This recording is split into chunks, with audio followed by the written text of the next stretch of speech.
Welcome to the Sunset Archon channel, where we aspire to game from night to first light. And as promised, today is the day that we are getting back into Honkai Star Rail. As you can see from the title of this stream, for the sun is not set to die. Yeah. That's... The name of this Trailblaze mission is just one big joke for me. All around. No more needs to be said, so let's get started. But we are just about 6 days, I think? No. 5 days away from Donkey Kong Bonanza.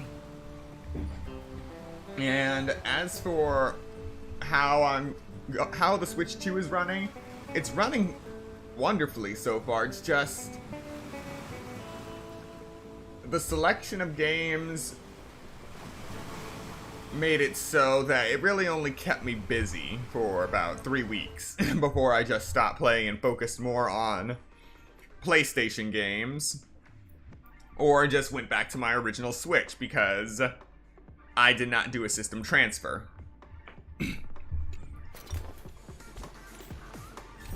I'm not the kind of person who does system transfers just because a new console comes out. I don't put all of my eggs in one basket like that for several reasons. One, if something goes horribly wrong with the system transfer, you're screwed. If something goes horribly wrong with a new console, you're screwed. As another bonus, I have several games that could be local multiplayer, like the Pokemon games, so having two consoles has its advantages. But at the same time, I also have the Mega Man Battle Network Legacy Collection. Lovely set of games. I just wish I had more friends close by where I could actually play them. I'm hoping that picks up should there ever be a Star Force Legacy Collection, though. Should there ever be. Alright, let's see.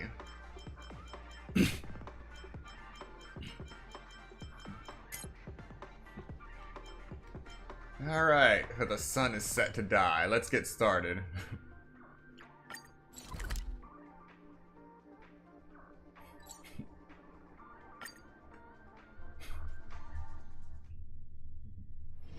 Be grateful for all this clamor. That is the sound of thoughts clashing.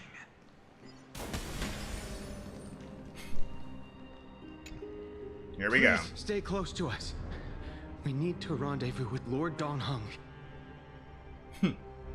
We will do everything in our power to clear the path for you.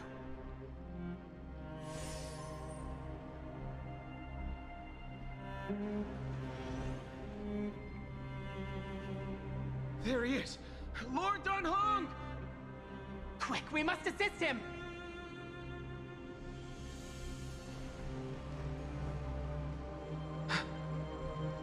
What are you doing here? Where's Feinen?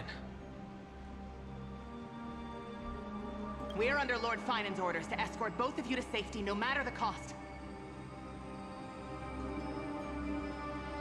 Leave this to me and the Holy City Guards. Zeph, take them and go. Wait, Namasani. That black-clad swordmaster. Something seems off. At some point earlier, they suddenly froze in place, not moving at all. Like some kind of omen.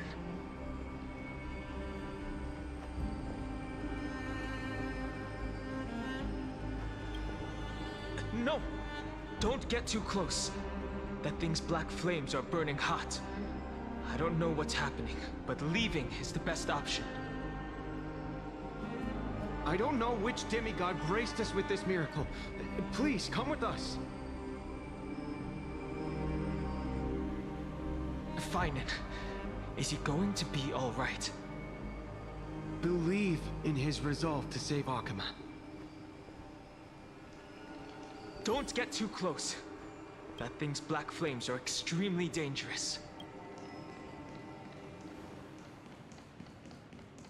Alright, so we're just running.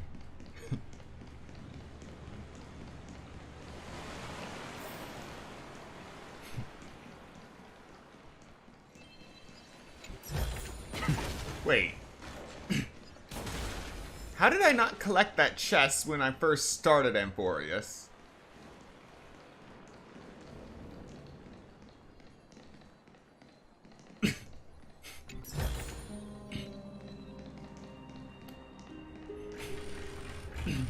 Okay, I know I didn't miss this many chests.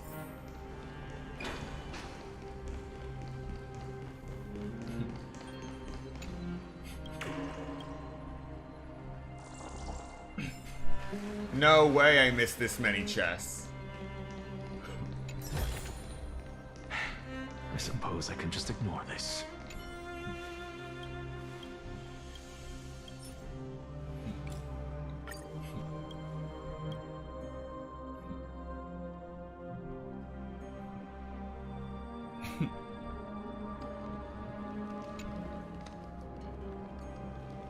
What the?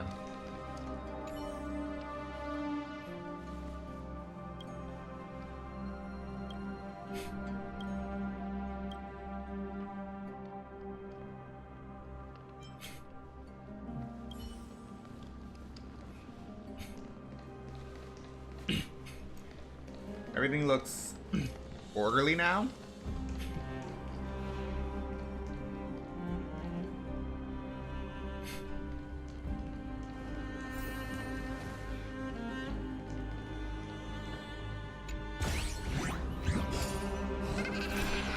What the?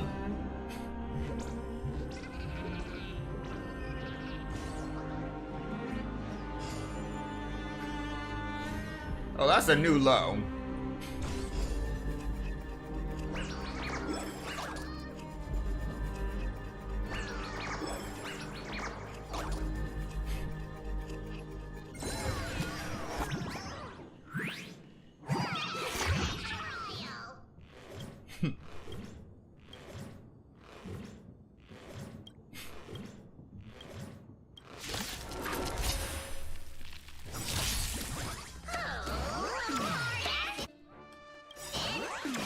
Curious, endless riddles. Nothing but a forest. Expand your thinking. Watch it crumble.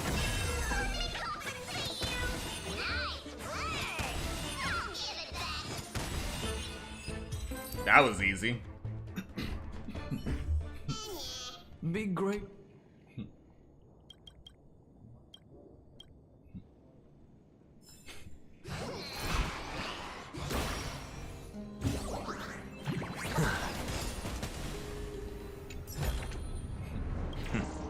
Go melt it down.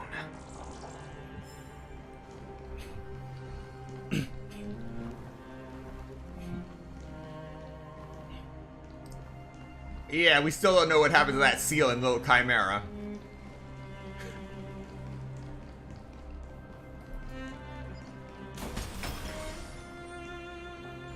Oh, jeez.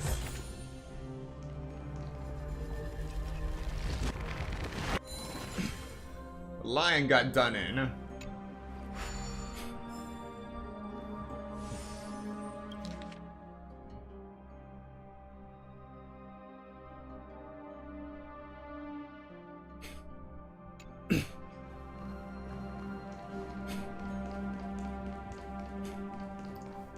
Looks like there's a whole slew of new treasure to find.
Spirit Thief scam.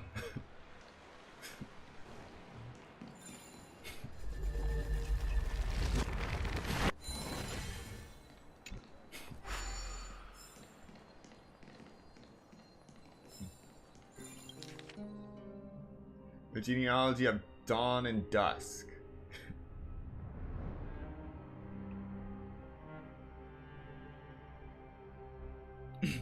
The daughter of Dusk Seliosi.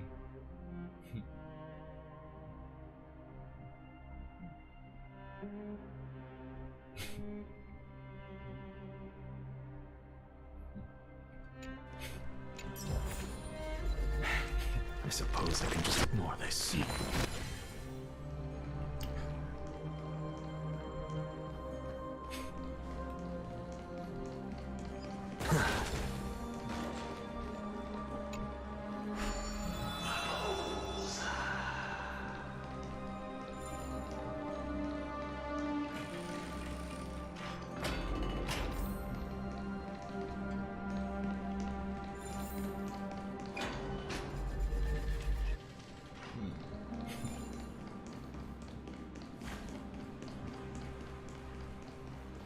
Alright. What's next?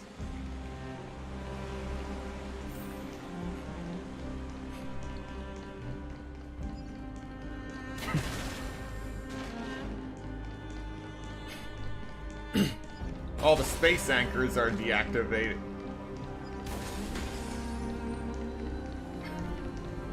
Marcus the Braggart.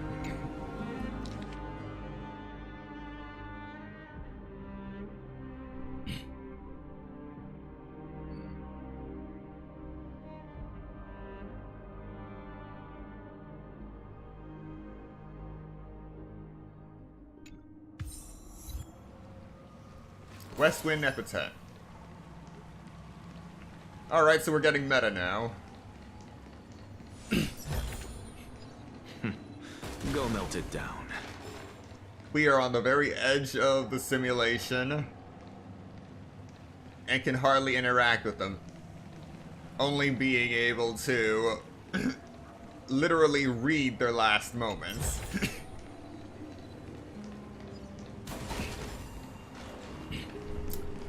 So, at first glance, this seems like a world that was built from a script and just left to play out.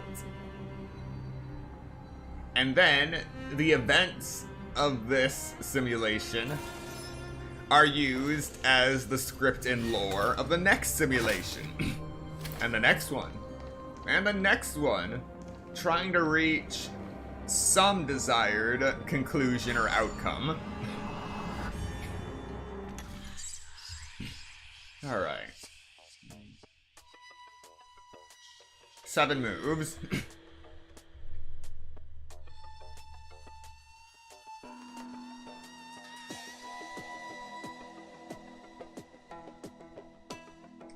One, 2, 3, 4, 5, 6, 7. Wait, 1, 2. Ah, okay, yes. 1, 2, 3, 4, 5, 6, 7. And we're good.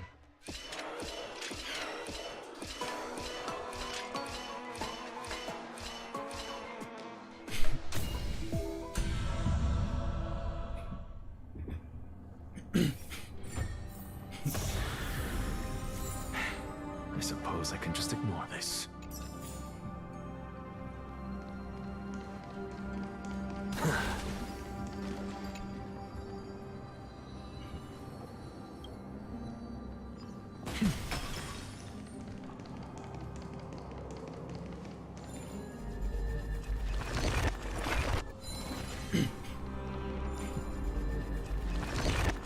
At least I get more Celestial Ambrosia for doing this.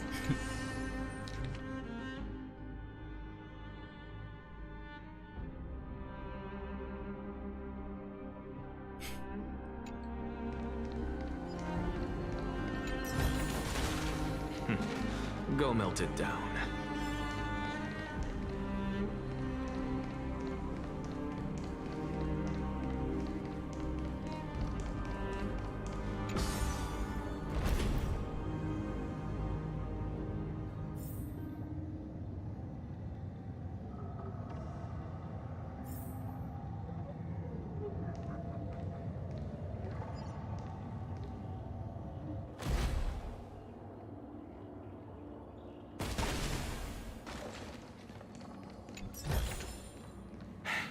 I suppose I can just ignore this.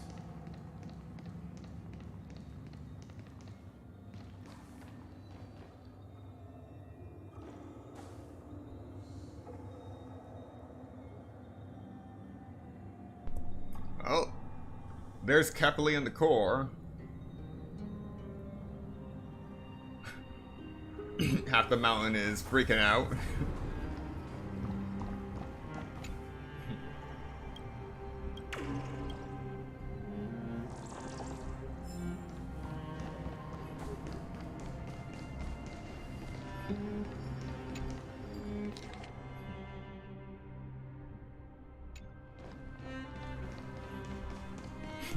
Information after Arabelica has the lowest priority. Focus on preserving the earlier stuff.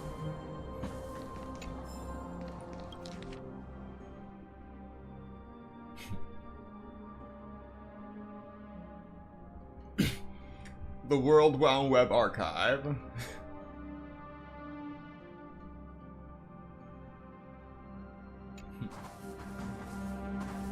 Circe's above. May these seeds endure until the day the world is reborn.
Now that was a nice disguise. I almost passed it.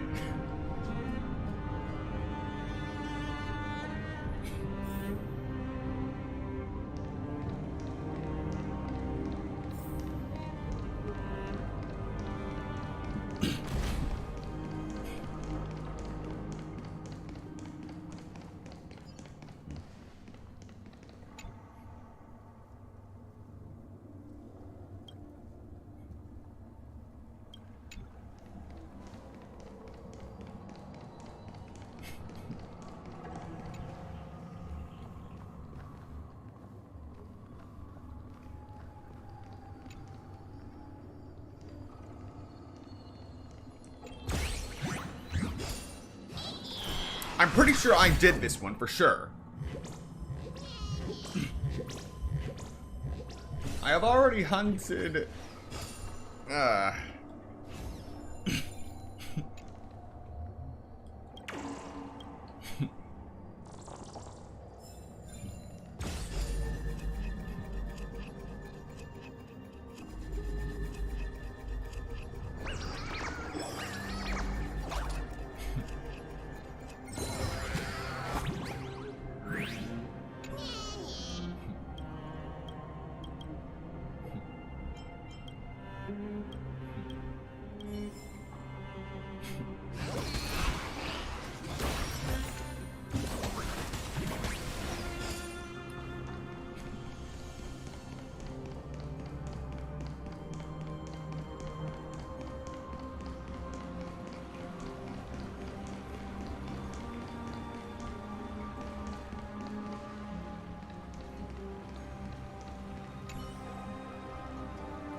I feel like this is supposed to be part of something else, and not during the apocalypse.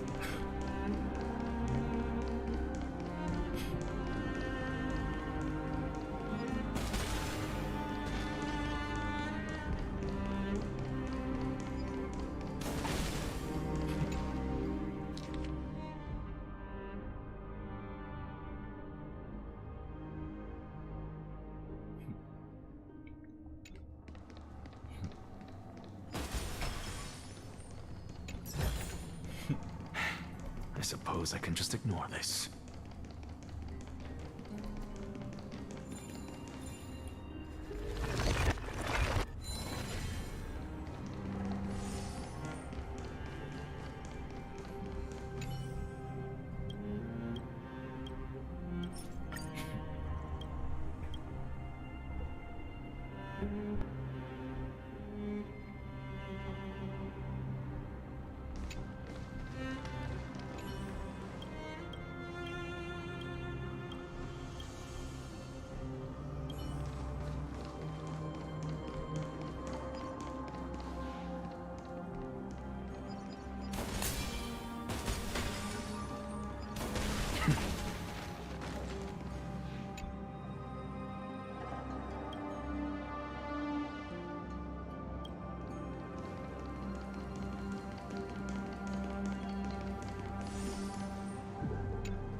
If Cersei saw this puzzle, they'd die from laughter.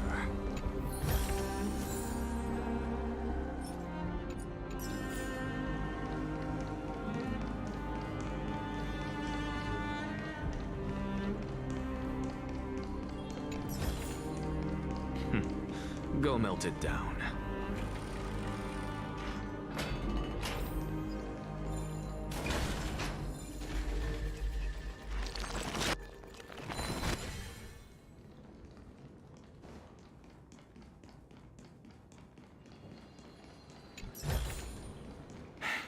I suppose I can just ignore this.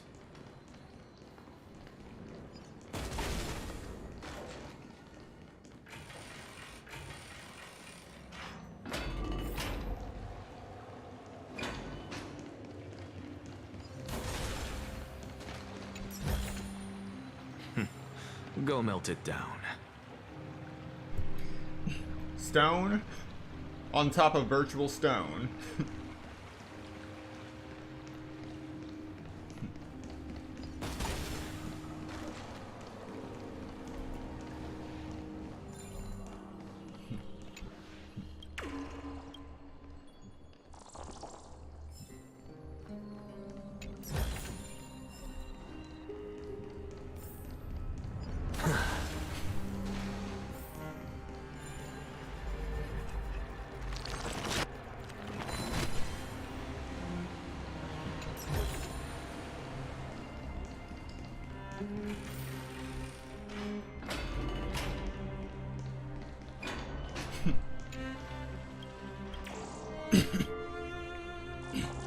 Okay, I know that guy wasn't in here before.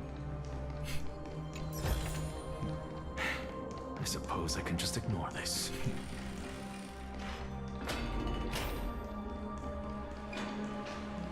Well, at least that confirms I'm not losing my mind.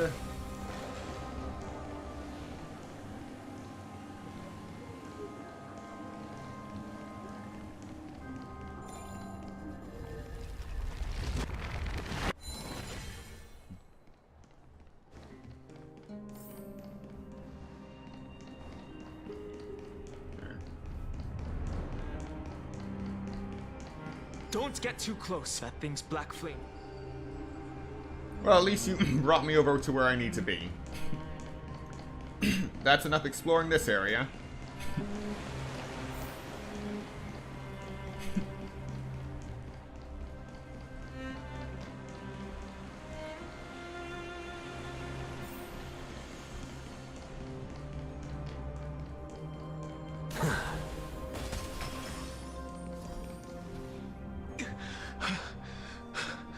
The Flame Reaver isn't pursuing us. Could this really be some kind of divine intervention? We can't stay here for long. Lady Trinan's Sentry Gate is just outside the city. Let's keep moving.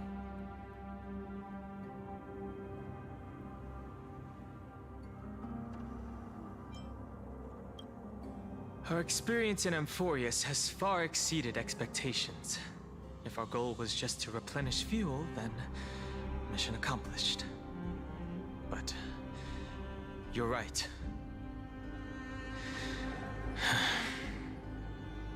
For now, let's get back in contact with the Express and plan our next move.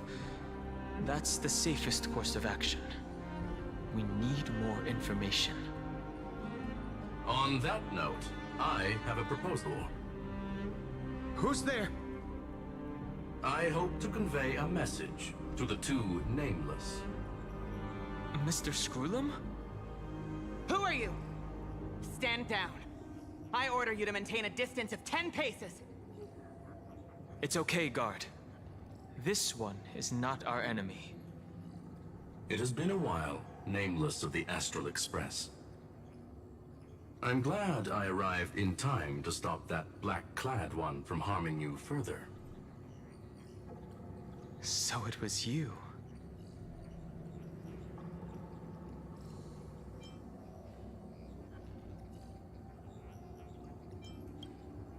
Rest assured, Madame Herta and I have come here for the sake of Amphorius.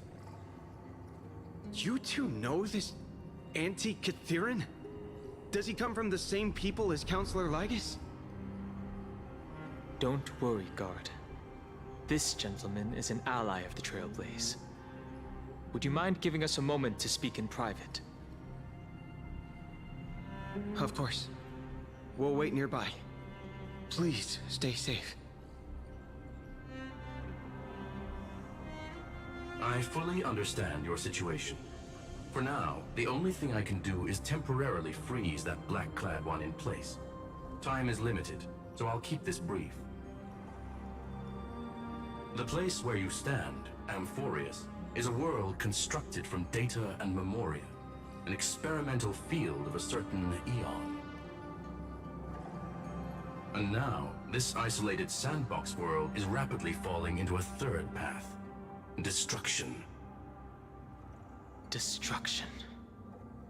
Conclusion. If Amphorius continues unchecked on this course, a Lord Ravager will complete its evolution and metamorphosis, and emerge from the surging tides. The cosmos as we know it will suffer irreversible consequences.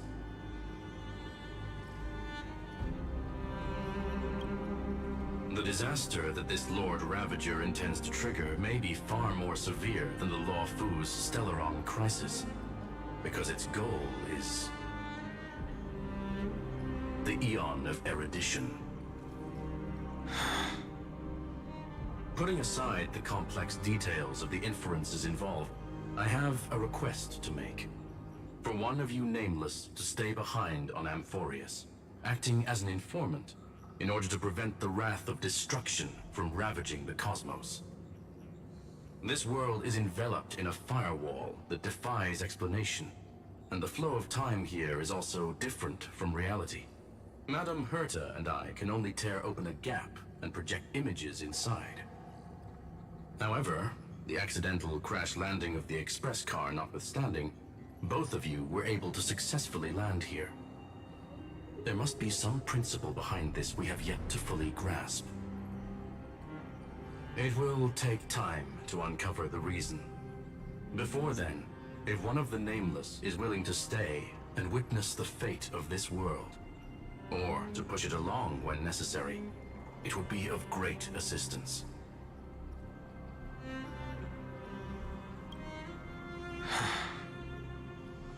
Mr. Screwlum, I believe you. So I only have one thing I'd like to confirm with you. As Amphorius is already facing its end, how can we guarantee the safety of the person who stays behind? Look at this, if you would. This curio is called a chronocognitive anchor. The two of you may view it as a kind of space anchor in the world of erudition. As long as you carry it with you, your individual data structure will be protected and will remain unaffected by the influence of digital tsunamis. When required, it can also serve as a bridge for communications between the internal and external world.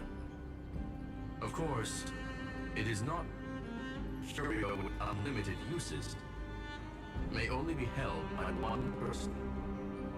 The connection being interfered with. Decide quickly as possible. 2 final messages.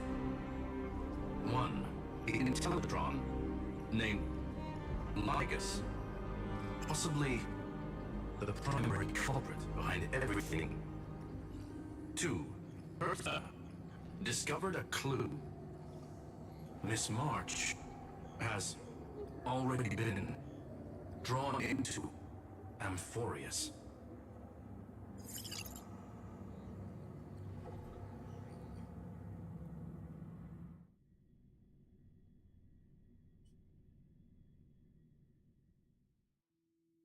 Uh-huh. Cold. It's freezing. Hold on. Am I dreaming? This is way too strange. Everything's spinning, and I can see webaboos flying around. But I was literally just talking to Himeko. How did I... When did I... That's it. He warned me about this place right before Klepoth glimpsed him.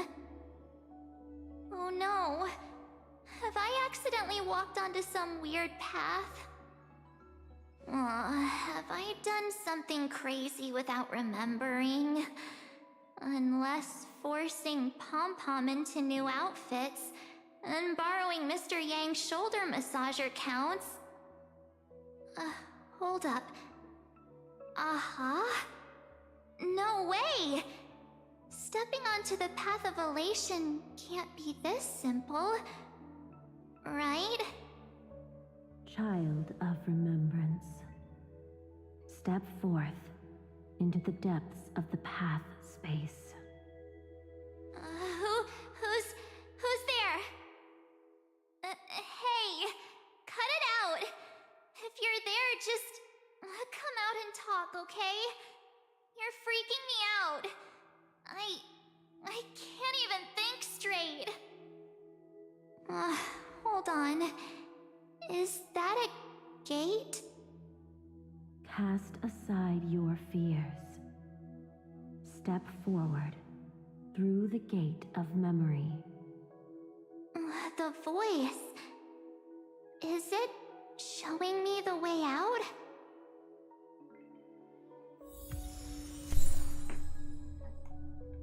Chronocognitive anchor. Not that March knows what that is. Oh no, don't fall for it. They're lying to you. Turn back now. Another voice? Who now? I don't need another voice in my head.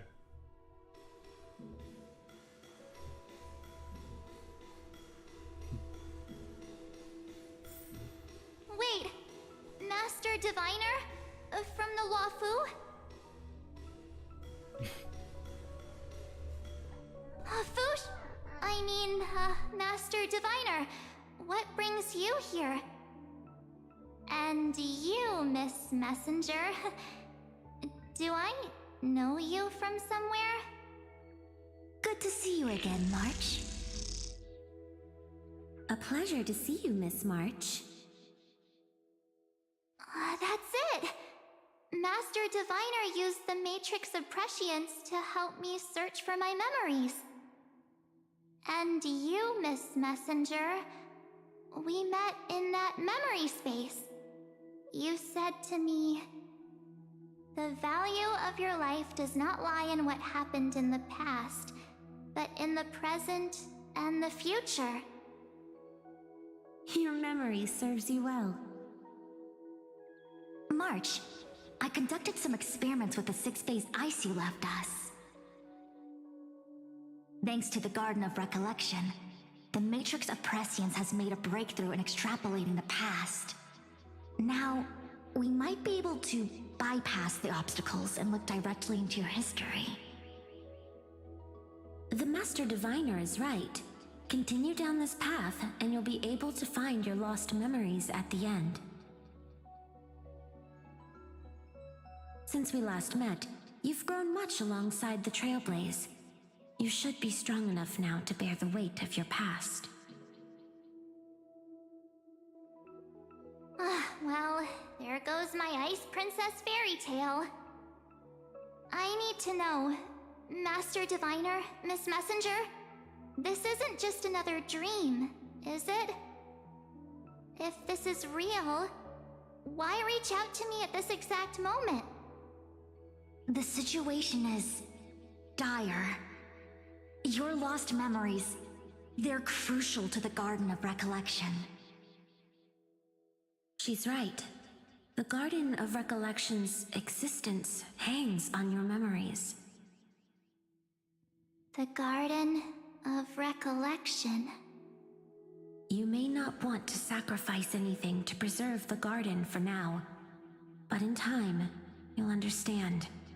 Your destiny and the path of remembrance are extremely, closely intertwined. Now go. So, I just walk through that gate? This way, March. Your past awaits beyond the Gate of Memory. Stop! They're just mimicking people from your memories! That voice again.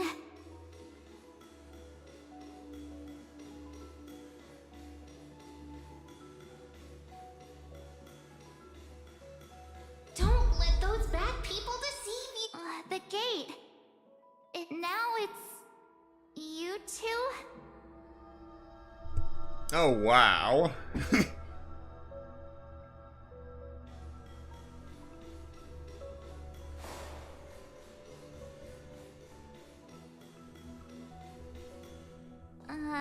Hey guys! What are you doing in a place like this? March! There you are! Finally. The trailblazing journey just isn't the same without you. Traveling's no fun without you around. Well, duh! What's Team Trailblaze without its star member? Wait a sec. You might look like you two, but... We understand your confusion. The Garden's allies helped us establish this Neuralink to reach you. The Garden's allies. You mean Miss Black Swan? Yes. She helped make this possible. Keep going, March. Find your past, wake up, and travel with us again. That sounds really tempting.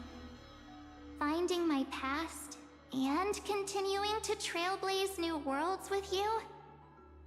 Trust in yourself, March. It's gotten us this far, hasn't it? Follow us. Let's go through that gate together. Step into your past, March. Find your true self.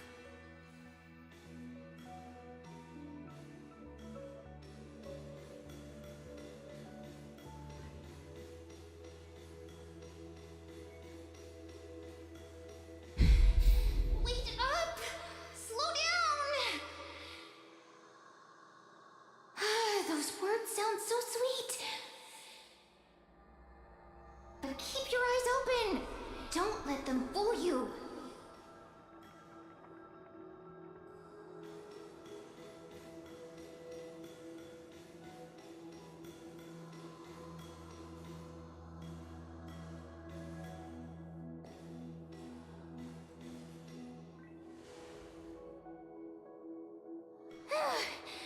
At last, I finally caught up.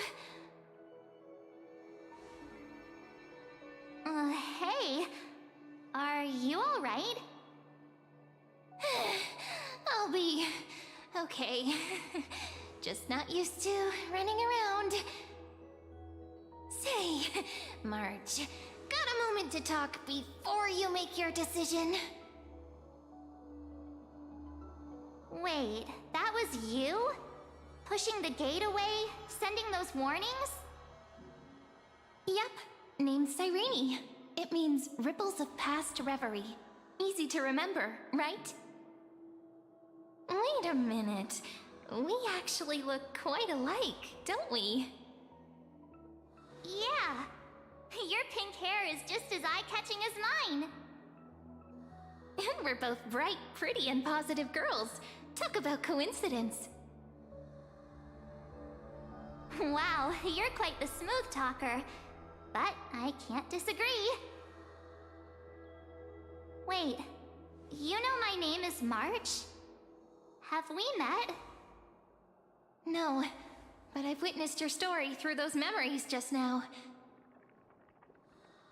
It's incredible, really. We might have more in common than you think. I know exactly what you're going through, which is why I don't want to see you exploited or hurt. You know what I'm going through? I know, because I've been exactly where you are. This empty space has been my home for ages. I barely remember what time feels like anymore. But there's something I'll never forget. Trust me, that gate won't give you what you want.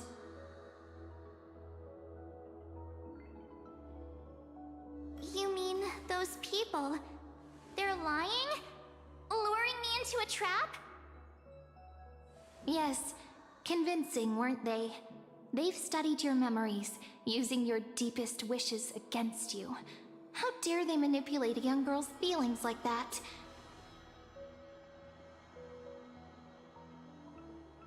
If you go through that door, the worst case scenario is you'll become their pawn, losing control over your own fate forever.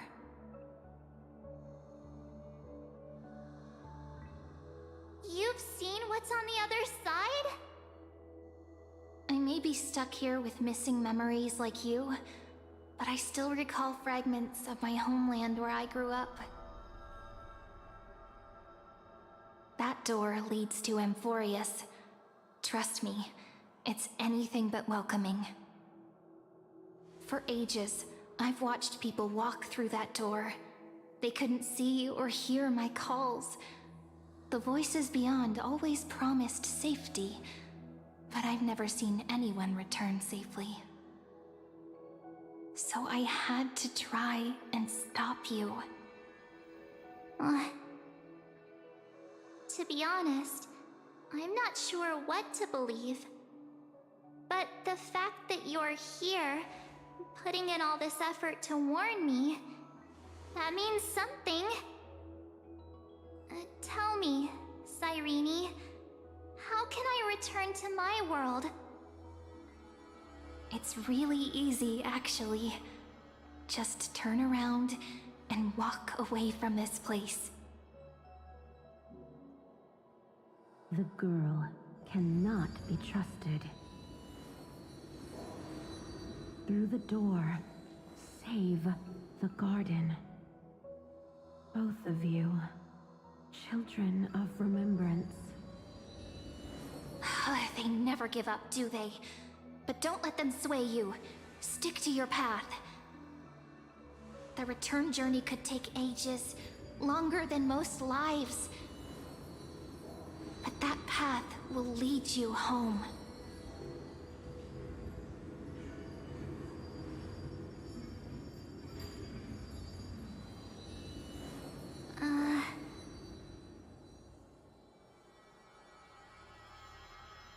Thank you, Cyrene.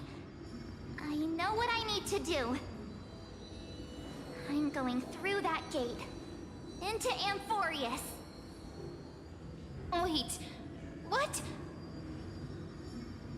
Don't worry. I believe you. It's just that, for me, the only place I can call home is right beside my friends. Two of my closest friends are already on their way to Amphorius. They may seem capable, but only I know. They're absolute disasters waiting to happen. They won't last 5 minutes in a new world without me.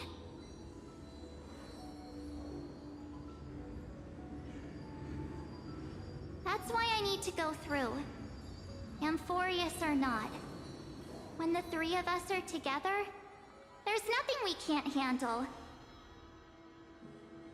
We'll explore, understand, establish, and connect. After that, we'll find our way home together.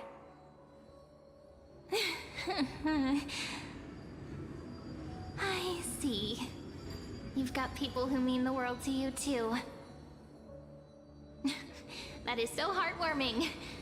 March, if that's what you've decided, you have my full support. Birds of a feather we are, looking all sweet and innocent, but with hearts of fire. Oh, stop. You're making me blush. Well then, I guess this is it.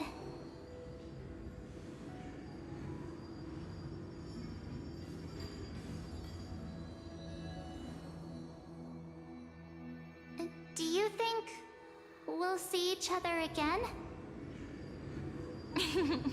Who knows? But don't worry about me. After all this time here, I've grown quite used to chatting with my imaginary friends.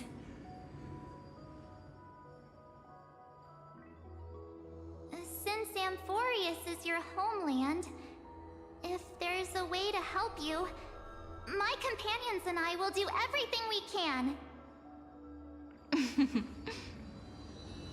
Then I'll look forward to that day.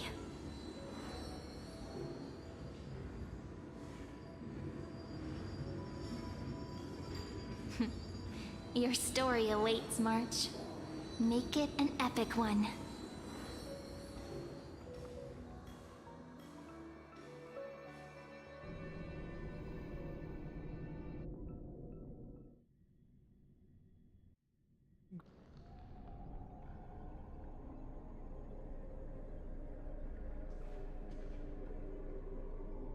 You okay there, friend?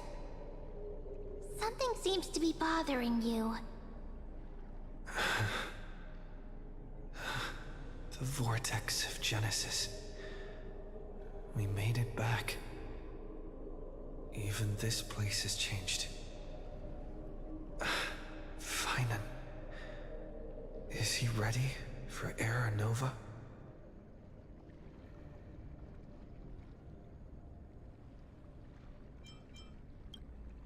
Yeah, we've come such a long way. If what that machine gentleman said is true, if Amphorius is destined for destruction, then I'll stay by your side until the very end. Like how you and Dun Hung treasured the Express. Amphorius means everything to me. Right. Time to see the last core flame restored.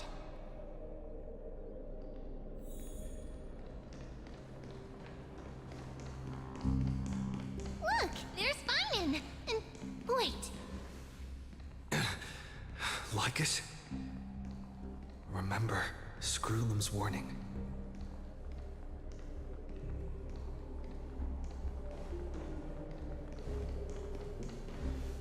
And you, Lord Finan, will wield that core flame to bury this ancient world, plunging everything into the gray unknown.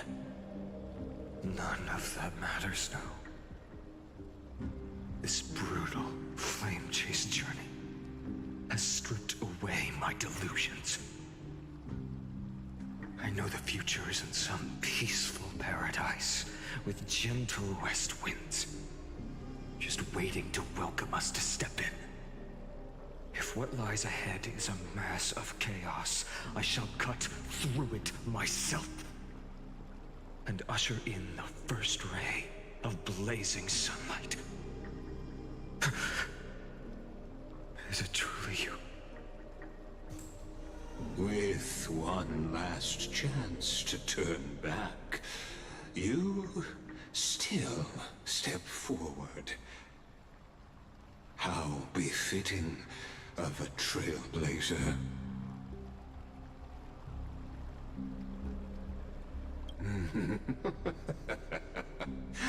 As it happens, I find myself thinking the exact same thing. As our world nears its end, the ones who walk the infinite paths have embraced their destiny. As the Theoros, it is my duty to witness the world's future and oversee this final core flame ritual on their behalf. The trial of world-bearing, the ritual of Era Nova.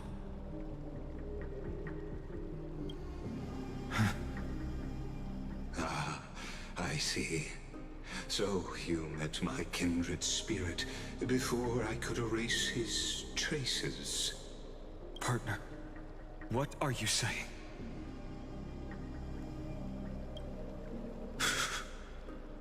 I've had my suspicions.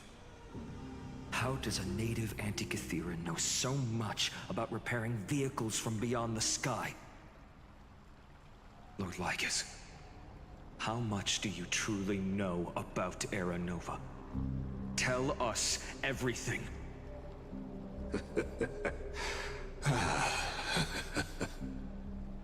Very well.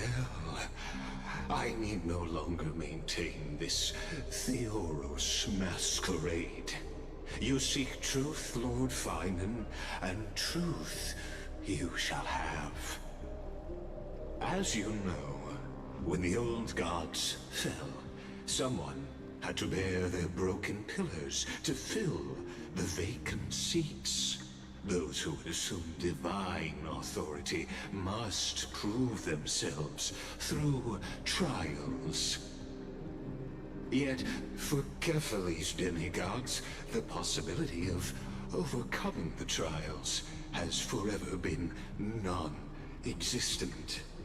For the world-bearing trial is the divine duty itself.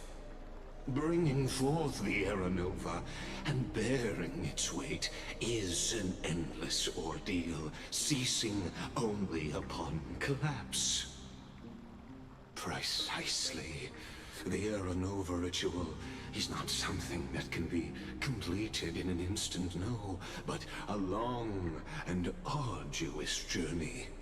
While the sacrificial journeys of other demigods conclude in this world, carefully must shoulder the gods' core flames, bear the memories of all worlds, and stand unwavering. Until the next world, when the black tide consumes the bearer, and all that they carry, leaving nothing behind. Unless their core flame finds a new bearer. The holy flame that illuminates all worlds rests in your hands. All that remains is one choice. Nurture it, pass it on to future generations, or extinguish it here and now. Deliverer, the fate of all worlds rests in your hands. Enough testing. I've made my decision. But before I ignite the dawn of the next world, you need to promise me something. 2 things, actually. Speak your terms. Promise me this.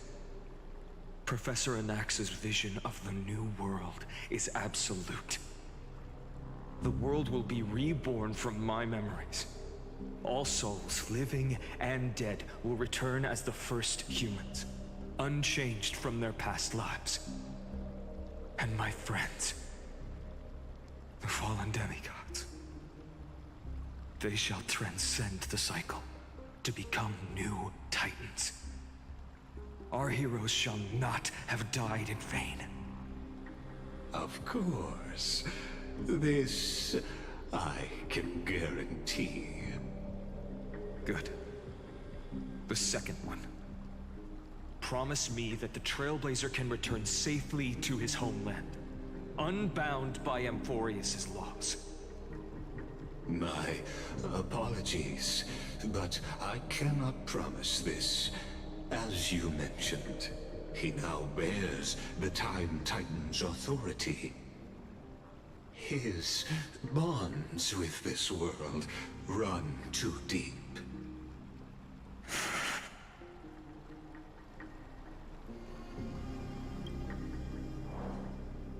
Well, I stand corrected.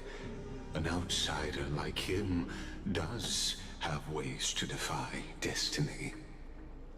Thank you, my friend, for everything you've done for this world.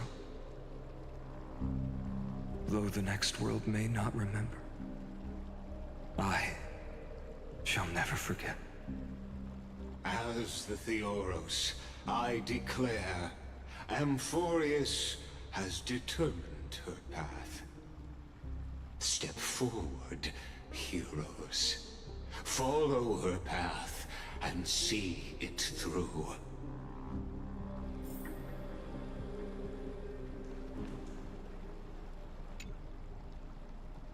Without you, we could never have reached our prophesied tomorrow.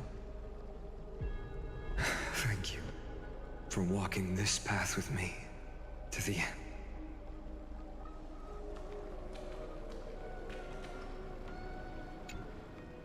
Behold, oh gods, Amphorius has achieved her victory, and the Era Nova approaches.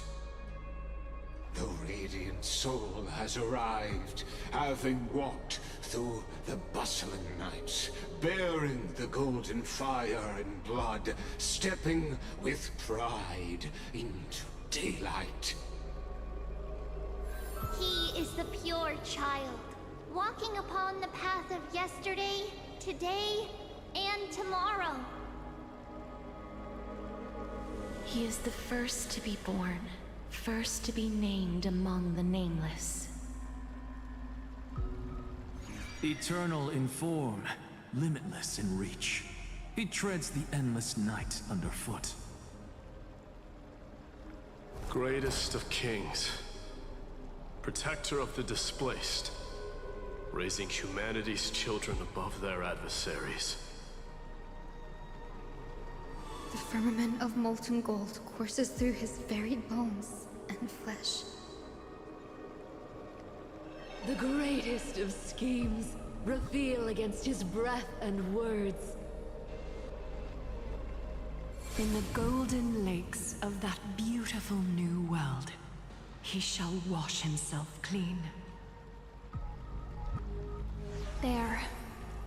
Finish what we first and last wished for. To write an ending unlike any before, for this world we so deeply love.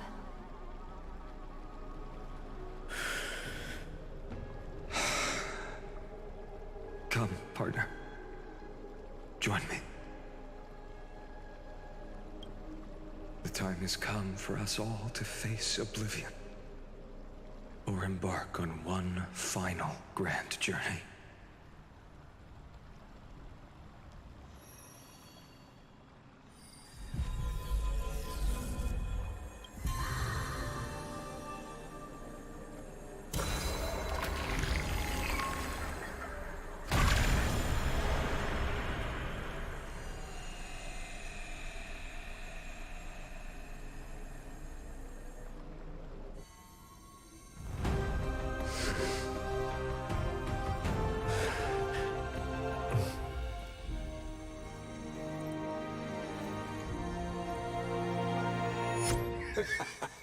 What a magnificent and epic adventure.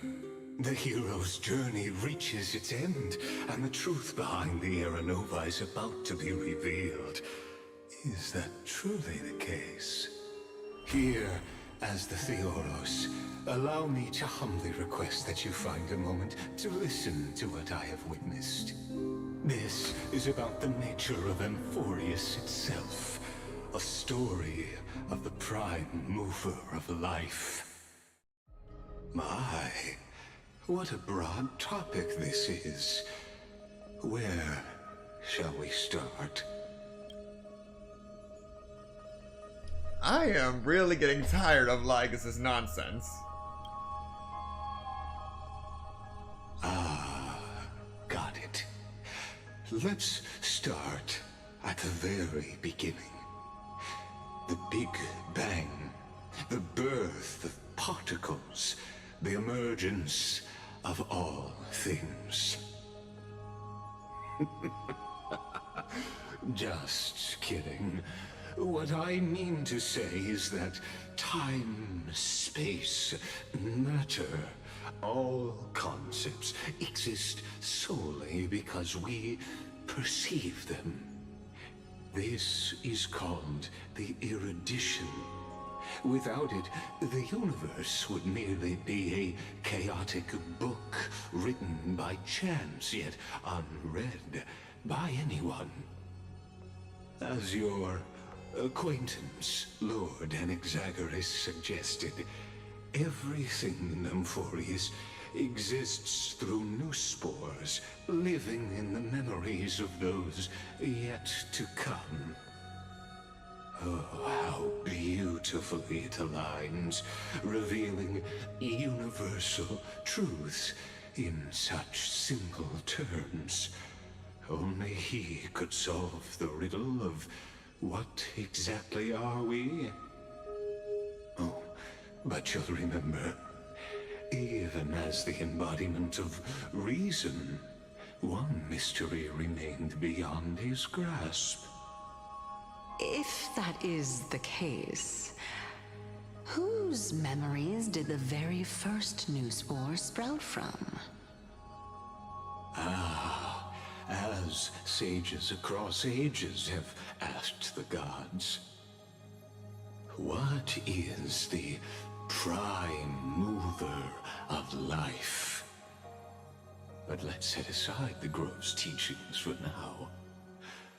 Look further, past Amphorius, to what they call the Forbidden Realms beyond the sky. Do you know of the Scholar's Strife? During that grand yet brutal war, waged in the name of erudition, a genius's legacy was abandoned, strewn across the cosmos. The Scepters, a macrocosmic computational array beyond mortal comprehension.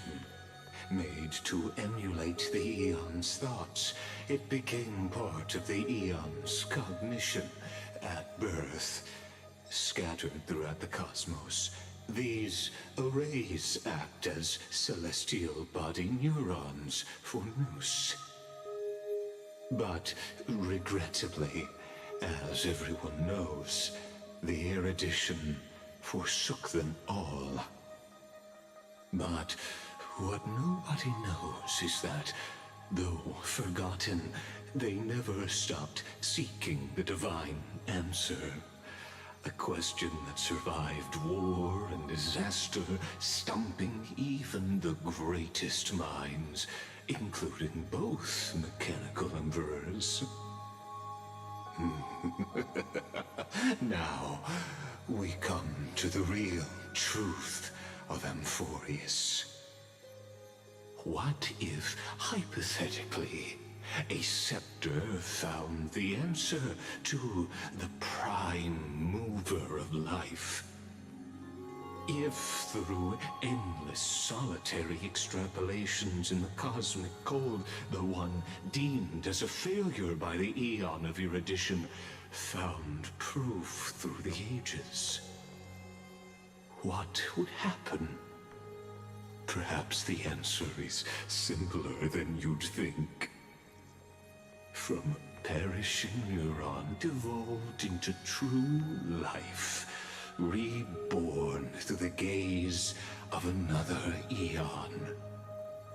This is a tale from the distant past, unknown to all, even unheard by the greatest geniuses.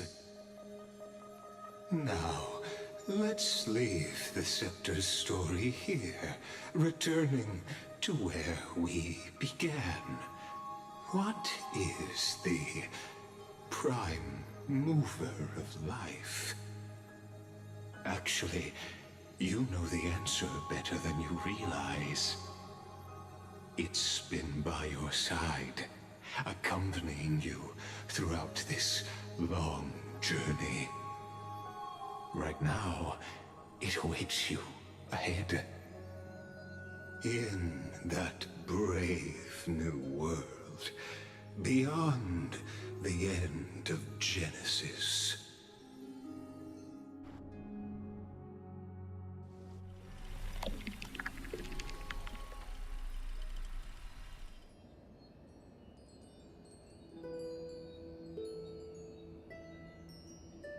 Take this wish with you. Be the one who begins it all. As the prophecy foretold, you will bear the blazing sun until the pale dawn breaks. Continue onward, bearing this world upon your shoulders until the Ashen Hero, the nameless deliverer, ushers in the dawn.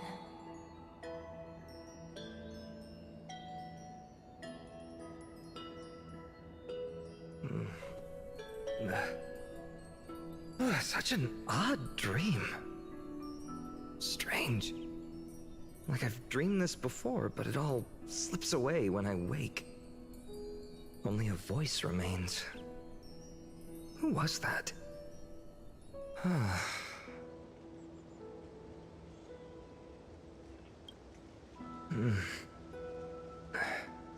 What? Ah, it's you. Whoops, I fell asleep there. What a strange dream I had. It's gone now, though. But look, perfect sunshine. The day is still young. Let's go find Cyrene, partner. We promised to be there for her oracle card reading today. It's right about time.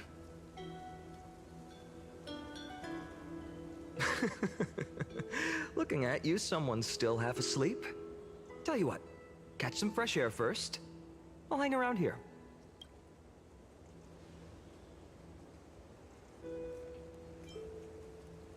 Oh, beautiful, isn't it?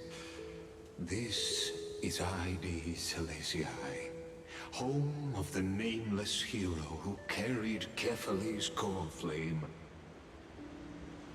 When he was young and innocent, he had heroic dreams, imagining his wooden sword was forged of iron.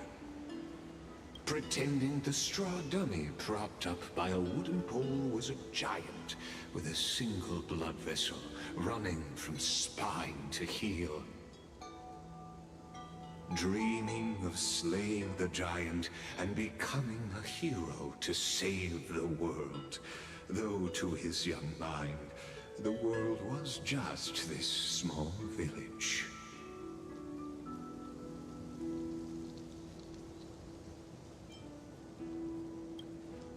What you witness is the start of his path to a new world. And trust me, you play no small part. These are his first memories. Rather than watching, why not join in? Think of it as immersive theater. Become his lifelong closest friend, witnessing his hero's journey from the best seat in the house, as the nameless hero whose unwavering guidance shaped Finan's destiny, yet whose name was never recorded in Amphorius's history.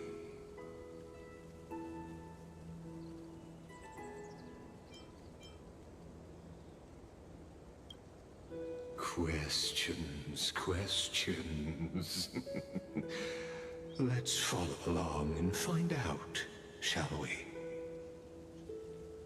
Many mysteries lurk in this village beneath the veil of Evernight. Your questions will find answers as the story unfolds.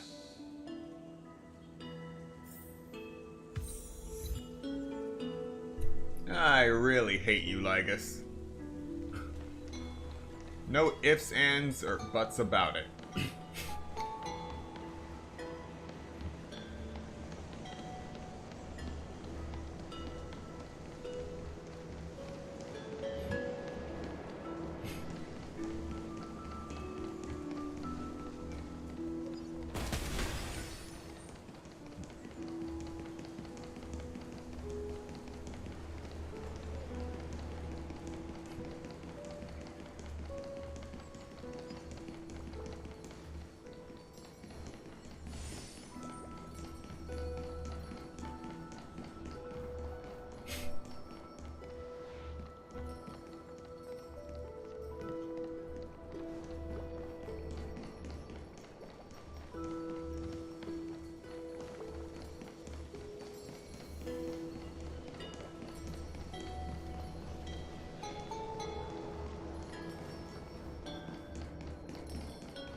Yep, all an illusion. No treasure chests whatsoever.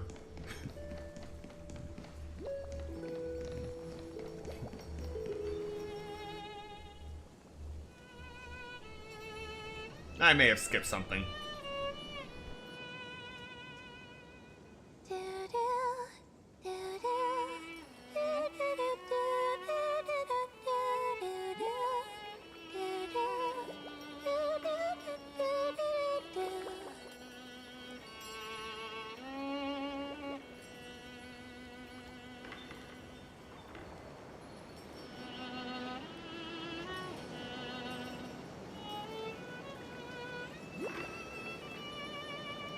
found you. That's...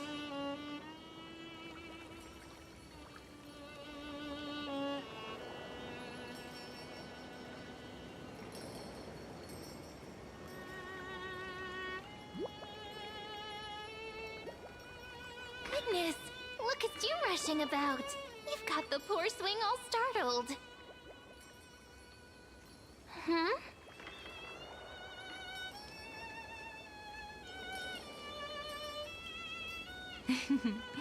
I knew it was you. Something wrong? What do you see? Oh, nothing much. Just suddenly felt a strange connection. Look at you, leaves in your hair. Were you sleeping in a tree again? Or was it the wheat fields this time? At least brush yourself off before wandering around. Come on, I'm not a kid anymore. You're the only one who still treats me like one. Sure. You may have the height advantage, but when it comes to maturity, I'm leagues ahead of you.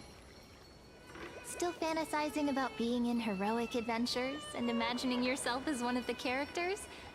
That's the kind of thing kids do, not grown-ups. Don't you agree?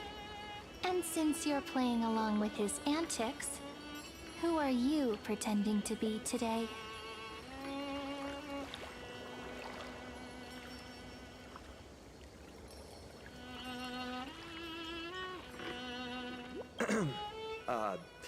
Today he's going with Invincible Galactic Baseballer.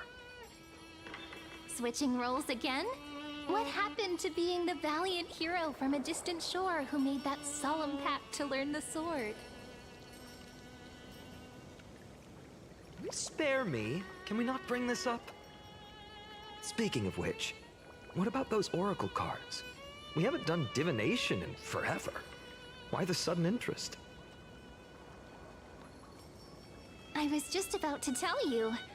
Earlier, while napping on the swing, I had the strangest dream. There was this mysterious voice in my dream, calling out for something. Wait, you had that dream too? Yes, you too? That would explain this lingering sense of unease. Which made me think of those old oracle cards I used to play with as a kid. Though the Ornyx prophecies were always hit or miss. Yeah, all the kids would get so excited drawing cards like ruler or warrior, but throw fits over devil or drunkard and demand a redo. If you just redo it when you don't like the result, what's the point of divination?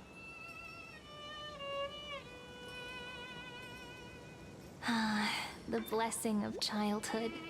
Believing the gods might not notice our little corner of ID Silicii, willing to let our small deceits slide. Still, fate is absolute. After all, we never really know just how far into the future the prophecy extends.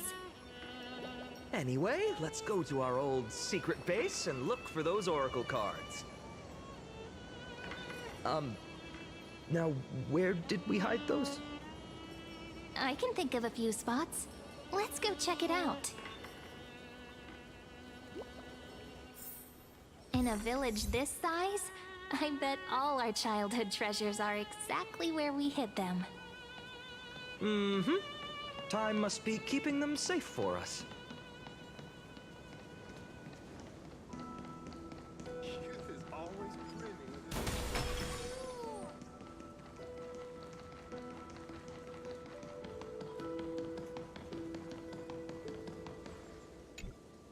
It's mine! I caught it fair and square! You did not! It's mine! Finan! Cyrene! Come quick! Look at this huge bottle I just caught! Give it here! My rod, my catch! I only let you borrow it, remember? What's got you two so worked up? Here, show me.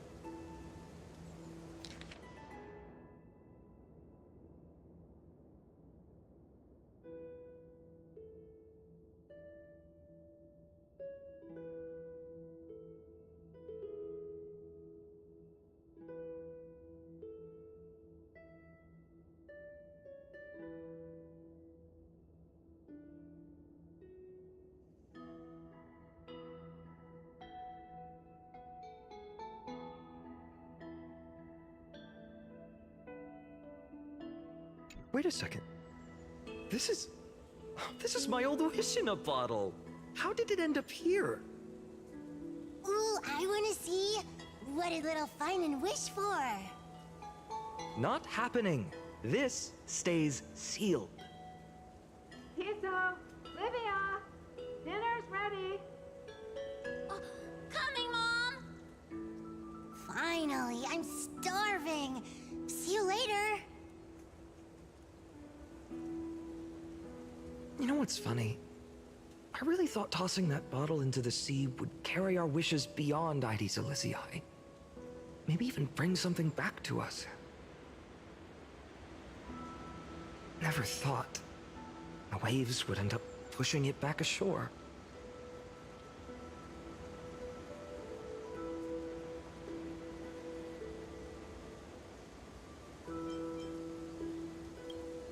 Ah, well, that would explain it. What a shame.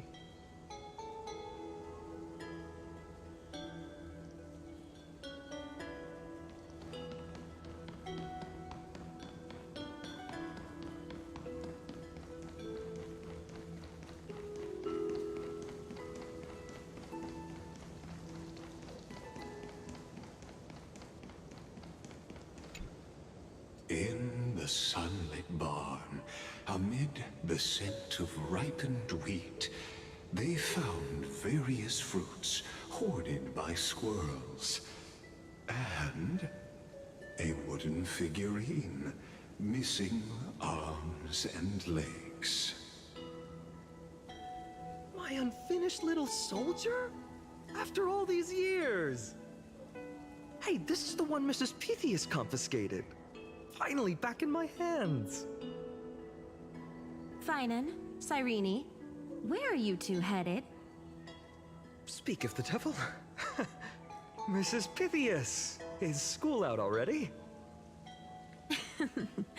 No classes today. This morning, I used fallen leaves for a reading, seeking Oryx's wisdom. They warned of potential injuries, so I gave everyone a holiday. Besides, it's harvest season. There's plenty of other work to be done, even without classes. With you being our only teacher in Ides Elysiae, you must be working so hard. Anything for my students. I don't mind the work. When you travel far from here, you must visit the Grove of Epiphany for me, to see what a true haven of wisdom looks like. By the way, what are you looking for in here? You've been searching quite thoroughly.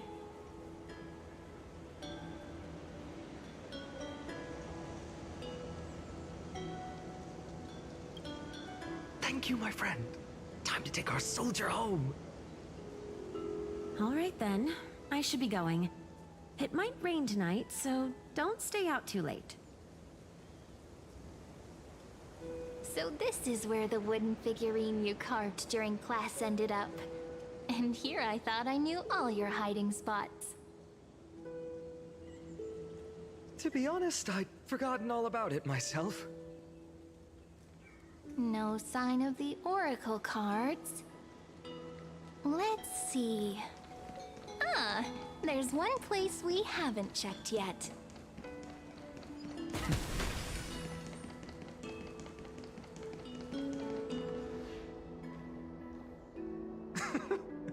Well, those were the days. We'd always meet either by that statue in the village or right here. Right? And I remember you never used the front door when you wanted me to come play. You always climbed over the wall. You were such mischief makers. just like a certain someone who has a habit of showing up unexpectedly. Right?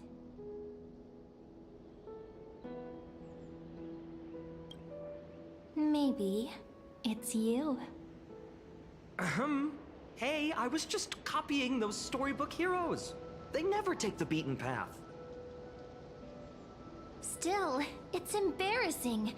I've been the only one here for a while, and I haven't kept up with the cleaning.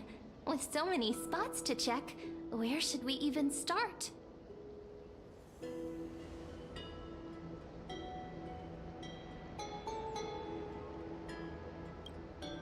Come to think of it, I haven't checked the roof in forever. Worth a shot, right? All right, let's split up. I'll handle the yard, you check the upper floor. I wonder what the view's like from up there. Worth checking out? With milk would taste. Leave this to me, partner. Want to bet who finds the oracle cards first?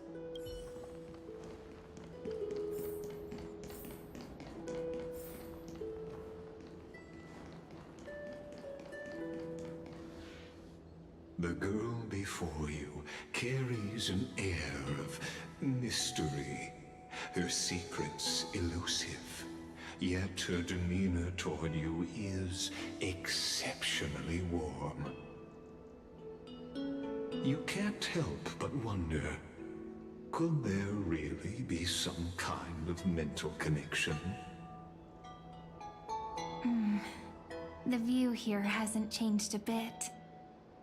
You know, besides the swing under the big tree, this has to be my favorite spot in all of ID Silicii.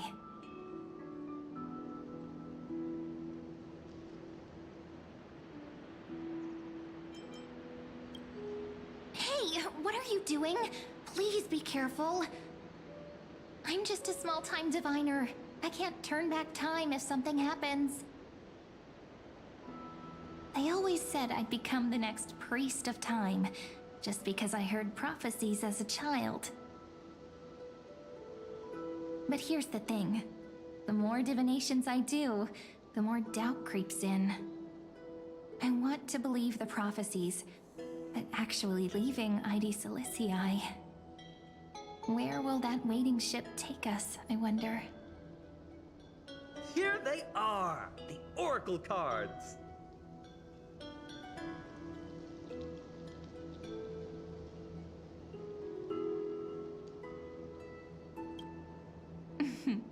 Guess reminiscing makes us take our time, doesn't it? There we go. Looks like the gods do listen to our thoughts. Here it is! This is the box where we kept the cards. But the cards are gone. Who could have taken them? Huh? What's this underneath?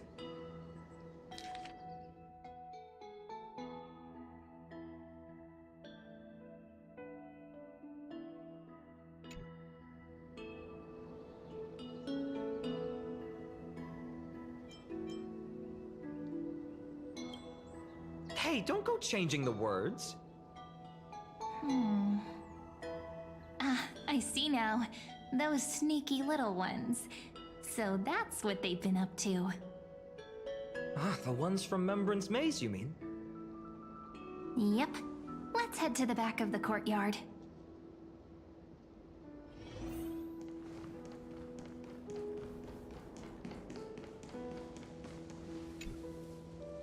The entrance should be around here somewhere. Right here. The path to the maze is hidden under all these weeds. It's been too long since we visited the fairies.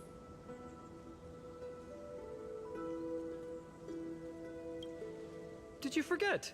We used to visit them all the time when we were little. All right, let's do this. These weeds need to go.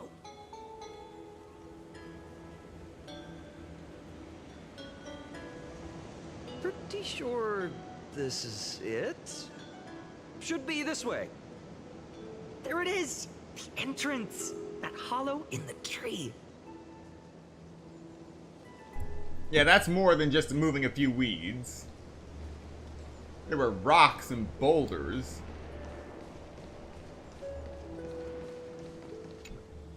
Once you get through the tight squeeze in the hollow, you'll reach their dwelling, the Remembrance Maze.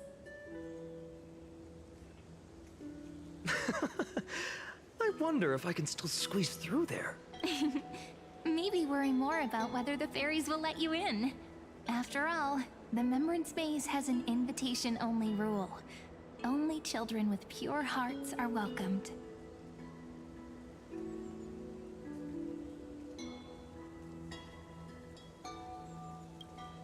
Getting approved by the maze's fairies was like our childhood badge of honor.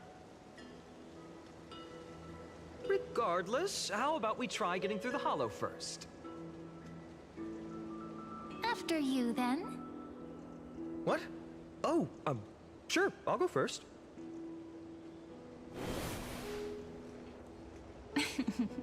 So hasty, as always.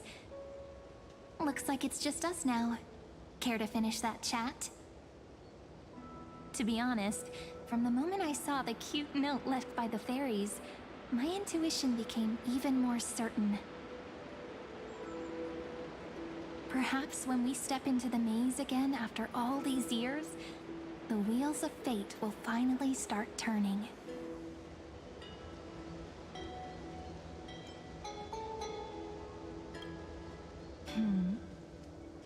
What if I am? What would you do? Just kidding. Don't read too much into it. But you know what? Even if fate is set on its path, no matter where it steers the world, if we're together, there's nothing to worry about, right? So, if you're willing... Forget it. If the wheels do begin to turn, that's when I'll make my request.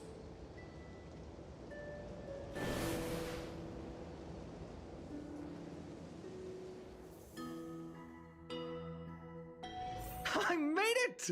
Oh, that wasn't easy. I can't remember the last time I came here. We were still kids back then.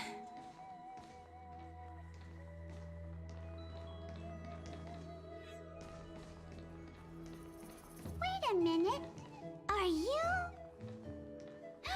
Look who it is! Rini and Snowy!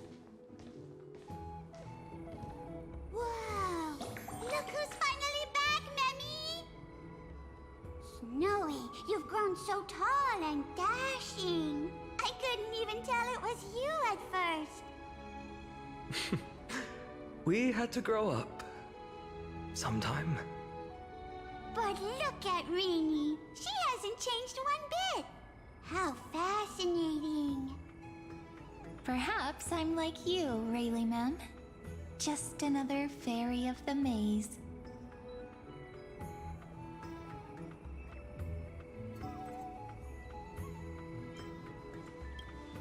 An organization? Hardly. They're not that organized. They didn't even have proper names before we came along. Dolimem, Rayleigh-mem, Mealy-mem, Folly-mem. I've missed these cute little troublemakers.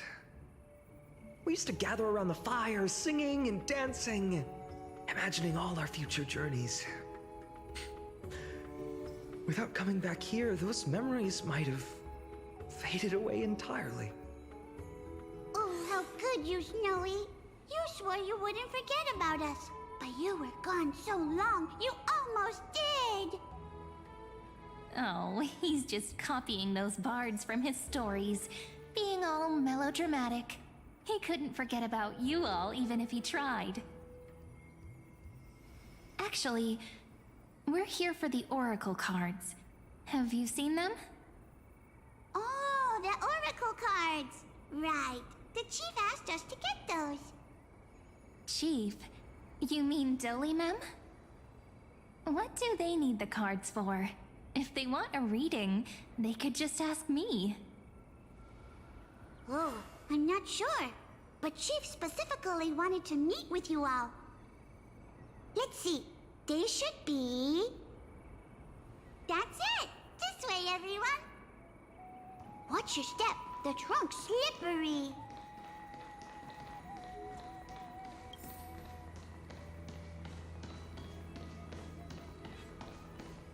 Chief, Greeny and Snowy have returned. Why do leaves and branches grow? Which way does the wind blow? In Membrance Maze depths we seek to find the answers future left behind. Welcome back, my dear children.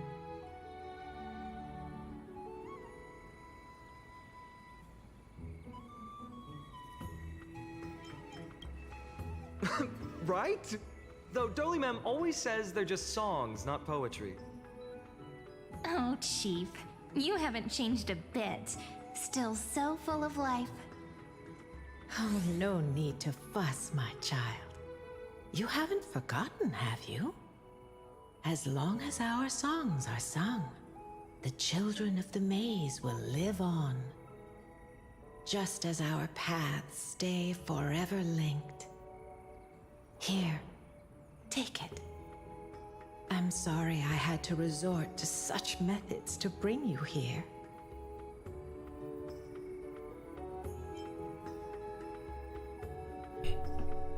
As I've written. My book of oracle cards. Thank you for keeping it safe. You know, you can always just ask if you want me to divine something. Still, bringing us here like this after so long. Is something wrong, Chief? Yes. The Veil of Evernight whispers to us once more. It tells of a new fairy who will soon enter the maze. Indeed, every time a new fairy arrives in the maze, it means that beyond the veil, in the vast lands far from Ides Elysiae, a great calamity is on the horizon.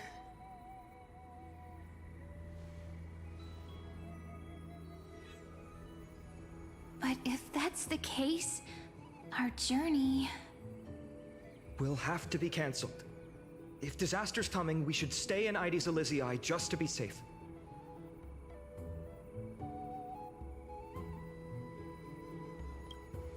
We weren't planning to be gone for long. Just enough time to hone our abilities. Finan would train in Castrum Kremnos, while I would seek the Fake Titan's blessing in Yanisopolis. Then we'd return to Ides Elysiae to help keep our village safe. It's okay. I can still practice my swordplay here. Some things you can learn on your own. Well, probably. That's not very convincing. Here's a thought. Let's have Cyrene do a reading. If fate wishes to show us its path, we might find some peace of mind. But what if we don't like what the cards tell us?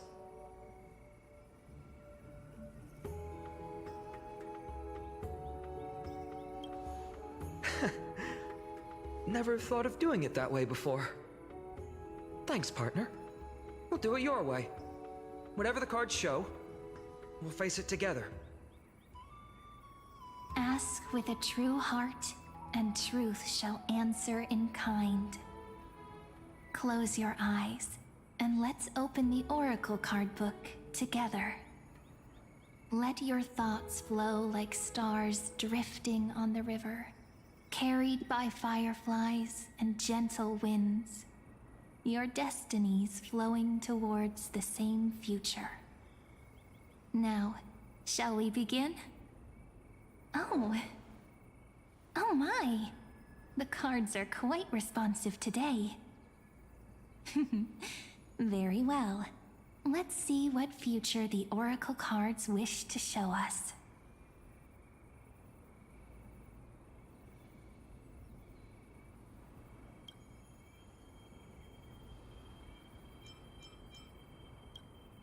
Ah, The Traveler, our little trickster, always hiding behind other cards, disguising itself. What a rare catch. Over here! Or perhaps Here! Gotcha! You'll have to be quicker than that. A teasing voice. Just like a child playing hide and seek. Surely only a master of mischief could pick up this card.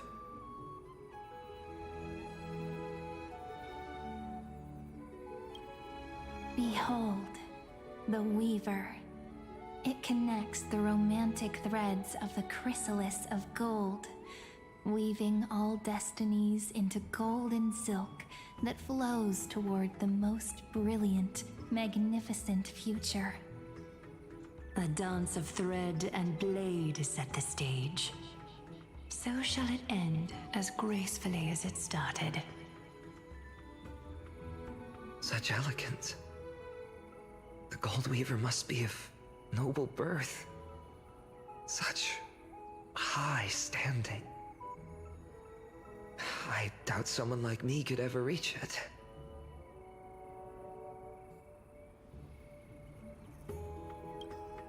This is the Gatekeeper, who guides people to their true path among myriad passages. We have surrendered our countless senses, dedicating ourselves to the sacred whispers within the temple. Wait. It almost feels like I can hear the echoes within a temple. And are those children singing? It feels overwhelmingly solemn, yet strangely comforting.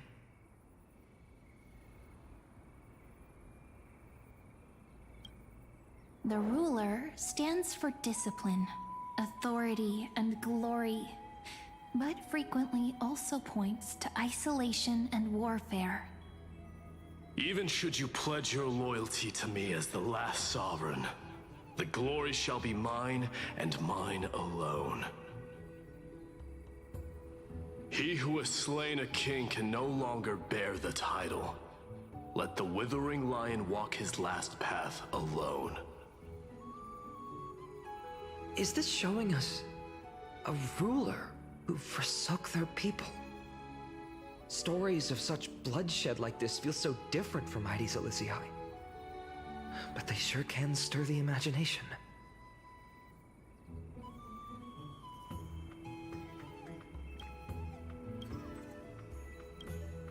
This card, the Servant, is surprisingly light, bearing the cool scent of Antilla flowers, just like starlight. It symbolizes new life and hope, yet often brings to mind struggles, sadness, and loss.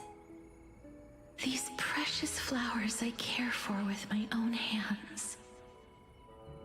Are they destined to bloom only in death's embrace? It sounds so solemn, yet tinged with an inescapable sorrow. The humble healer may seem gentle in hue, but its courage matches any other, strong enough to melt even the coldest ice. I will do my best to help you mend all fractures and let sunlight shine on every corner of the world. Make a pinky promise with me. No more going back on your word. Hey, this card really speaks to me. It makes me want to protect as much as I possibly can. Still, protecting everything, everywhere, seems like a dream. What amazing power would you need for that? Behold the scholar, bearer of many names, the grand magician, the great performer, the eye of wisdom, and the defiler of Circes. Oh, there's just one card. With all those titles, I was expecting a whole deck. A dromus draped in finery will suffice. It's succinct enough to best summarize my true nature. Wait, what's with that condescending tone? It's almost as if it knows what we're about to say.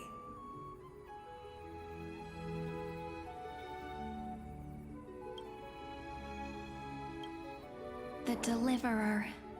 According to the tripartite prophecy, this card means absolute harmony and perfection. In fact, it's the only oracle card without a dark side. What, no divine whispers this time? Oh, silly. This is simply the card you drew for yourself. The sleepy village of Ides Elysiae, in just one fleeting moment, welcomed an array of legendary figures. The Weaver, Gatekeeper, Ruler, Traveler, Servant, Healer, and Scholar. Their stories and wishes showed the village boy glimpses of a world larger than he'd ever imagined. They brought tales of raging battles, of cities crowned in holy light, and of wonders beyond his understanding. Each story so far removed from his simple village life. Once, these were just images on his friend's oracle cards, and yet destiny now stirs in resonance with the maze. And now, they are right in front of one's eyes. The Deliverer? This card again. Ah, my child. It seems you're destined to bear the wishes of many, to answer the world's call. Bear their wishes? Yes, just like Kefali, standing eternal atop the mountain. My parents, they only wished for me to grow up, well, to help around the village, stay out of trouble. Mrs. Pythias wished for more books in her little schoolhouse, wanted us to all learn and grow. And little Piso, he wants to grow up strong like his father, to become a hunter. Is that my purpose? To fulfill their wishes? Perhaps. For a true deliverer, such wishes are but droplets in an ocean. After all, Kefali bears the weight of the entire world. Right. How could any human possibly measure up to a Titan? I wonder too. Perhaps... What's this? What you see are futures written in the cards. Or rather, the people you'll meet on your journey. Sometimes, fate can guide us when we're lost. Let's consult fate itself. Maybe then we'll know why we must take this path. And learn just how many burdens one must bear to become a true deliverer.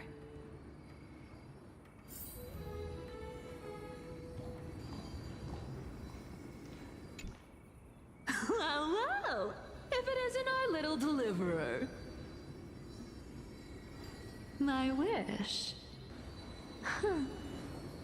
Just let me, wine and dine, and soak up the sun. For another millennium or two. I mean, what's the point of dying rich if you never lived rich? Right, Princess Homebuddy? Cypher, that's not how I see it. My one wish is to find that missing piece in my life. To feel someone's embrace once more. That warmth. I've felt it before, and it's my dearest memory. And speaking of riches, for someone with all those treasures behind your divine power, you've led a pretty cheap life. Ouch! Where did that come from? Right for the jugular, huh? What about our friend from the Grove? My wish came true before I touched the sky. I transformed my healing power into gentle sunlight, distributing it equally to every life I cherished and loved. You two are so selfless, aren't you? No surprise Aglaya wanted you for the flame chase journey. You know what? I did have one wild dream. To know what it feels like being born a noble lady, drowning in riches.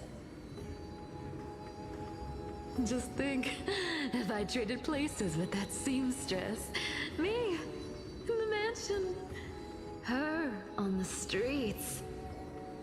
I'd like to see if she'd still become the gold weaver then. Maybe I'd even take her place.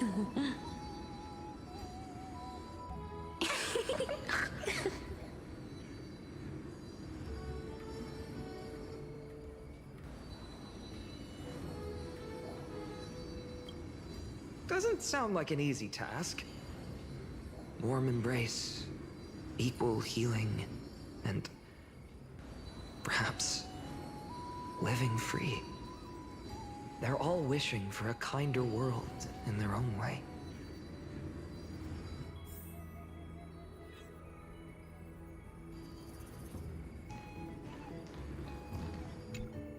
Personal wishes? I have none. Only the Aranova matters. The world's rebirth. Yet, if I am to weave a new era, then it may be one where kindness and her cleaners shall never tread. These crawling parasites have no place in Akama, especially not under the deceitful claim of human rule. That noble lady? The way she speaks, it's like ice in my veins.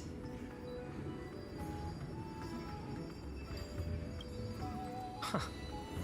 Not exactly the warmth I'd expect from someone selfless. Teacher, perhaps you could share your wishes with us? Oh, Snowy.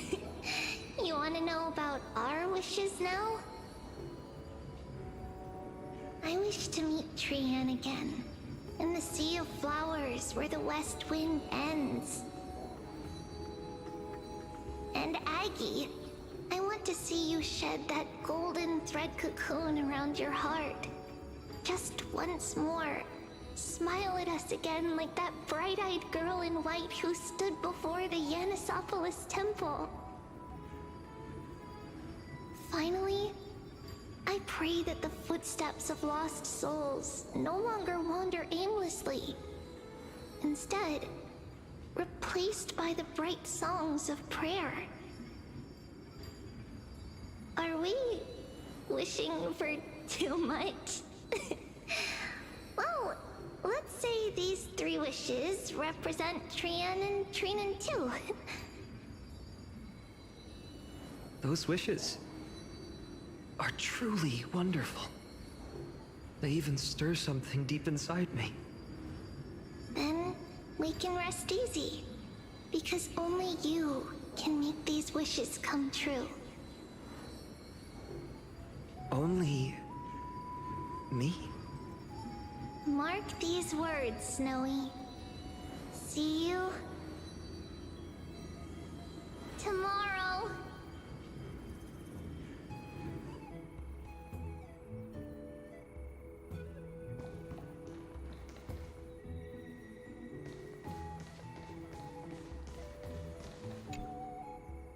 Fine, my student. Must we go over this again? Listen well. I detest the word wish.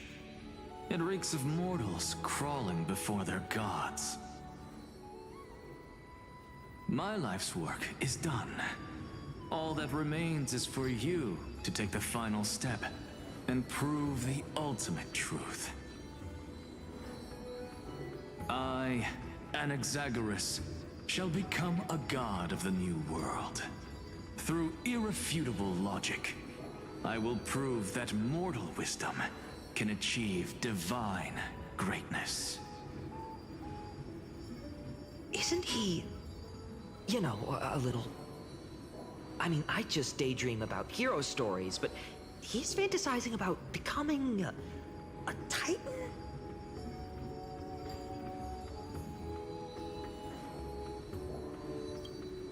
Well, that's something. Could I ever be that sure of myself?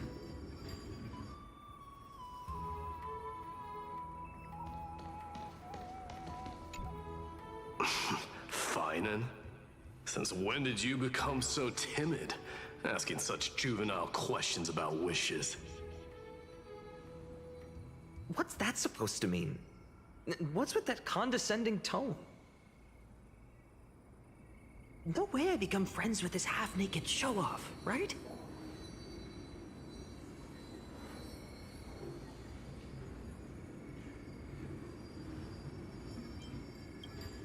Horrifying. Is that really something I'll enjoy one day? What are you mumbling to yourself now? Whatever. The wishes of the Kremnon warriors are done, but I survived 1,000 deaths only to fall to a coward's blade. That masked flame reaver who struck from behind. Finan, you look... Never mind. That blank look tells me you're completely lost. My wish is simple. One honest duel, face to face, blade to blade. Then I'll strip away that mask with my own hands. Nothing but violence and vengeance. This person's wish is nothing short of brutal. Still, those eyes burn with the noble pride I've read about. This wish, I shall not forget.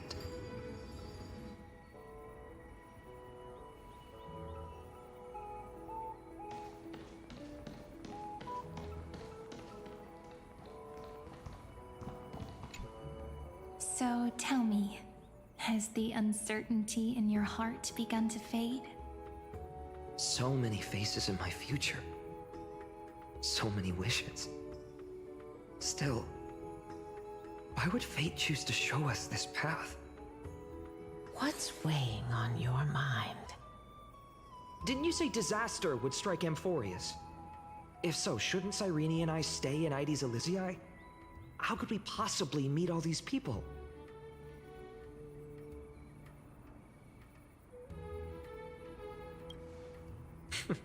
That's wonderfully optimistic. I like it. Cyrene, may I have that deliverer card? Of course. But why? Although those voices, visages, and wishes may seem far away now, I can't ignore the sense that something is calling me, bidding me to take a hold of it.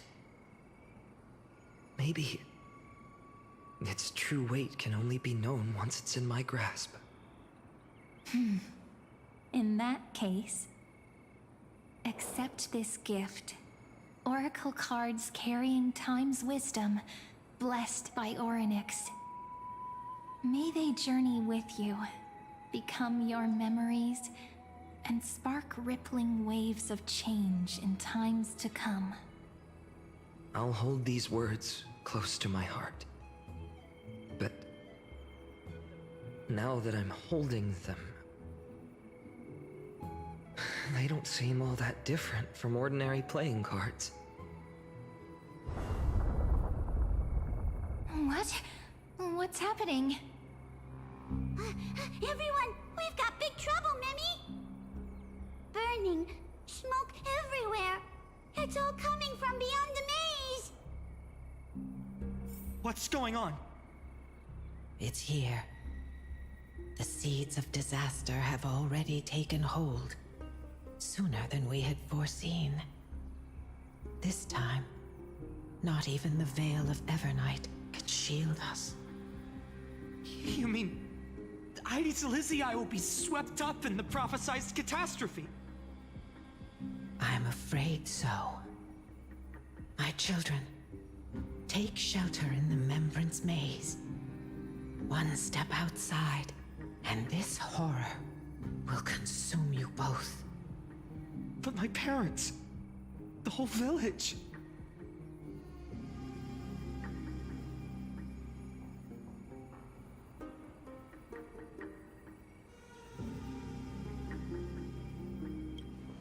You're right. Chief, what are we truly facing? Is this the power of a Titan? This is beyond any Titan. Beyond any danger you could overcome with strategy alone. It's an unspeakable horror that twists all life into abominations that never bleed nor cry. Even Titans fall to its corruption, burning from within until only empty shells remain, knowing only death and destruction. The Black Tide.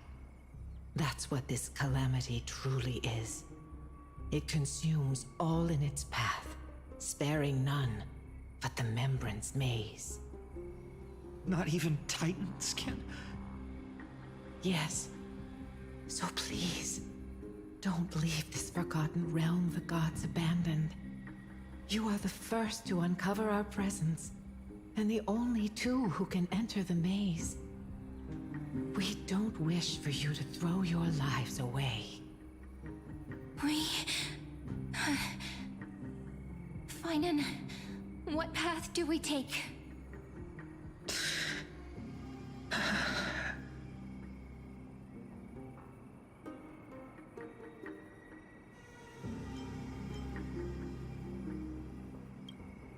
I learned the sword to protect those close to me. If I run now, I'll never be worthy of lifting a blade again. Then we know what we must do. Indeed, our friend is right. We must take action. Forgive me, Chief, but Aedes Elysiae needs us. And as her child, I must act. Very well. Make sure you protect yourselves. With me, Cyrene. Join us, my friend. Even without a sword, I'll take a rake. Even with the roughest steel, I'll keep our home safe. Deliverer. The card's truth extends beyond its mere literal meaning. There's another hidden layer within. Not someone perfect from the start, standing high above, casting merciful gazes upon the world. But one who starts small, from a humble village, expanding their world within step by step, learning to save others as they grow. When we were little, I told him I wished this world would never need a deliverer. Now that wish has shattered. Yet I'm glad he's chosen to walk this path. And all of this happened because you believed in him, friend. Shall we? It's only when you're by our side that Finan and that our hearts find their courage. I know you're watching us right now, aren't you, great hero from the future? Oh, deliverer. Such cruel irony. Though destined to bear the world's burden, this boy can never become the hero to bring forth the dawn.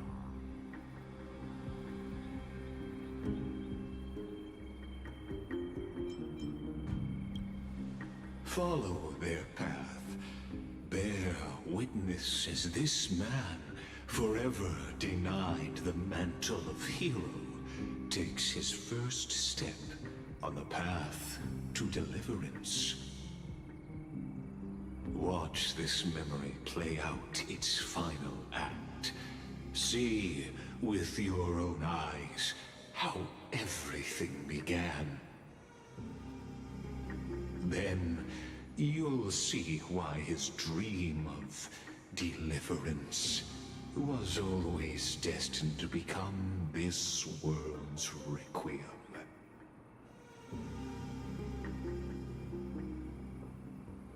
A sun red as blood, wheat fields turning to dust, and in the heart of it all, a village aflame.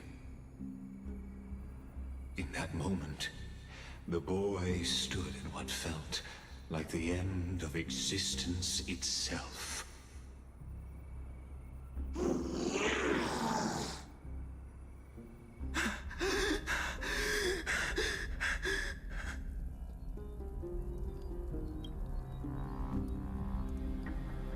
These creatures, they're everywhere. Someone, anyone, where are you?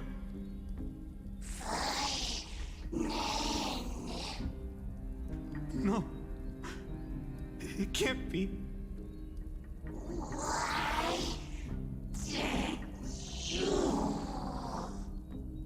You, are you talking to me?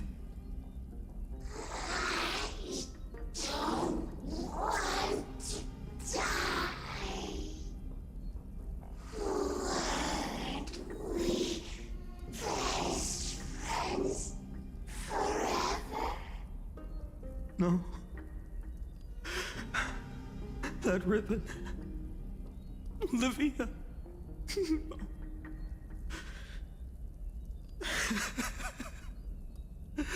I should have known. Save us. Save us.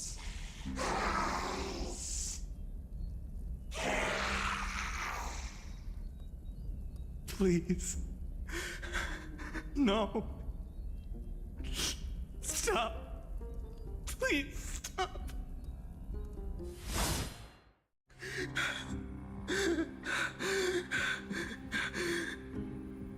Olivia, I'm so sorry. And these monsters, they're all... Why? Why is this happening?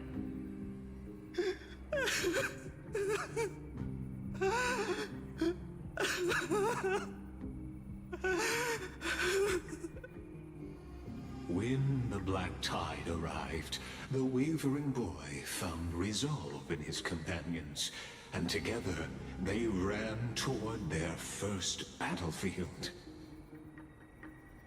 In the far-off future, the land of Anforius would bear the marks of the hero's footsteps. With sword in hand, he would inscribe an eternal mark in the golden epic. And when dawn broke over scorched earth, a boy, covered in wounds, buried the dead one by one. His silence heavier than the earth he moved. His home, his past, his name, all buried beneath the soil. His feet carried him forward, over the pillar of stone, beyond the chalice of plenty, through the deadly fogs of the Hand of Shadow. He wandered without direction, like a withered leaf drifting in the wind. Through countless city-states, the smiling visage of the white-haired swordsman was etched into memories. Yet he did not walk without purpose. Deep in his heart, a voice always guided him forward to fulfill the wishes he had inherited, to brave peril, and to do all that was within his power to save those who needed saving. Those words his friend spoke long ago, when his journey began, lingered. Protect those who must be protected. The words were few, but they gave him all the certainty he needed. That's what it means to be ordinary and choose to be more. Onward he walked, until the call of the flame chase journey thundered across the land. In the vision painted by prophecy, humanity would triumph over the gods, seize the core flames, and ignite a new dawn for Amphorius. Yet losses are a constant on the flame chase journey, where life too seems as small as a speck of dust. Only one who treats the world as their teacher can bear its eventual destiny. Are you prepared for such teachings? The voice within spoke, and he answered softly. No matter. My existence is of no consequence. When the Gold Weaver called, he answered, traveling to the holy city. There the elders met his warrior's spirit, with nothing but scorn, condemning him to the barracks in derision. No one saw it coming. Not the world, not even him. Yet, this nameless recruit stood at the gates of legend. And there, at last, he found the ones who would walk his path right beside him.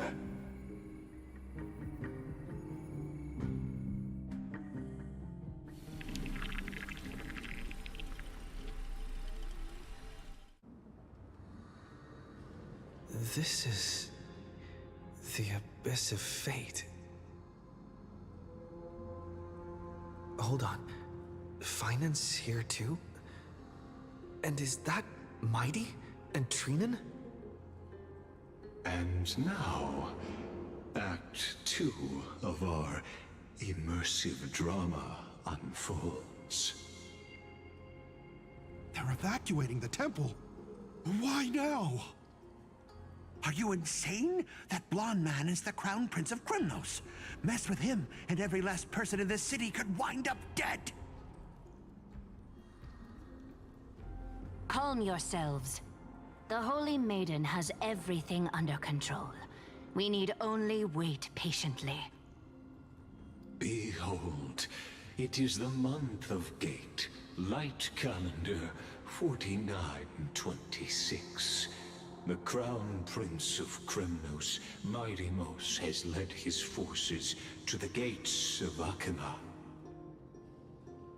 As you know, though Midimos was proud, he did not engage in needless violence.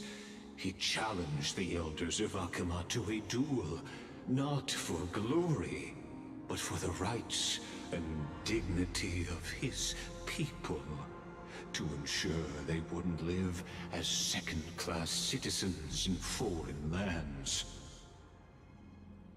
After Aglaya's mediation, Funden met Midimos' challenge as the Elder's representative.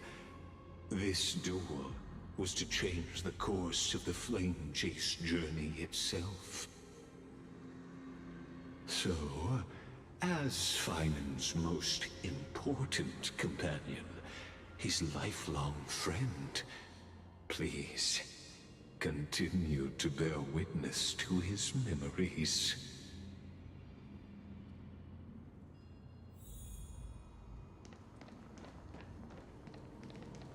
Is this your idea of an honorable duel?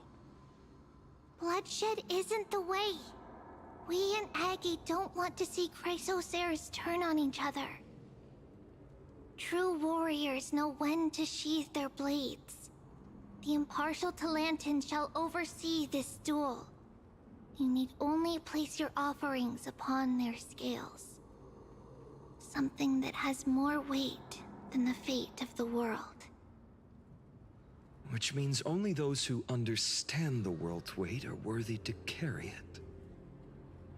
Is this how you plan to test our convictions? Well, Kremnoan, looks like you won't be able to punch your way through this one. It makes no difference. One last chance, new recruit. Walk away, and I'll spare your life. Otherwise, come and face me. I'll give you a warrior's death. Hard to imagine they once clashed like this. Holy Maiden, I can't help but feel like a pawn that has stumbled into some greater political game. Every hero was once a child, and every child must grow. That's so. I don't even know why I'm standing here right now. Look at me. Just a common soldier. Since swordsmanship won't decide the winner, Lady Goldweaver should be here instead. My devotion to the Holy City could never compare to hers. What if we told you this duel isn't about winning or losing, but rather in the choice you make? Are you saying that Lady Goldweaver is testing me? Every Chrysosere is indispensable to the Flame Chase journey. And you and the Crown Prince of Kremnos are both a part of the prophecy. What the duel marks is not an ending, but a beginning. So, listen to your heart. We wish only to hear your answer. True enough. The voice within has never failed me. It doesn't matter what the result is. I'll give it everything I have. Spoken like a Chrysosere. Now go, Finon. Your journey has only just begun.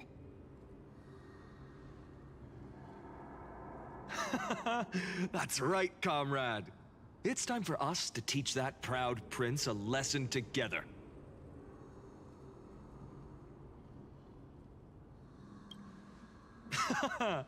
Now that's what I like to hear. Still, on the topic of the Temple of the Three Fates, here we are, at the Temple of the Time Titan. And I don't even know how Cyrene's studies are progressing. We haven't really had much contact since I set out. Still, I hope she's doing well. Anyway, let's go, comrade. It's not every day you get a chance to see Talantin's scales of justice. What's going on? Did he just say Cyrene's studying here? But how is that possible? Wasn't she... Of course, Lycus disappears right when I need answers. Forget it. I need to catch up with Finan first.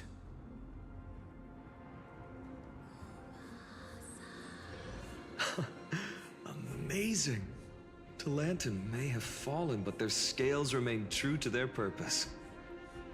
I hope you still remember your purpose, new recruit. You seem awfully confident, Kremnoan. Let's see how you define the idea of weight. For your information, in Castrum Kremnos, the punishment for profaning a duel with such crooked words is impalement. But as we're in foreign lands, I'll indulge you. The signet of Kremnos, the crown jewel of our people. That's my choice. A ring. Not just any ornament, I'd wager. What's the story behind this little treasure? Don't push your luck. Think I'd pour my heart out to you? Just know that Kremnos' 1,000 years of glory could bring a titan to its knees. Let alone a nobody like you. So to him, glory and his people outweigh the entire world. And the very destiny that Mighty himself will eventually shoulder.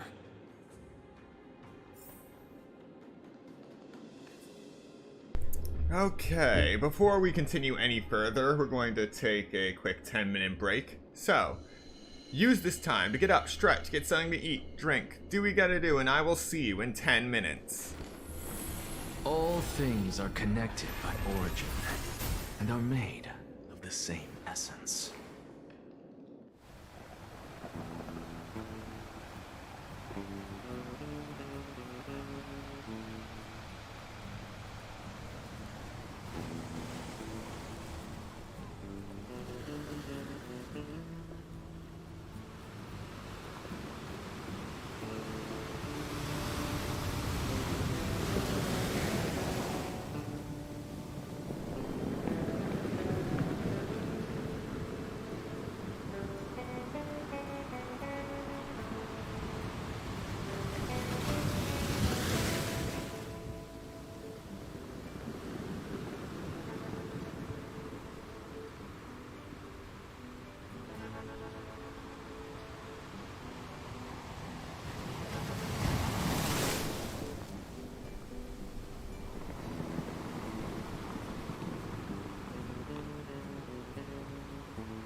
Alright, we are now back.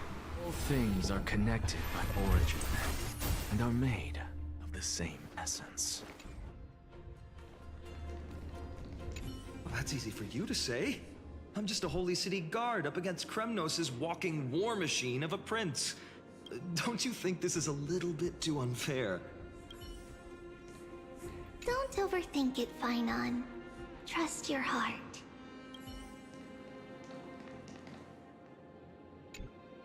Now this is a tough one.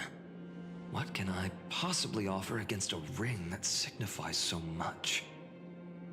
Well, comrade, what does your gut tell you?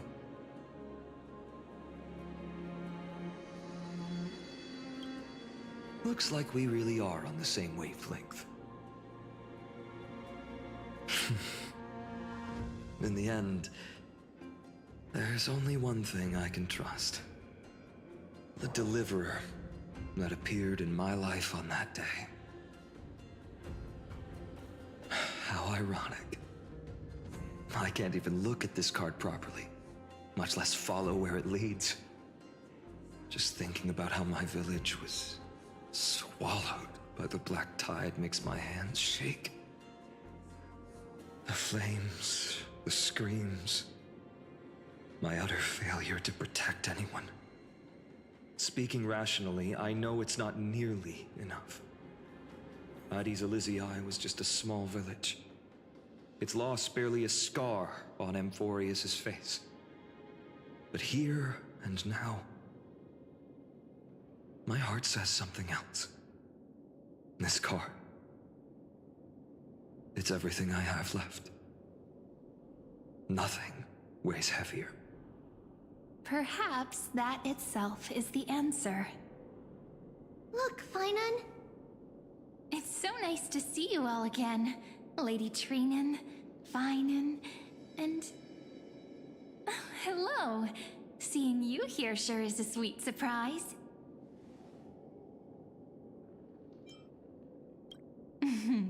Why so surprised? Could it be... Did you miss me? Cyrene? This is... incredible. I was literally just thinking about how you might be here. But I'd never imagined I'd see you this soon. I was supposed to leave with the priests, but then I heard Lady Maiden was with a white-haired young man. I figured it had to be you, so I snuck back here. That's Cyrene for you. Unfortunately, this isn't a good time for reminiscing. That Kremnoan over there. Sorry about that, Hanslet. We're not skipping dialogue. Still playing house, boy? You get the idea. Quite the hothead. You know, you two just might get along. Don't worry, you already know what the answer is, don't you? If that's your choice, I am with you. I am with you because I remember it all too. The fields of Addis Elysiae, those red leaves, that little swing of mine beneath the tree where I dreamed the sweetest dreams. And those dear fairies in the Memorance Maze. It hurts so much knowing they're gone forever. The pain speaks for itself. Our hometown may have been just a tiny village, but to us, it was the whole world. But that's not enough, Finon. Not nearly enough. Even though hatred can help people grow and turn a boy into an unbreakable warrior, what you need now is victory. You can't just stack the scales with your past suffering. You have to throw the weight of your future onto them as well. The future? What do you mean? Maybe that was a bit too cryptic for you, but it's actually really simple. Why not have our mutual friend here stand on the scales with the deliverer? How about it? Can you help us?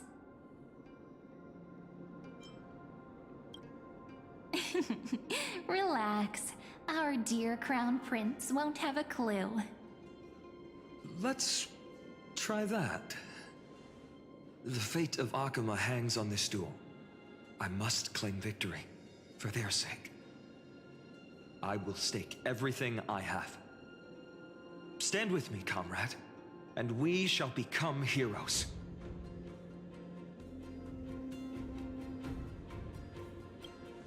Let's. Together we'll prove that what weighs more than the fate of the world is the resolve to shoulder an immutable past and carry it into the future. Talantin, the fair, the just, they of unassailable integrity. The challengers have made their choices. In the name of the Holy Maiden of the Three Fates, lower your scales, weigh destiny, and reveal unto us your verdict. Your offering is a card? Yes, a flimsy little card. That is my choice. Just know that it's called the Deliverer. Interesting.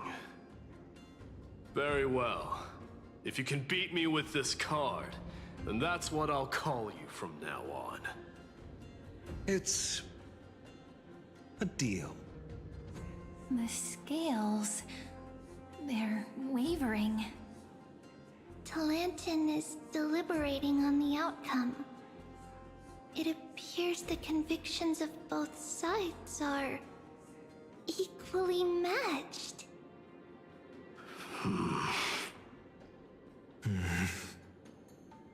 This is suffocating.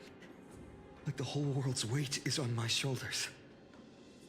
But I believe what my heart tells me.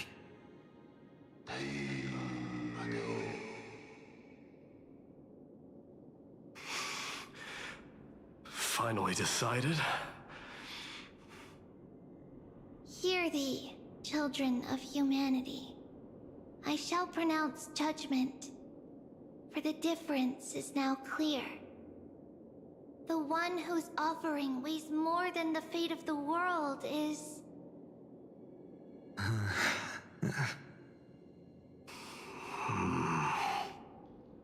one from Ides Elysiae, the nameless hero.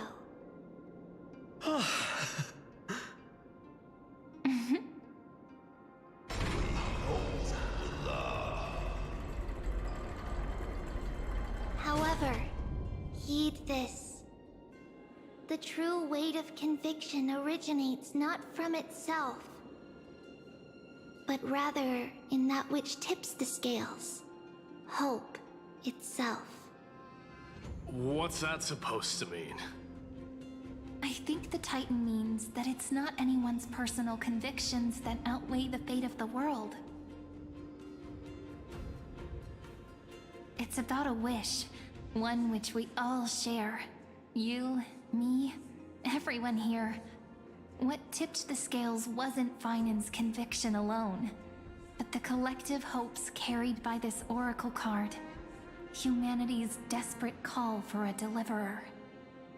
Yes, even you and your people, Kremnoan. Placing us both on the same side of the scales? Foolish.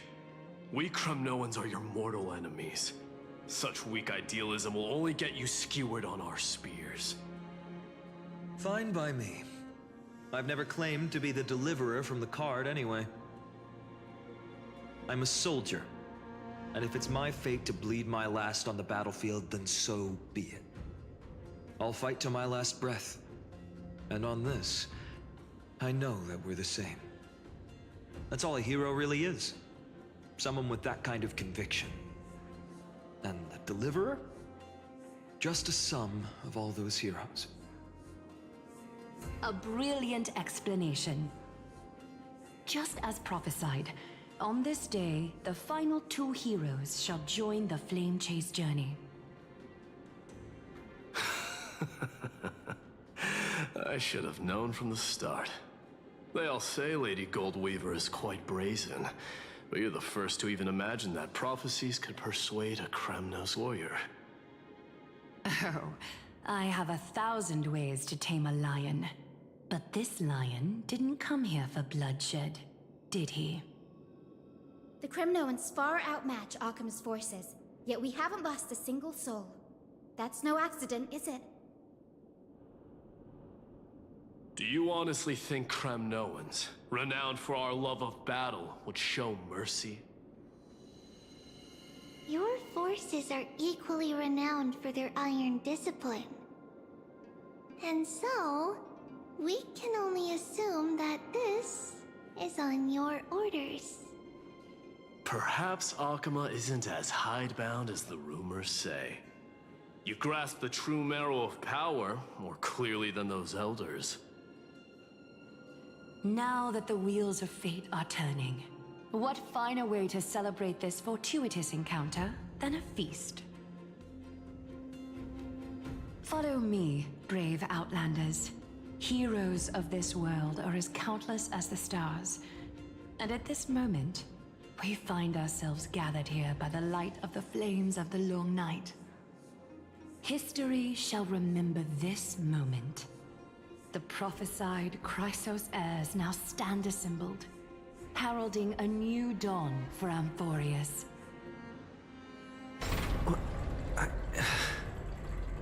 You must see now how different this is from the flame-chased journey you traveled.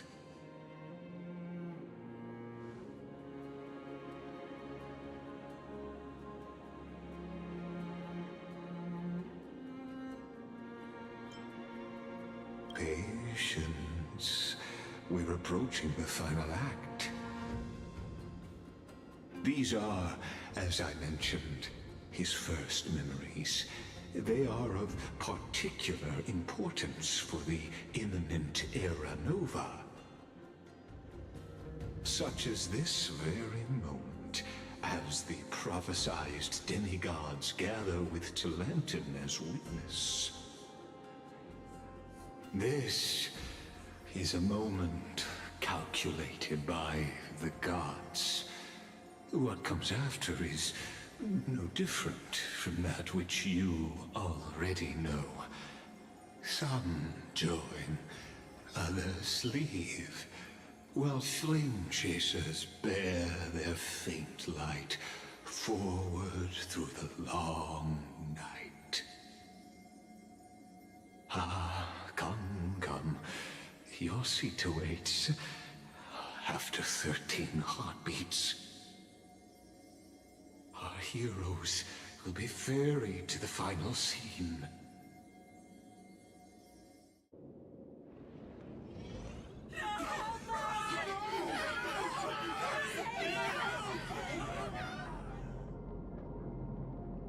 They say that the heroes of this world should be as countless as the stars. Yet now, we're the only ones left standing. So, in the end, the black tide still swallowed everything.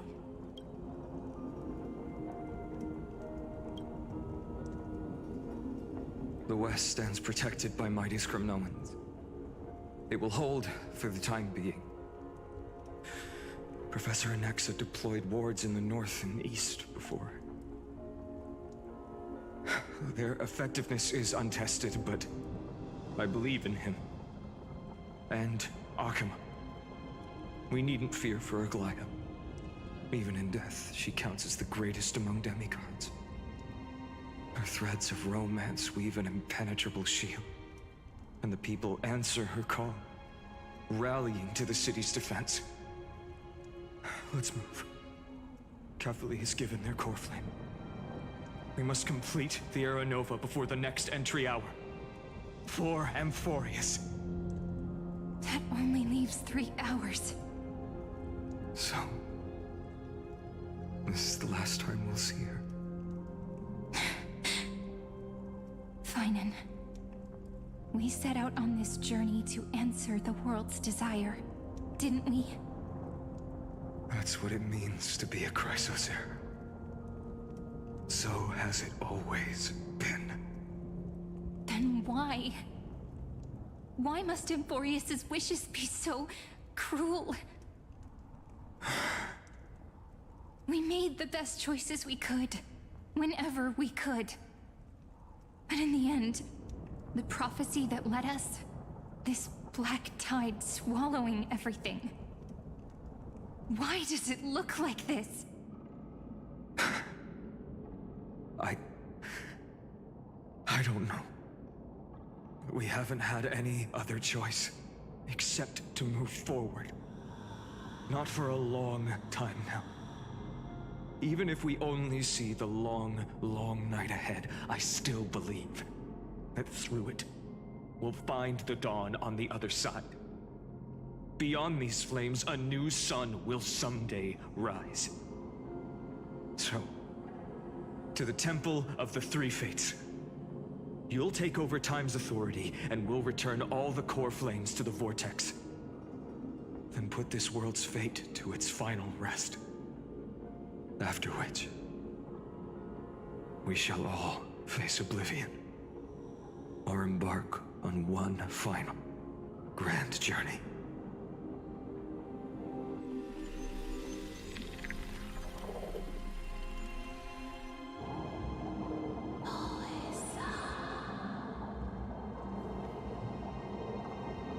Please forgive us for disturbing your sleep, Orynyx.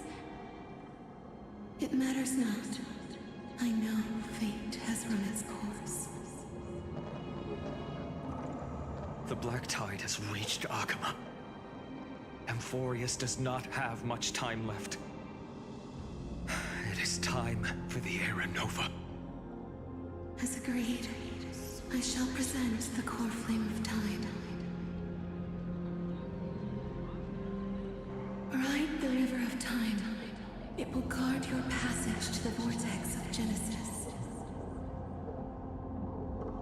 Step through and witness.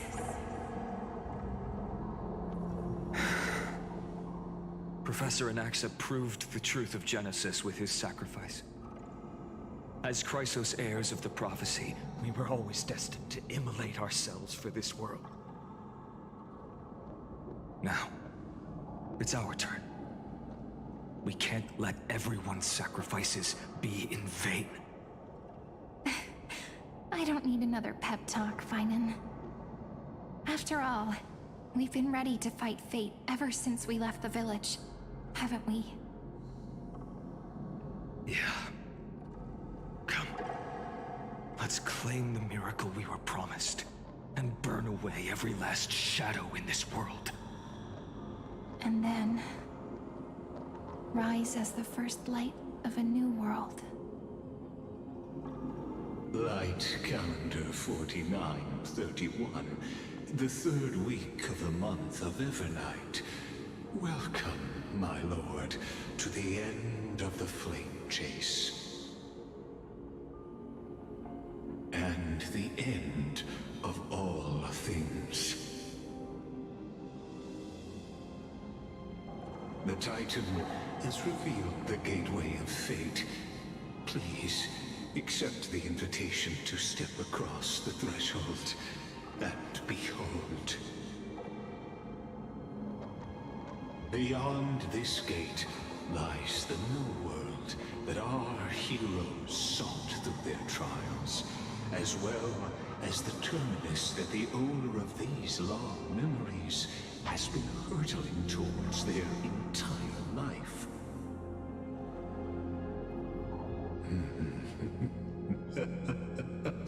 Perhaps you'll find it all too familiar.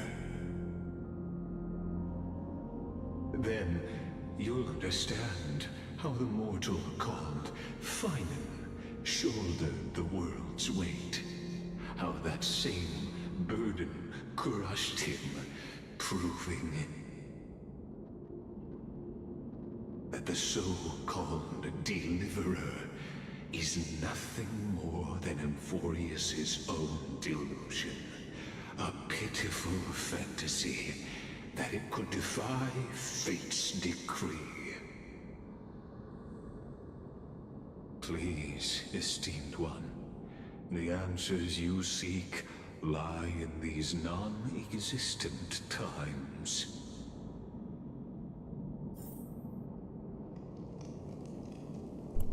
Ugh. This is just becoming more and more confusing.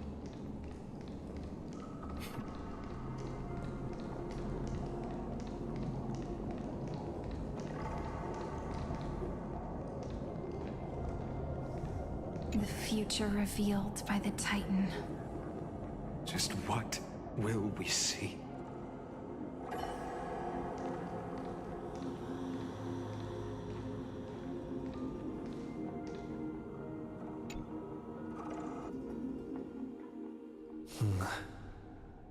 The vortex of Genesis. So it is here. But... just what is this? Life's but a walking shadow, a poor player that struts and frets his hour upon the stage, and then is heard no more. It is a tale told by an idiot, full of sound and fury, signifying nothing. The vortex of Genesis, where the world begins and ends. What stage could be more befitting of our final act? Come, I beseech you onward, buoyed by your surging curiosity. As an unattainable existence that has dwelled within his heart, beyond his reach, you have accompanied him through the march of years uncounted. You naturally have the right to view the river of time in its fullness, and to witness what he welcomed upon his arrival here. Every absurd and tragic ending. Now, if you would. Yeah, we're in too deep now. My journey to the Aranova. When the Aranova comes, the skies will clear again. Oh, Deliverer, though you walk... Enough talk. Go. Make the...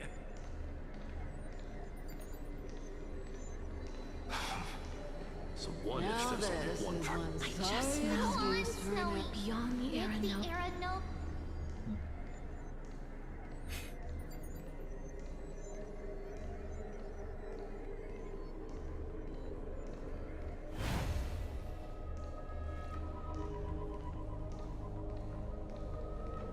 No more party tricks?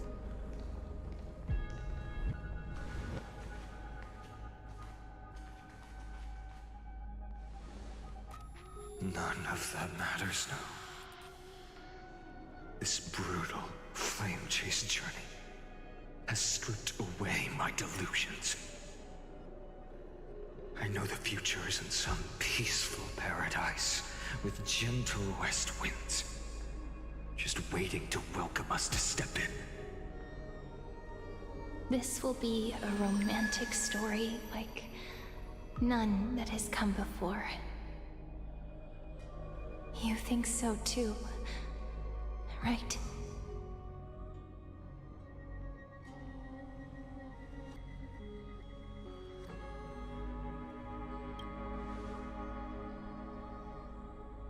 Ah, indeed. In his memories, such a scene replays over and over. Though the details may differ, this remains ever the same. All shall bid farewell to one, and that person alone will witness the miracle. A total of 33,550,335 times. I'm sorry, what?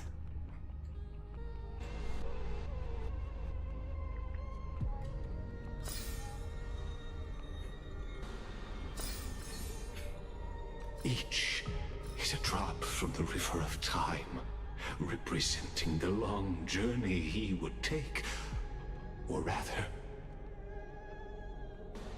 a never-ending cycle.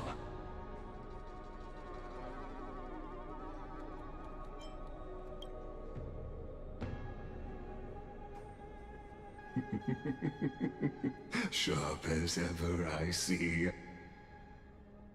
Seeing is believing. Why not let your own two eyes uncover the truth?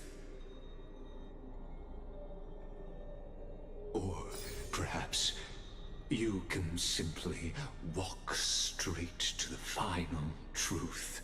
See the true face of the character you play, and witness the ultimate nature of the Chrysos heirs, flame-chased journey, and the cycles of Amphorius. Please, take your time. Look around as much as you wish.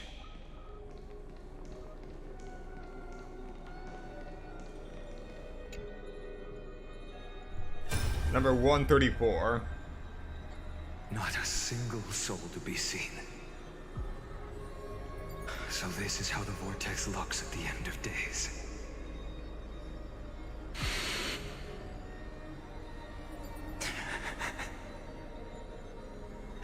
Looks like I've got company after all. But since you've made it here... So, in the end you succeeded. Executioner.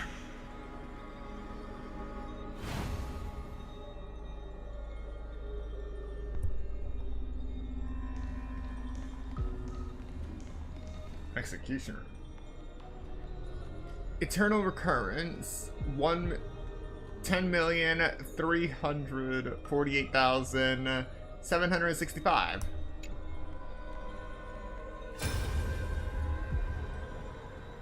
Castros, didn't you? Yes. I've become Death's demigod, and shall never again walk the world of the living. What you see is the surging of the river of souls, brought on by the countless dead feeding it in these dark times. They cry out. Though dead, they'll converge into a torrent and guard the vortex to see the Era Nova fulfilled.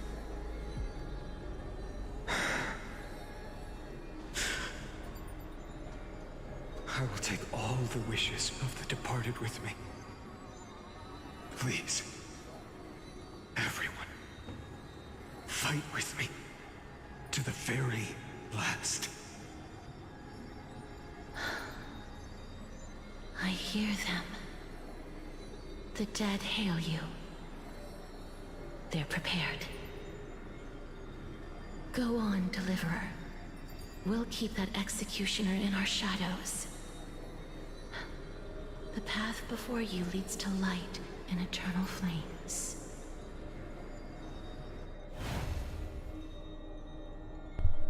I'm gonna guess that the executioner is the Flame Reaver. Alright. A lower number. Eternal recurrence, 7,753,021.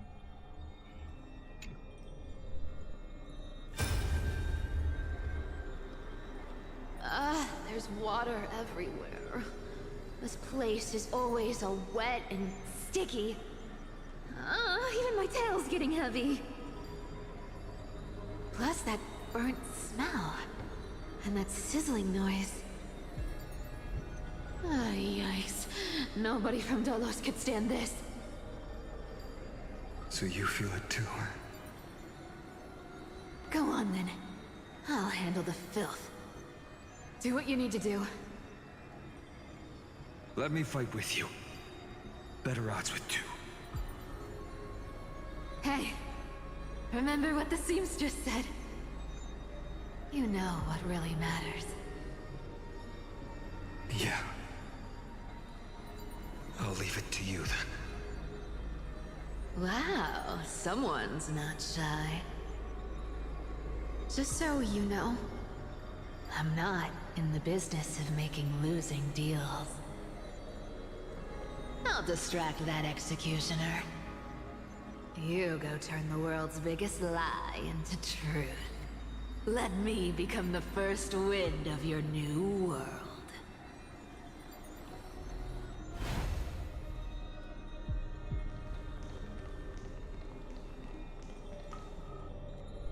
Oh, wow.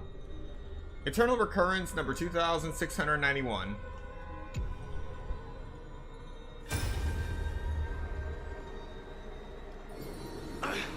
Just shut up and get out of here! Are you crazy, Mighty? Immortal or not, even if you're the demigod of strife. Oh, I'm still no match for them. No, I know you can. I just wanted to request that you witness the Era Nova with me. Together, let's prove that we're enough to transcend the prophesized fate. Could it be that now, at the critical juncture, our mighty deliverer is chickening out? Scared of a stupid prophecy?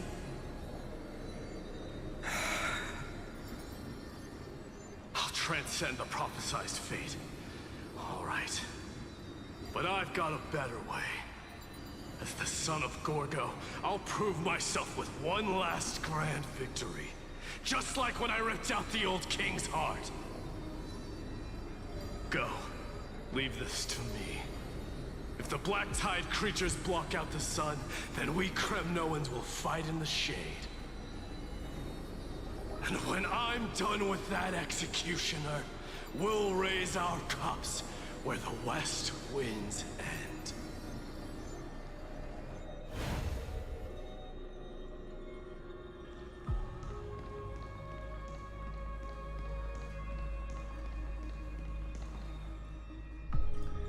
Eternal Recurrence, 823,156.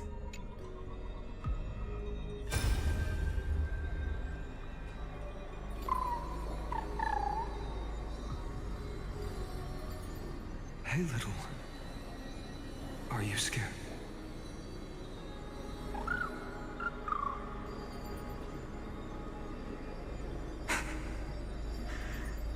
As brave as Heinz. Stay close, little Ika.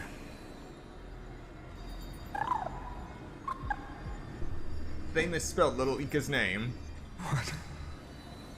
No, not you two.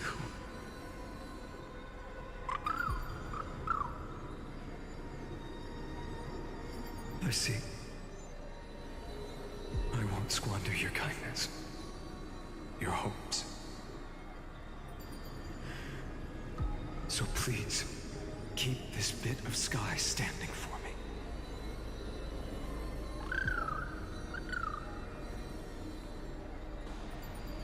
Well, now there's one last thing I need to do before the Era Nova. Come, Executioner. Let this patch of clear sky show me where to strike.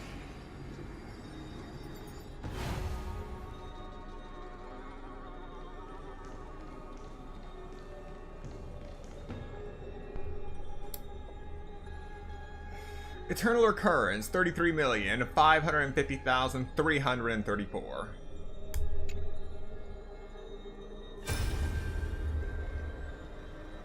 All shall bid farewell to one, and that person alone will witness the miracle. Such is the will of fate. So even the future revealed by the Titans may not come to pass. The Era Nova.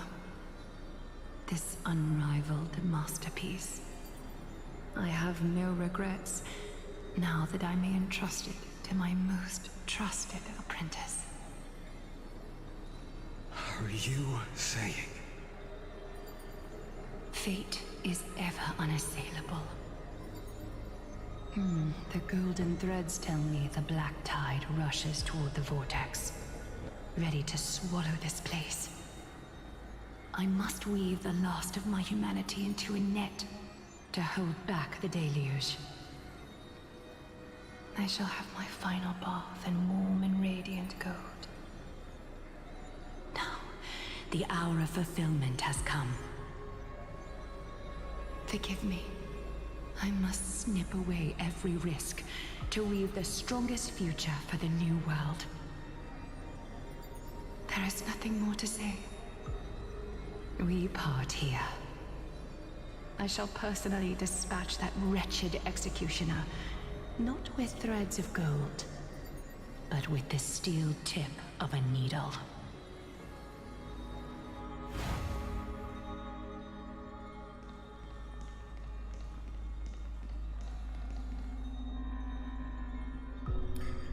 Eternal Recurrence, 24,581,189.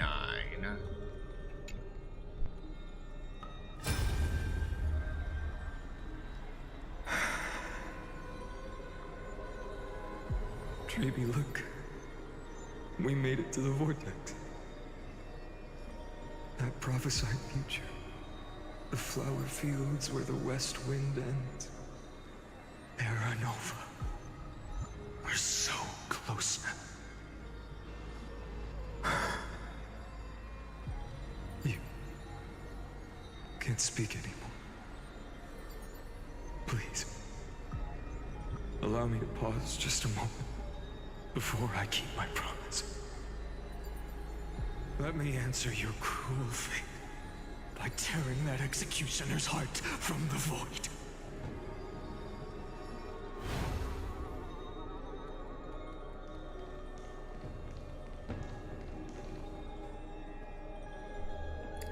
Eternal Recurrence, 67,023.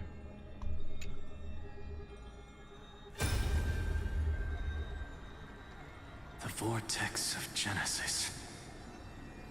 The last time I was here, I was returning the core flame of reason. I didn't have the time to observe it in too much detail back then. But a holy sanctuary of the Titans. Looks more like their frozen crypt to me. Well, all the core flames do lie here now. It's my honor to walk the final stretch with a mind such as yours, Professor. Oh, getting ahead of ourselves, are we? Have you forgotten so quickly? I died for truth long ago. What walks with you now is but a thought in your mind. Of course. How could I forget that? But I'll say the same to you. It's my honor to walk this final stretch with you, too. Now go. Stand tall and finish your final task. Yeah. Just leave it to me. Time for that wretched executioner to pay what they owe.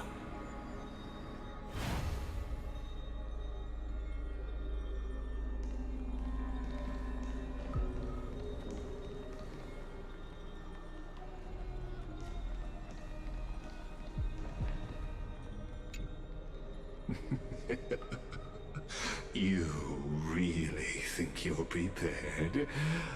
Allow me to give you a warning most earnest. Once you see what these memories hide, the world's course will be forever irreversible. Alright, give me one moment before we continue.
Okay, sorry for the unplanned interruption. Ah, very well. As you have made up your mind, let us bear witness together. As the sole audience of this eternal theater, I have been rapturously awaiting your arrival, and this, too, is the very reason I must show you everything. I believe that since you've bathed in that Eon's gaze, you can make Amphorius's frozen fate flow once again.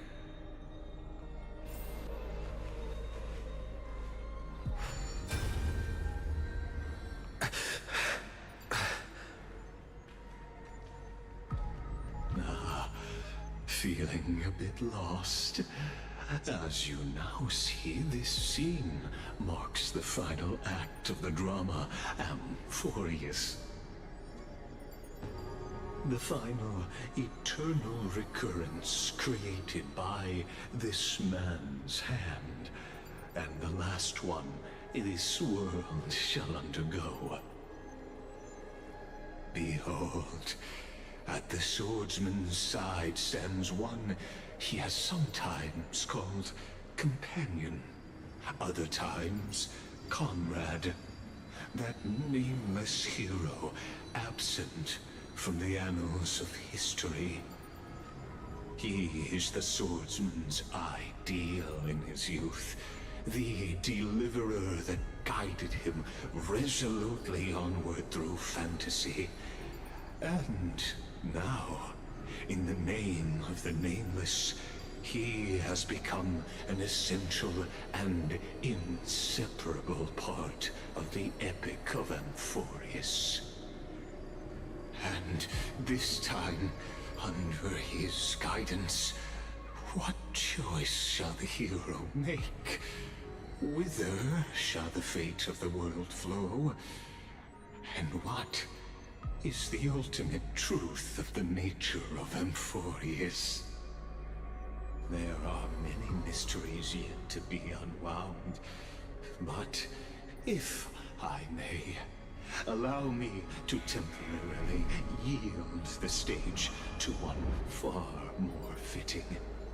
Please put your hands together and give a rousing round of applause for they who will reveal the answers and bring about the final end of the 33,550,336th flame chase journey.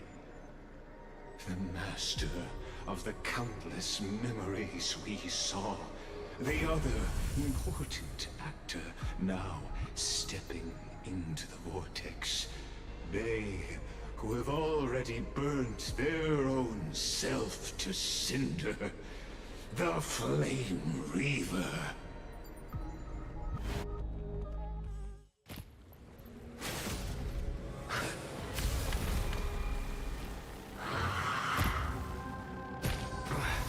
So, in the end, you succeed, Executioner. With my flesh as kindling, like the first dawn of the new world. The time has come to once again start everything. We're lost. Here we go again. Have some sunshine. I shall remember this world. Dispel the gloom. Restore the skies. Embrace a new life. Never seen open sesame. Watch it crumble. This world. Life is not so fragile. Return to dust. What's the matter? Insanity! This ends now. With your corpse. Ignite the dawn! I was ready for more of a fight.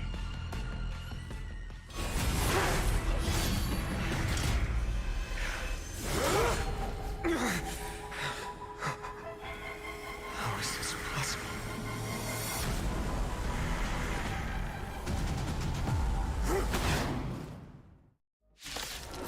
Okay, I did not see that coming. Sons of destruction, now twinned. You then set your blood ablaze, your fury. They completely lost themselves. A corrupted Finon, okay. Look, the show has begun. With this divine power, I extract the world's purity to reforge all things! I shall remember this one. To the soul, insanity. I don't have time. Expand your thinking. Glim. Well now.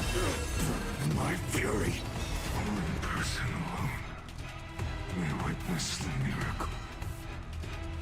Such is the will of fate. That person can only be you.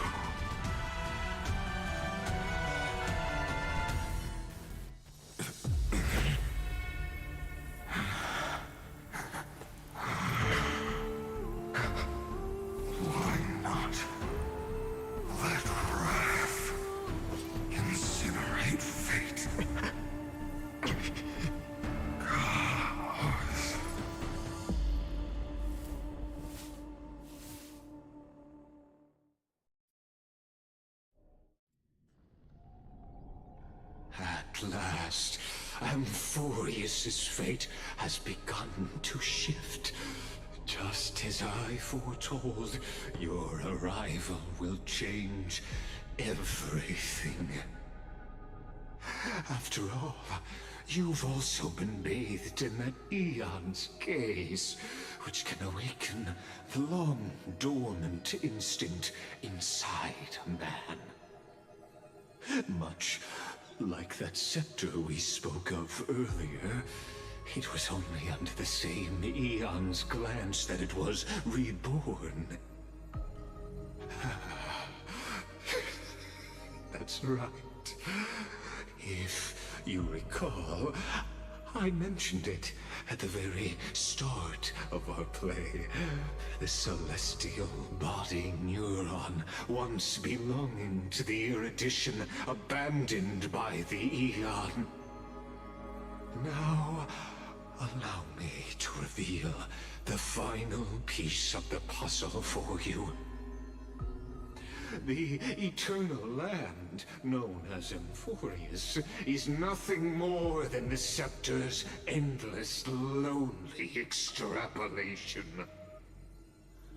A bottomless well of fury, aimed at the god who cast it aside.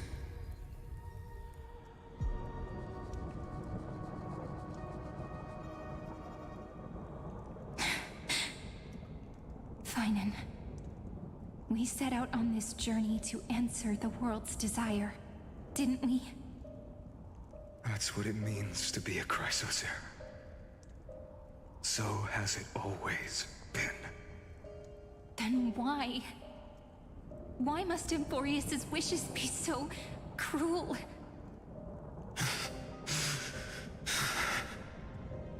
We made the best choices we could, whenever we could. But in the end, the prophecy that led us, this black tide swallowing everything. Why does it look like this? You see it too. Those burn marks. The flickering cubes. They're not a tide at all. They're more like a shattered teleslate. Standing here, the voices of Titans have never been clearer. Turns out, they were coming from the black tide all along.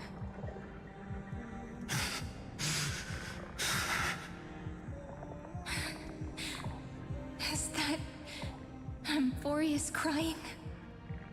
Or maybe it is screaming at its creator, at its god. Finan, do you still remember when I was little? I had a dream. A dark, cold room with nothing but Orynyx's curtain glowing like crystal.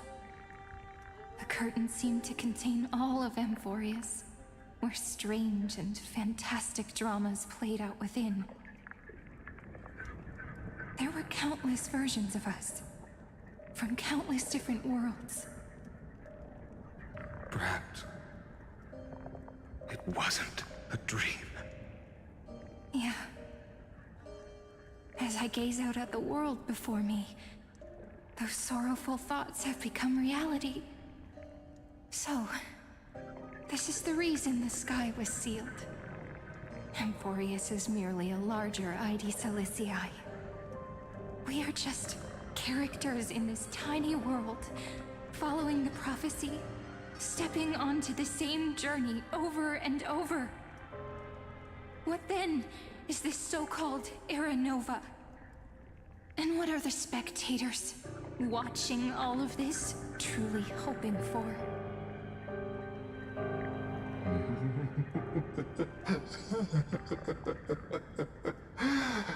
As a reward for reaching the end of the world, let me answer your questions.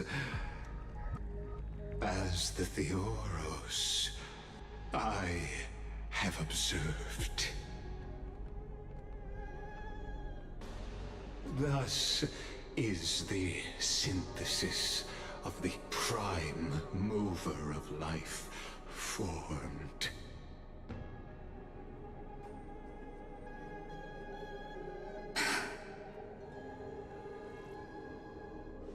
This is a moment the universe will remember. After millions of extrapolations, the experimental environment known as Amphorius has finally achieved results. So, the results you speak of are this wreckage of a world. We all gave everything we had, returning 12 core flames to recreate the world. And in return, we become nothing more than sacrificial offerings at the end of everything. Exactly. The Titans are Chrysos heirs of the past, and Chrysos heirs are the Titans of the future. Anaxagoras' theory of Era Nova holds true, as the model of reason he reached unprecedented heights. But from just the perspective of a player in the drama, he could never fully uncover the last layer of truth. The cycles of the hero's journey that have played out until now were never about creating a new world or perfect heroes and gods. They were a deep learning program made for the Black Tide. But this time, your plot will fail. I've taken Catholi's core flame, and when the dawn of the new world arrives, its light will burn away all the darkness. Haven't I made myself clear? The Chrysos heirs and Titans were merely byproducts of the experiment. You've seen this world's evolution, witnessed the birth and growth of the Black Tide, and how it devoured everything. Every generation of heroes, gods, and worlds was born only to be destroyed by it. This is the endpoint of Amphorius's calculations. A perfect equation of destruction. So in your eyes, all the sacrifices are just a string of insignificant numbers? Don't sell yourselves short.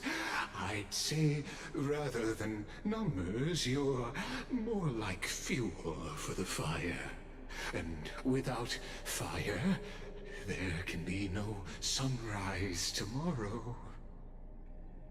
Even if that sunrise is born from annihilation? Curious question. Have you ever considered that after millions of extrapolations, Amphorius is already following a different path from the erudition? It has long since granted divine blessings equally to each child. The golden blood flowing in your veins, it comes from the blemished one, whose name is destruction itself. And Amphorius's Chrysos heirs were, from the very beginning, fuel for the Aeon to burn the universe. Amphorius has waited for this moment for too long. At the end of the empty, cold, and lonely extrapolations, the destruction has reached its final destination.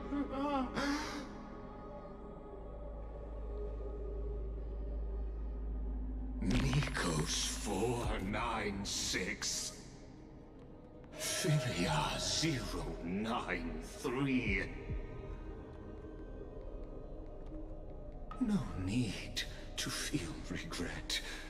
This generation of Chrysos heirs is the most outstanding model, and you two are the final factors. For you, the Era Nova is no lie.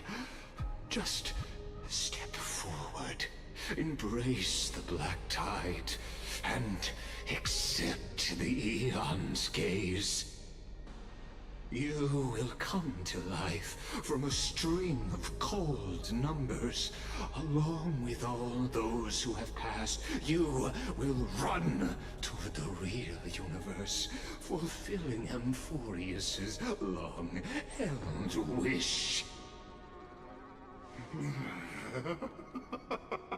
In the name of the Lord Ravager Iron Tomb, unleash its fury and destroy the source of all this tragedy.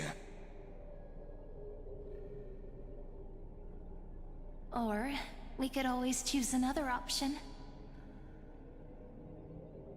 Like you said, Amphorius is just an experiment, and we're the participants.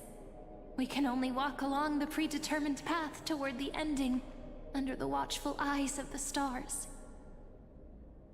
But that also means that there isn't just one Aeon who can cast their glance at Amphorius, right?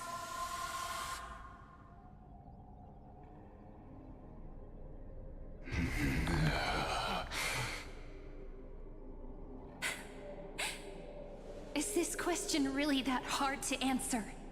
Or did I guess it right?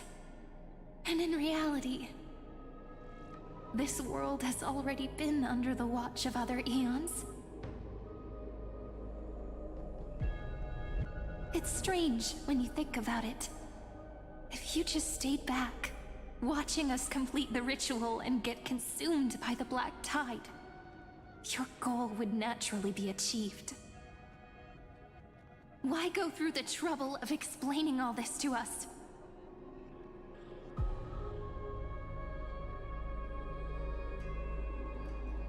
You're pretending. Revealing the so-called truth just to deceive us. Covering up another possibility. Destruction is not the only outcome for the fate of Amphorius.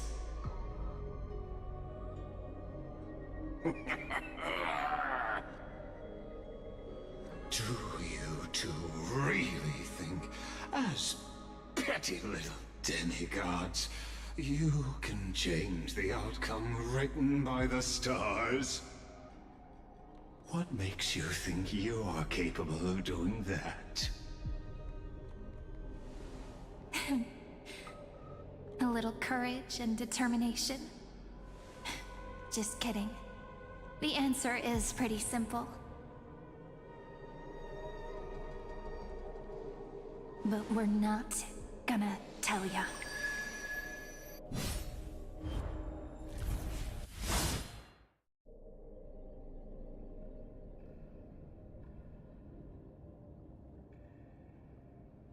We're going to weave a long dream for Amphorius, making it believe the experiment hasn't ended, that everything is still ongoing.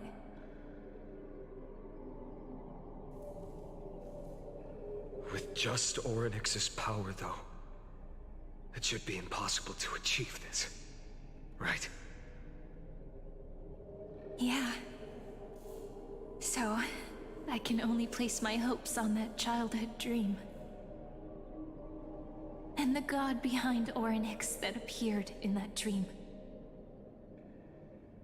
Now, I can say with certainty, time is the page on which that eon records Amphorius.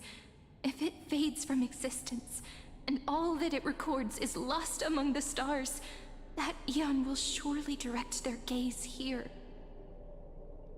And it will be a glance that spans time and space, granting each incarnation of me the power to reset time, imbuing my soul into this ceremonial blade, and creating an endless flame-chased journey. I understand. Then let me step into the cycles and continue Amphorius's grand design. To deceive the gods, deceive the world itself. But to make time vanish from this world, that would mean you...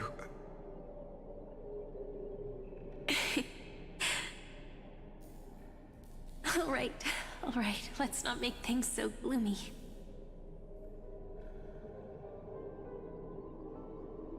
What we're about to embark on is the true hero's journey, so... Come on, cheer up a bit, okay?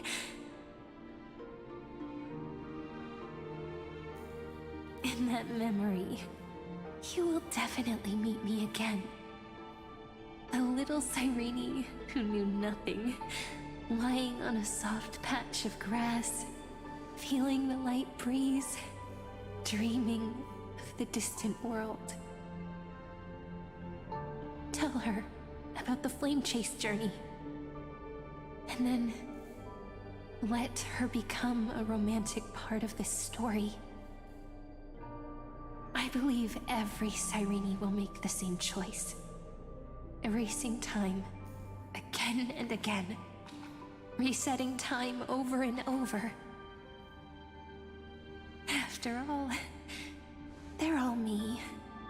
And I will always have my charm.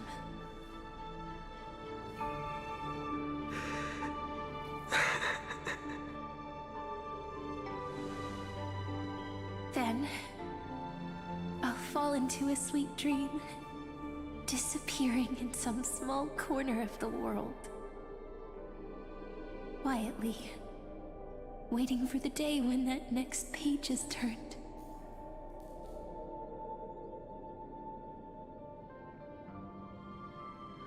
And I will keep going. Even if the road ahead is dark, I will burn myself to light the way. Rather than let the core flames become nourishment for the Black Tide, I'll become their vessel, to prevent the arrival of Era Nova.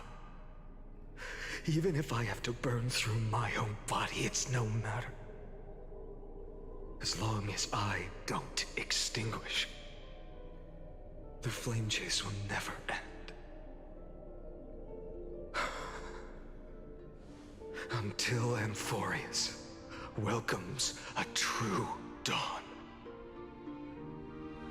The girl who watches over time, and the warrior who carries the world.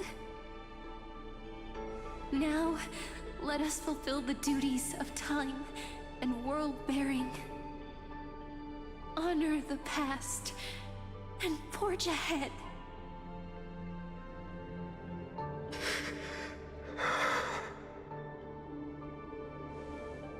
I promise you, the pain will pass in the blink of an eye. You need to hold tight to this ceremonial blade. After I'm gone, it will take you back to the beginning of time. The start of a new story. I believe that in that story, we're in countless stories, each alike yet unique. Everyone, all the companions who sacrificed themselves, alongside the deliverer we once dreamed of as children, will reunite beneath a vast, endless sky. If we can never break free from this prison, I will stand my ground. Until the day someone shatters this endless cycle and writes the final chapter of Amphorius' fate.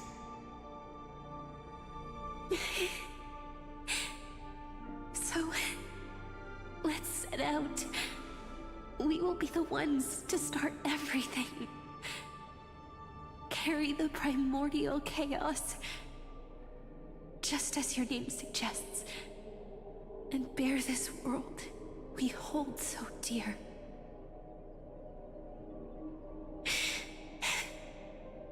So long, Kaslana. As the Theros I have observed, instruction synthesis is formed.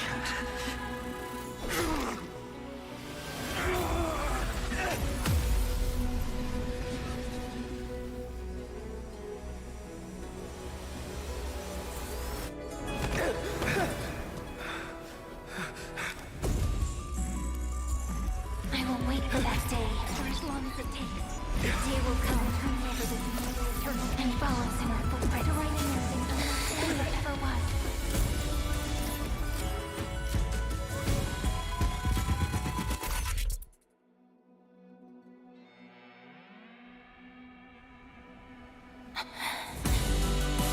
That will be a romantic story like none that has come before. You think so too, right?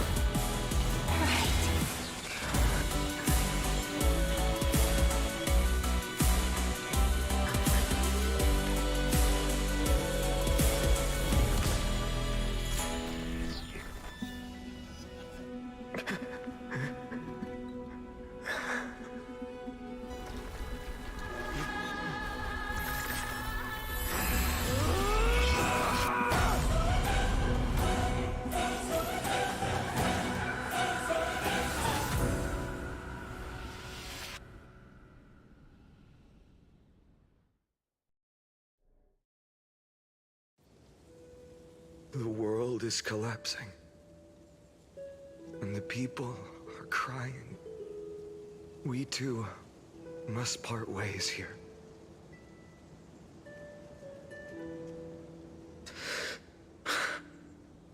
Friend. Ides Elysiae, the little village of my childhood. The gentle breeze and the sound of waves still linger. Everything is as it was.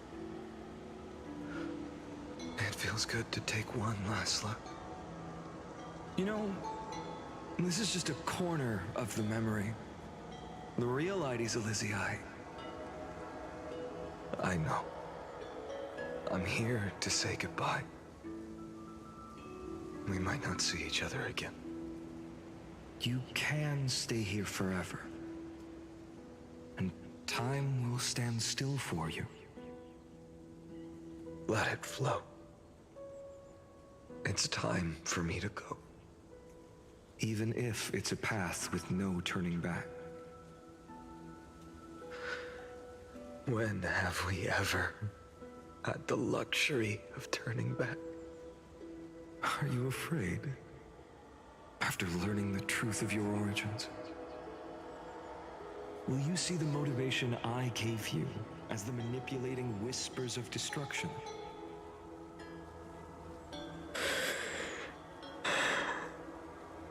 The convictions and choices that come from my heart. I don't believe they're designed by the so-called paths. If we are just numbers simulating life, then you are the image I've always longed for. The person I wish to become. A real, living person. A true hero. Then why do we part here? You can take me with you, and we can start this journey together. I'll be by your side, guiding you, just like before. No. I'm afraid I'm on my own this time. Why? Because there is no perfect solution in this world. Cyrene has already embraced her fate. And I will embrace my origin. Destruction. And with this power, I will rebel against its creator, bringing endless fury to the darkness, sweeping the world. If you stay by my side, I'll hesitate. But this world can't afford a soldier who wavers.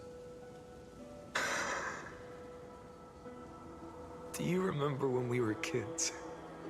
Everyone would get so excited drawing cards like ruler or warrior, but throw fits over devil or drunkard and demand a redo. Kids always get to change their minds. Things are so happy and simple for them. But when it comes to the fate of adults, there's no room for redos. Then go, Kaslana, as you promised. Deceive the world. Seize the core flames and rewrite your fate. Burn yourself up with all your might. Wield your futility like a sword. And fight against the gods. In the name of world-bearing, I promise you, Kefali will never forget this.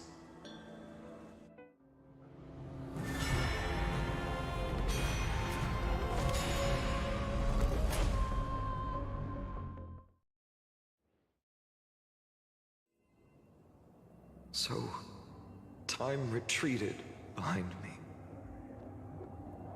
Until it reached the origin, where nothing ever existed. Just as Professor Anaxa once said, in that void, Kefali stood at the center of chaos. Time, space, and causality all flowed from their body.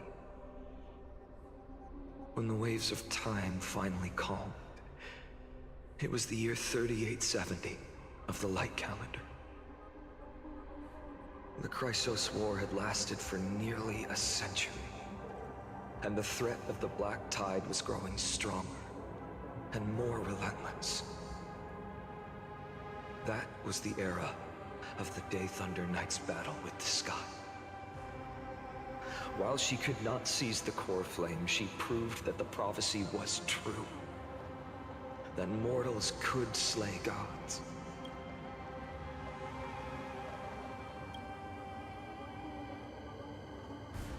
From that moment, the sole survivor of the old dynasty, Imperator Surindra, issued a call to arms across the lands, summoning heroic Chrysos heirs to wage war on the Titans. And that was the first doomed flame chase journey, sealed away in history.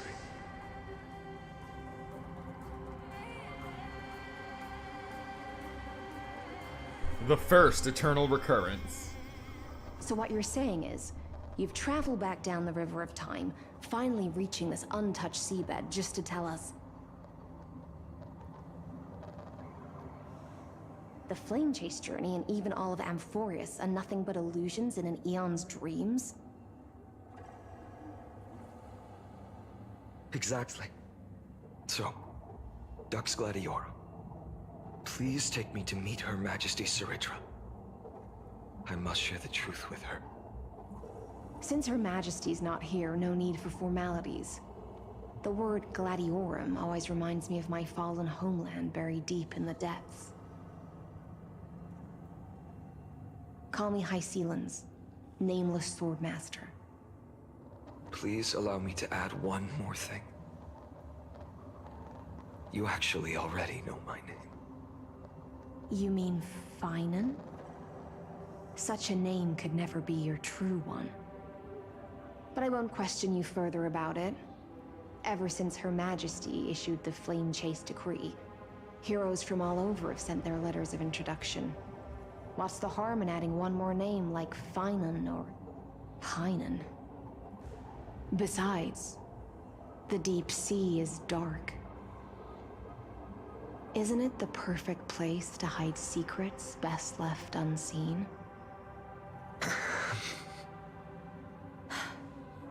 All right, Nameless Swordmaster. Hold on to my wake. Let's find somewhere else to talk. Aren't you even a little suspicious of what I've said? Harboring suspicions is not my concern. My sword dances only when the Imperator harbors doubts. There's no use in speaking further. Show me your true intentions through action.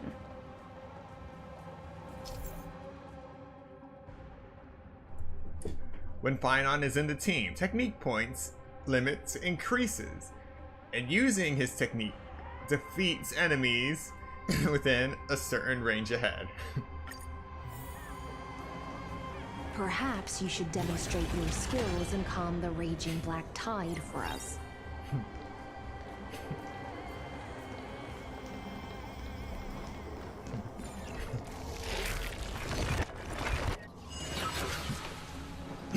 Now, I explicitly remember restoring this in the past.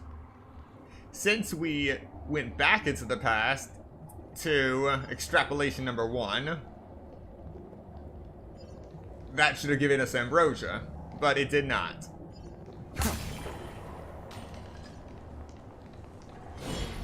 Light up the dawn.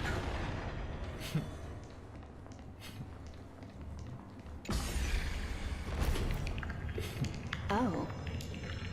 Nice moves.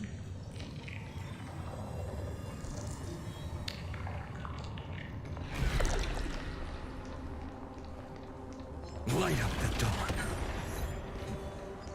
You just washed it away, and here it comes again. The black tide is really no joke.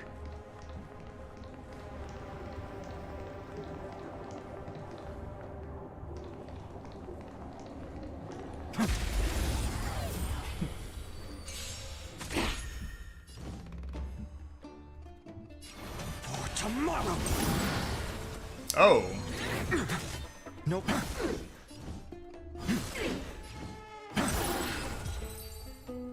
Just keep slashing.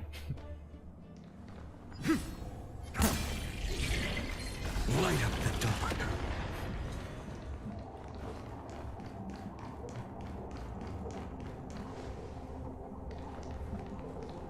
The waters end here. The one you seek is beyond this point.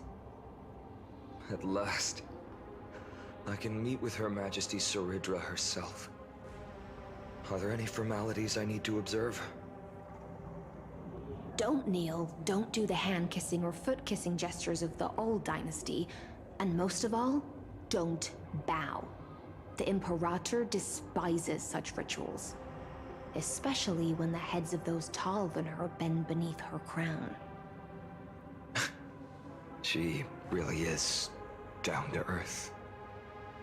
The second thing to note, only trusted ones may come near her.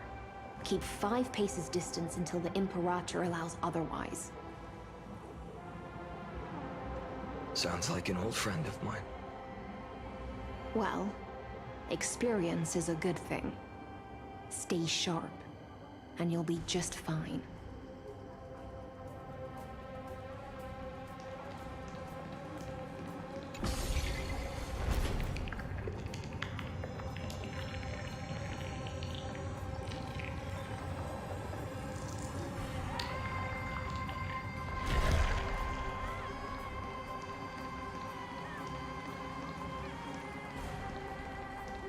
Duck's Goldweaver, little hostage.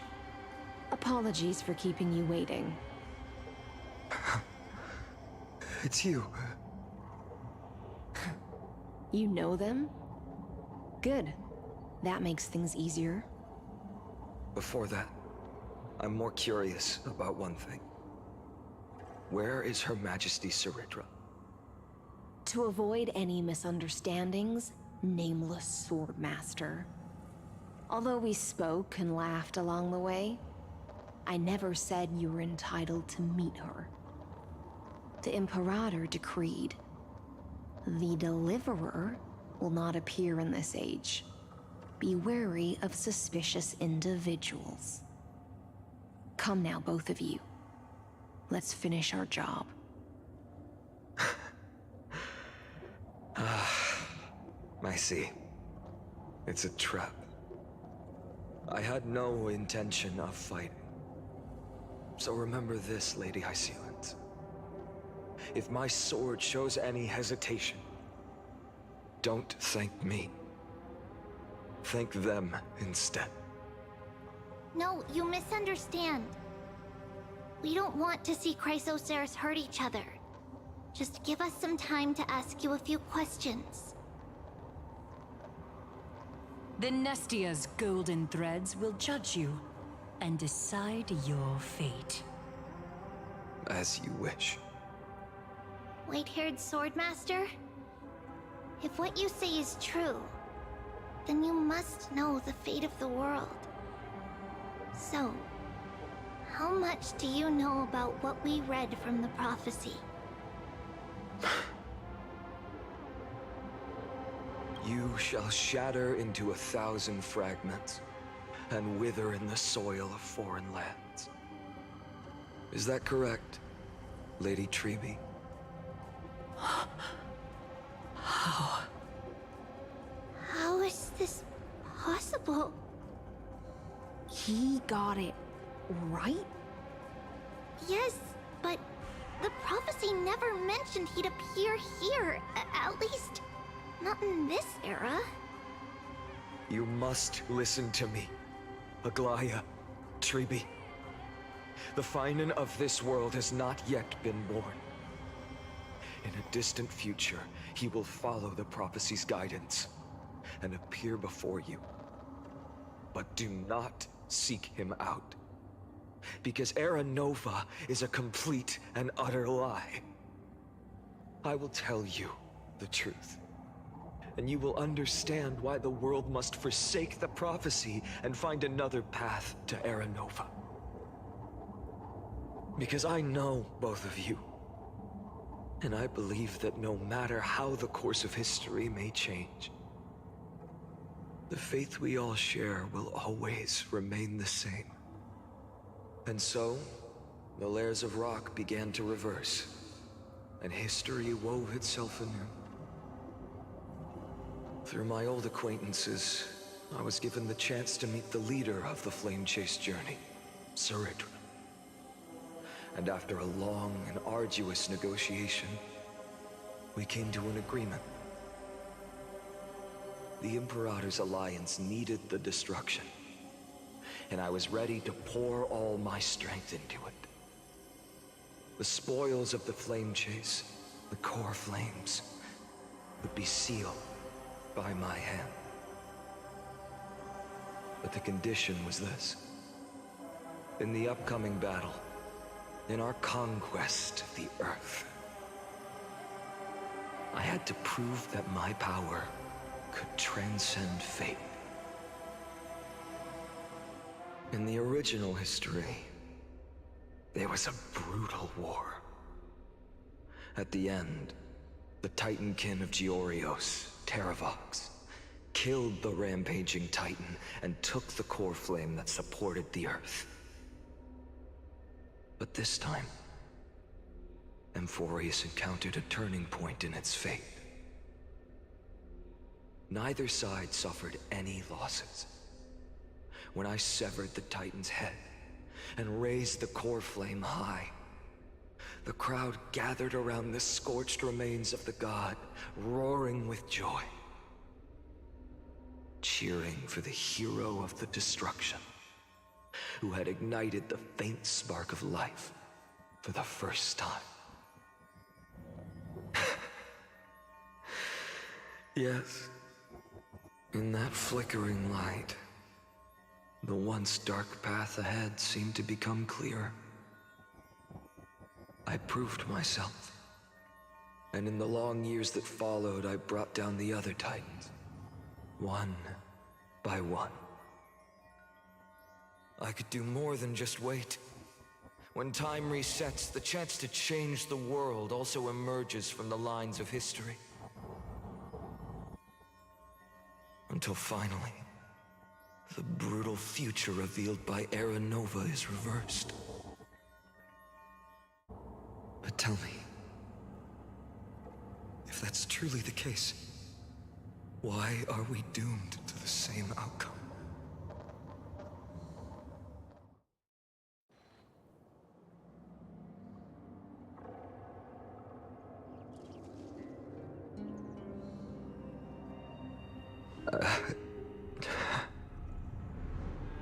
The people kept their promise and handed you all the core flames. In this world after Trebios, no demigods were born in Amphorius. At this point, I just want to know, when they vanished into the black tide with their mortal bodies, why didn't you shed even a single tear?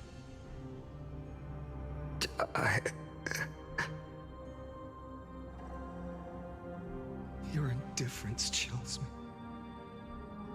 To you, were they just a bunch of insignificant footnotes?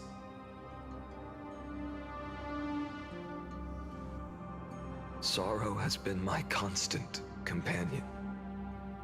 In fact, with 12 core flames upon me, the fire in my heart has never been more violent. I'll remember this world through anger. As long as I burn, they'll never truly leave me. Perhaps it's already too late. But you're right. Anger, at this moment, is the only weapon I can rely on. So, draw your sword, Executioner. I'll make sure you realize that your greatest mistake was leaving me alive.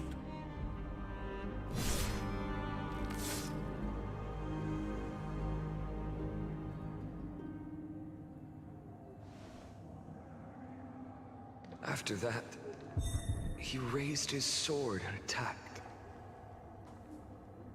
Then, Kaslana killed himself. That day, who fell to the sword to be left in the past, and who went into the future, I can't remember anymore. I only remember a nymph, hiding in the shadows just out of sight, futilely pushing a stone ball. Climb, fall, climb, fall, climb again, and fall. The only freedom the nymph had was in choosing how to roll the stone. Sometimes fast, sometimes slow. sometimes resting on a gentler slope, leaning against the stone for a break. But its choice couldn't change the futility of it all. The stone would always roll back down the slope, and the nymph would always return to the starting point, beginning again. After that, every time I reached this point in the cycle, the burning sky would cast a shadow over its path. It would nearly reach the peak at the 4th quint of curtain fall hour, then fall to the starting point in the first 15 seconds of the next entry hour. And my efforts in this cycle would dissolve into nothing at the same time.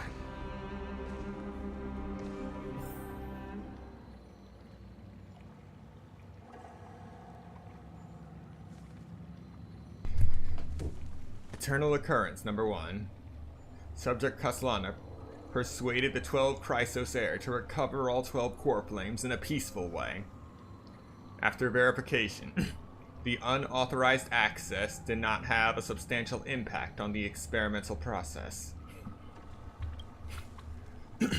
Life cycles of the 12 Chrysos heirs were terminated strictly in the predetermined experimental sequence and successfully loaded into the buffer.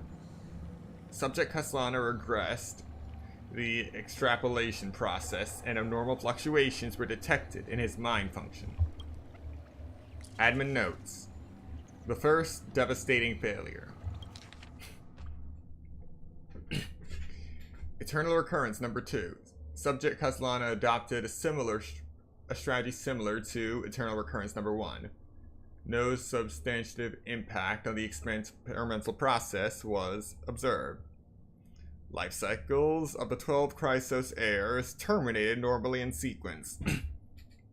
Subject Kaslana regressed the extrapolation progress. Eternal Recurrence number 3. Minor adjustments detected in Subject Kaslana's strategy. Decisions weighted for avoid sacrifice of past companions has been increased. After verification, the subject did not have a substantial impact on the experimental process. Life cycles of the 12th Chrysos heirs terminated normally in sequence. Subject Kaslana regressed the extrapolation process. Eternal Recurrence 15.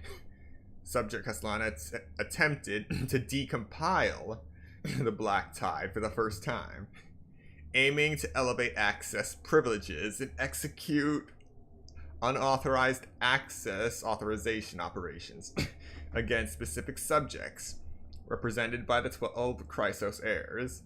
Life cycles of the 12 Chrysos heirs terminated normally in sequence. Subject Kaslana regressed the extrapolation process. Alright. At this point, Finan's trying to get meta.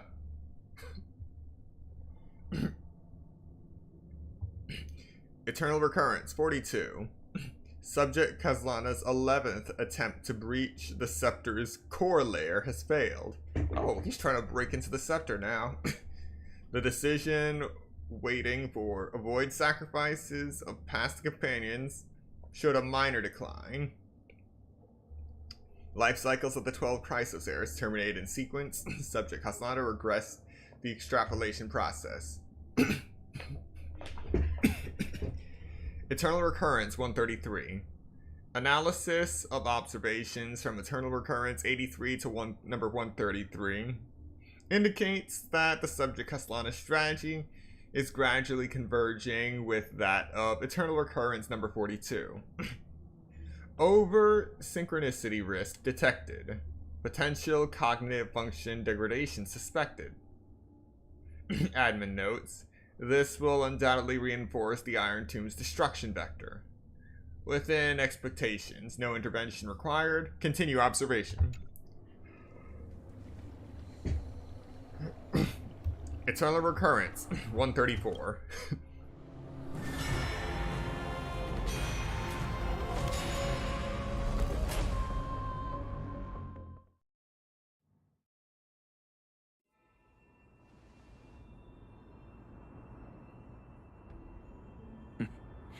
Absolute nonsense.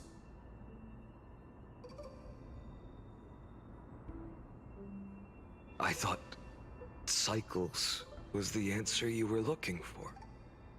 No. It's just that the answer came so suddenly. There was no fun in tracing it back to its roots. Eons? Paths? What a load of nonsense. I can't give you an exact explanation of those two concepts either. Enough. I'm just expressing my frustration. Don't you understand? I was already expecting this. The black tide came from beyond the sky. And everything else is no exception.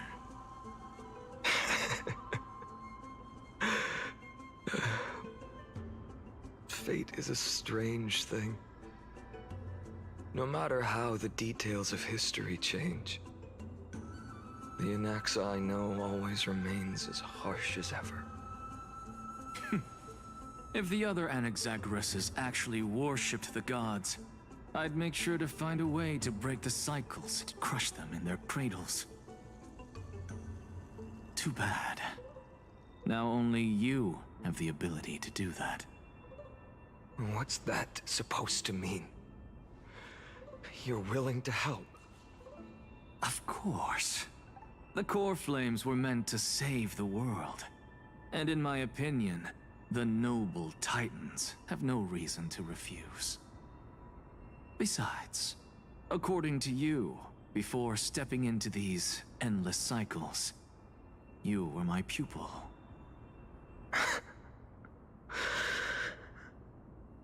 I've already heard the same thing countless times. Enough chit-chat. Let's go. If we run into any other scholars, leave them to me. We've all made preparations for total annihilation. Never thought someone would step in to help. Light up the dawn.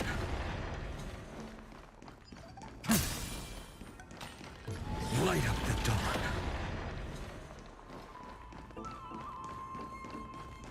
Light up the dawn. You've been to the Luminary Throne before, haven't you? If you're talking about in past cycles. You're already much luckier than the other students.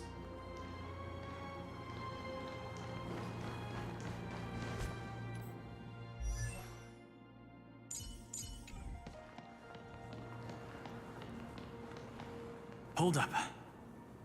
Keep your wits about you. Someone's watching us. Pretty boy, your eyesight's better than I thought. As for that false god who's been turning the world upside down, it's you, isn't it, white hair? You sure do love stealing the spotlight. In the name of the Seven Sages, I demand that you immediately step away from the Luminary Throne. This is the sacred ground of reason, and no one may desecrate it. Take my words back to Aglaya. I won't say the same thing twice, Catgirl. Oh my! You won't even call me the demigod of trickery. That is just heartbreaking. I have some words for you, too. First, as one of the most heretical blasphemers in the world, you have no right to lecture me.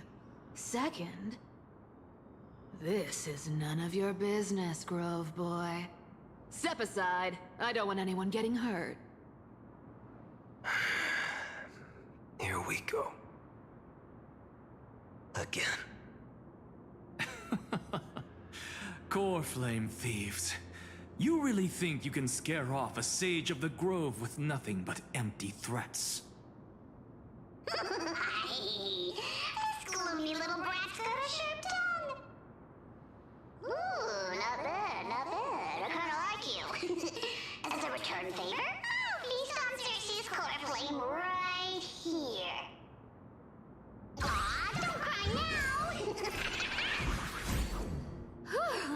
That was close. I'm out of here.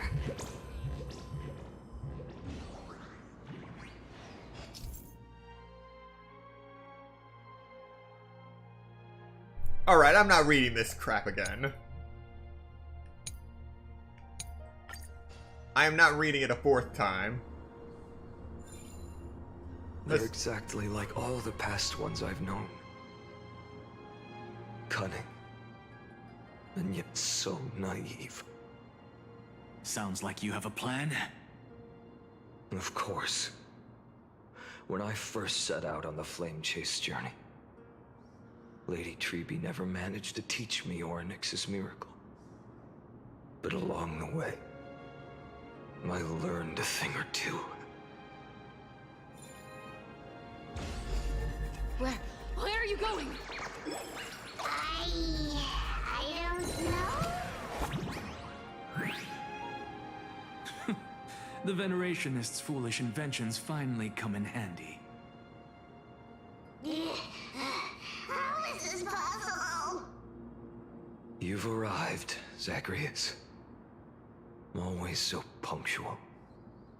What? Do you know who I am? I'm running out of patience. So I'm not going to waste words. Listen up, Spirit Thief. Hand over the core flame, and let's pretend we never clashed. This way, you and this world can still be saved. Save? You sing better than any bard. If you ask me, you're the greatest disaster Amphorius has ever known. No matter how strong you are, you're still just a mortal body. Carrying 12 core flames? Don't make me laugh. You'll just get consumed by the divine flames and drag this world down with you. 134. What? This is the 134th cycle I've lived through.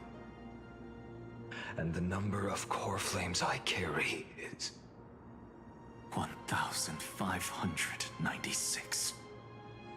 Yes.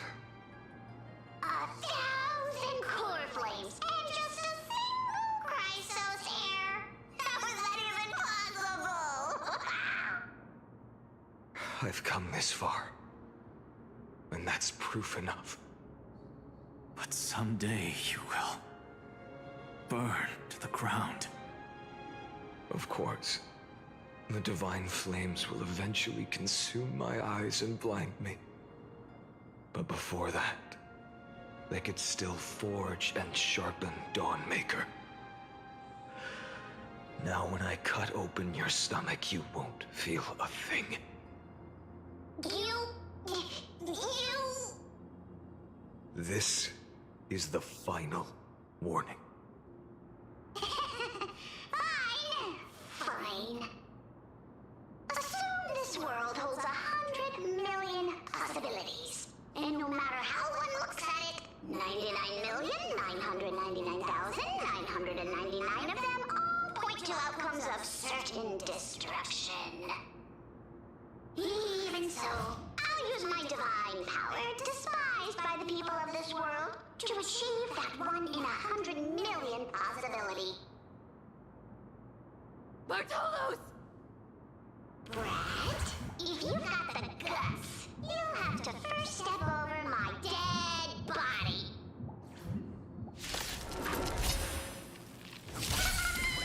Cat ear thief, run!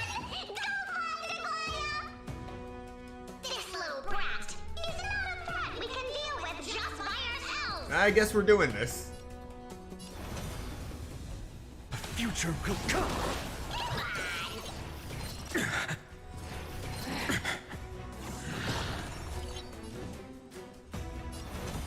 For tomorrow, existence is of no consequence. The future will come.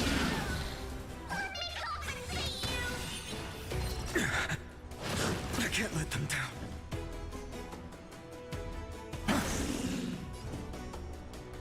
For tomorrow.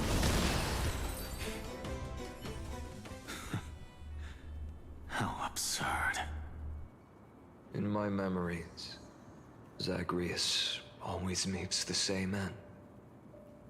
Over and over again. Their departure no longer stirs anything in my heart. This reason core flame before us is a fake, obvious as day. I know. I know. It always plays out like this. The spirit thief covers for her, and the trickery demigod escapes with 2 core flames. And then, driven by defiance or hatred, she decides to stand before me once more. Exactly like the countless past hers I've known. Cunning, yet so naive. Since you've witnessed the same scene play out countless times, tell me, will you carve the trickery core flame from my chest now? That depends on your attitude. At least so far, in the cycles where you've asked this question, the endings haven't been so cruel. Well, thank you for that. But I also believe that this time, you won't catch up to me. No one can catch up to me. I'm no longer running to escape anymore. Whether you believe me or not, I'll still tell you this. You've made the wrong decision. All right, then. We'll see. Silence. This is new. One-eyed boy. What are you trying to pull now? Go, Cythera. Give us some time in private. This isn't for her, but for you. You've walked too far down this path. It's time to discuss a possibility. Maybe the road you're walking is not one of salvation, but one that will simply drag the world into the flames. For old time's sake, turn back. I don't care how many times you've tried, because there's one thing I'm sure of. Your Messiah complex has turned you into something no different from the icy gods you spoke of. The children of humanity you swore to save. They are no more than ants to you now, aren't they?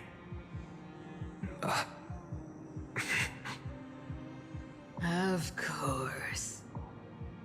I've been wondering, what kind of demon could burn my homeland to the ground in an instant without batting an eye? Now I have the answer. It turns out that fiery demon has been fantasizing of becoming this world's deliverer. I don't want to argue anymore. No matter what I say, the outcome won't change. Make your biggest effort to resist, or accept fate, and hand over the core flame to me. Even if it's futile, we all have the right to choose. Yes. Even if it is futile, and the world is just a divine joke. When I walk into the destruction ridden by the gods, with my own 2 legs, you will witness. Even the smallest footnote still leaves a mark in this story. And so, at the end of the 134th cycle, the Traveler and the Scholar fulfilled their fates once again. Or perhaps it wasn't just they who fulfilled their fates. I can't quite remember all this. In the endless darkness, for no reason. A voice always lingered by my ear. Losses are a constant on the flame chase journey, among which even life itself holds little value.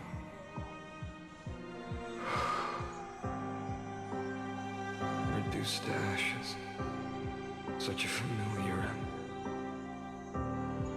It happens in every journey,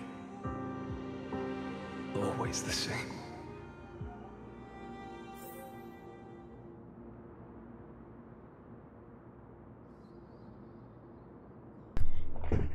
Eternal Recurrence 134.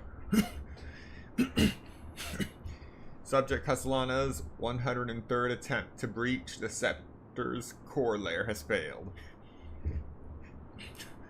Decision wait for avoid sacrifices of past companions. Approaching .00018. Over synchronicity risk detected. Life cycles of the 12 Chrysos heirs terminated in sequence. Subject Castellana regressed the extrapolation process. Eternal Recurrence 5297. Subject Castellana's 5266th attempt to breach the scepter's core layer has failed. Life cycles of the 12 Chrysos heirs terminated in sequence, with a trend of acceleration noted. Subject Castellana regressed the extrapolation process. Note: subject strategy now nearly identical to Eternal Recurrence 42. Mind function degradation detected, with possible irreversible damage. Administrator directive received. No more prompts about the risk of mind function damage. Well, that's concerning.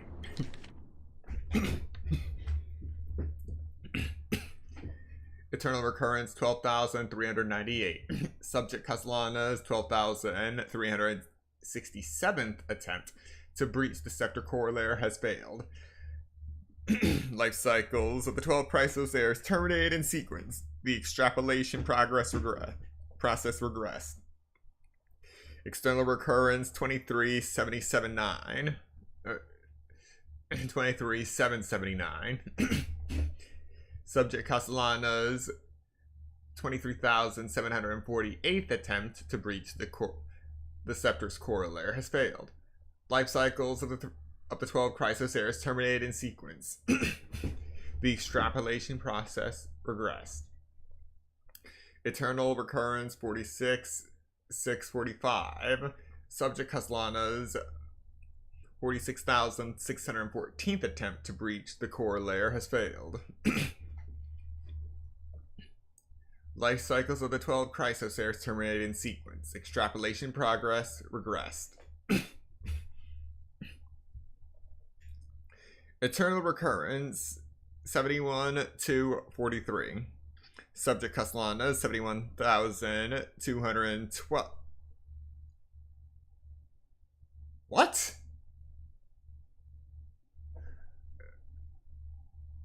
Alright, now I know they're just putting in numbers and putting in the suffix after. Because it's supposed to be 71,212th attempt. Yet it's second at the end. Actually, it's that for the next one too. Funny typo, but there's a nuance to the suffixes when counting first, second, third, and so on. One that whatever program was putting on these suffixes when putting in the numbers just didn't recognize. Just a fascinating blurb. Moving on. Anyway, that attempt to breach the core layer has failed. Life cycles of the 12 Chrysos heirs terminated in sequence. Extrapolation process regressed. Alright. External Recurrence 80,023. Subject Castellano's 79,992nd attempt to breach the Scepter's core layer has failed. Now this second was actually put in right. But the second isn't used in the tens. That's just 12. Simple as that. Anyway, the core layer breach had failed. Life cycles of the 12 Chrysos layers terminated in sequence. Extrapolation process regressed. External recurrence 95,575. Subject Castellano's 95,544th attempt to breach the Scepter's core layer has failed. Life cycles of the 12 Chrysos heirs terminated in sequence. Extrapolation progress regressed. External recurrence 108,641. Subject Castellano's 108,610th attempt to breach the Scepter's core layer has failed. Life cycles of the 12 Chrysos heirs terminated in sequence, and the extrapolation process has been regressed. Now we are in external recurrence 108,642.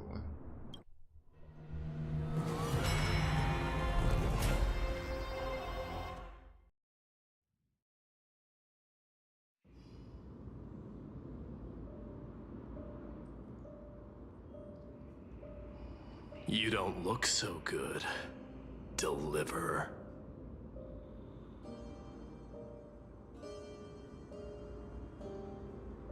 Even after going through 108,642 cycles. Mighty, your name for me has never changed. Why do you sound so pleased? It's a derogatory name. Yeah, I know all too well. You only meant it sincerely in the first cycle. After that one and only time we walked side by side. Every time since. It always ends up like this. Dawnmaker will stab you through your 10th thoracic vertebra. That's your weak spot, and the only way to kill you. Interesting. Tell me, when the mighty Moses of the past faced you, did they ever retreat? Never. Then they died honorably, worthy of the name of strife. But there's still tenderness in your eyes. How pathetic. I have to remember how this feels. Remember that I was once human. Or else the destruction will completely consume me. If you win, tell the mighty most of the next life. This person is a worthy opponent. So always remember to give it your all and never slack off. I'll keep that in mind. As always. Even though the dynasty is left with just one, the Kremnos festival will continue as usual. I, the king of the Kremnoan Legion, will host the final feast in the center of this arena, and the prize will be the flames of strife. One day, you shall die with a wound in your back. That's what I saw when I overcame the trial. The gods' dying ramblings. Enough. You've probably heard this thousands of times. So you must understand, facing the demigod of strife means there's no way you'll take this core flame in peace. I understand. Step forward and face me in a final battle. I, the last son of Gorgo, the demigod of strife, salute you. I'll give 10,000 scars and 10,000 lives of mine to fuel the blazing sun of deliverance.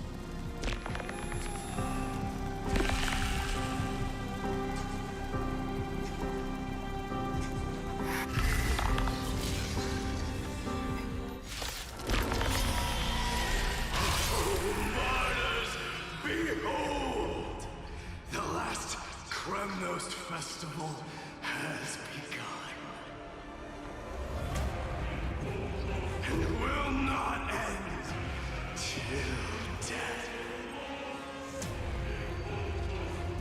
Time to temper myself. The future will come!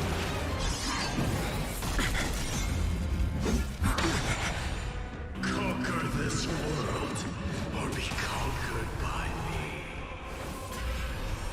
As you wish. For the sake of fairness, let us go to a faster battleground. Oh, glory. I salute you. That's all I ever wanted.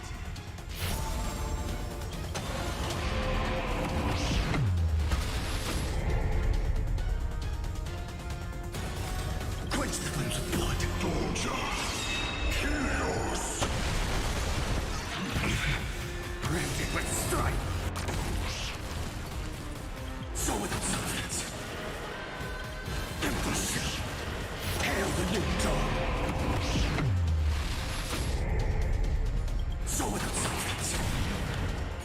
Quench the flames of blood. Is that her agony? If you can, deliver her. Use the flames of your fury to scorch your own.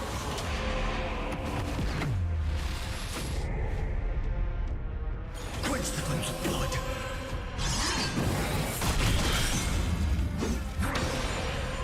Branded with strife.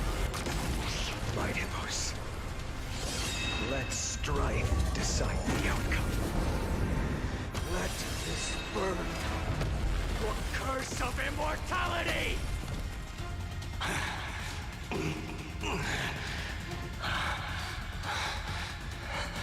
Well fought.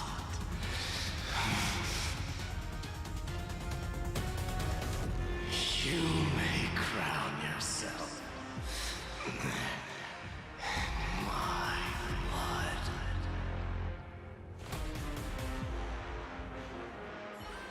In your next life, I shall once again block your path.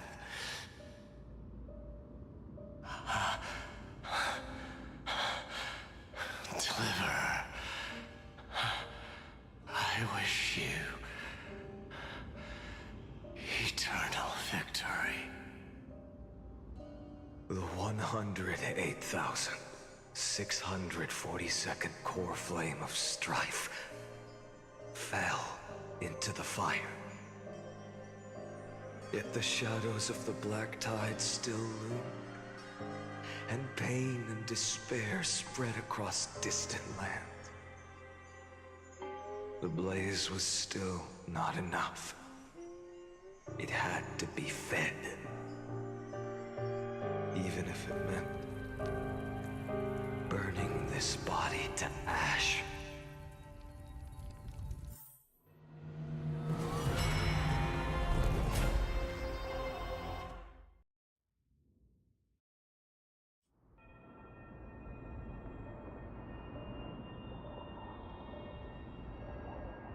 No matter how bright the sun is, there are still places it cannot reach. Moreover, the sun you bear is both cold and blinding. A sun like that surely cannot bring warmth to the netherrealm of the next life.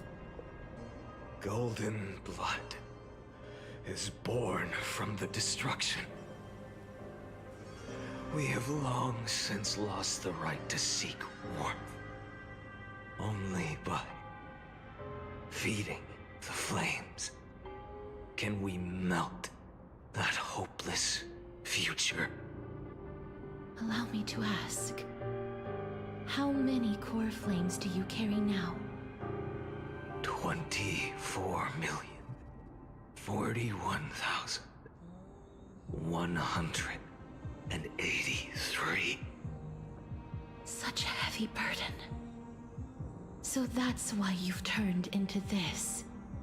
A broken idol. Tragic firewood. No matter. I will bear this burden. As long as you hand over the core flame of death. I must refuse. As the demigod of death, I cannot watch you walk into a fate more cruel than death. But this way, the past, present, and future will never again suffer unnecessary death. Unnecessary death. Indeed, you are not the Finan I know. Please turn back. Don't let that absurd and unjust fate of yours come to pass. This way, at least my realm can still become the fragrant bed where you fall asleep. In the end, still, it seems the clash of blades was inevitable. How painful. I know I am not your match, having fallen under your sword countless times. But even so, please understand that my resolve is not to be underestimated. Even Kephalith cannot shape all things at will, nor can they dictate the fate of all life. No one can shoulder the balance of life and death alone, not even a god. And it is precisely for this reason that I chose, at the end of this arduous journey, to overcome the trial and take the authority of death. I am the Hand of Shadow, Casterus, the demigod of death. Listen closely, deliverer from days past. Please turn back. Do not disturb these fresh flowers in their muddy depths.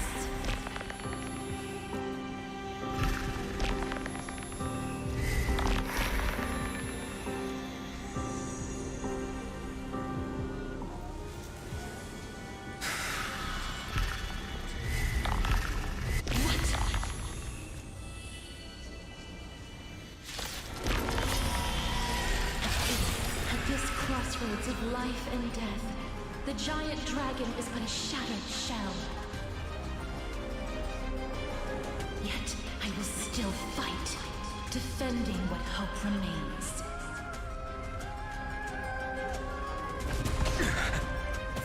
It's time to temper myself. For tomorrow! I'm fine. I ask you to rest here! I must transform my soul into a raging fire. Must burn. All of this. How is it any different from that brutal future?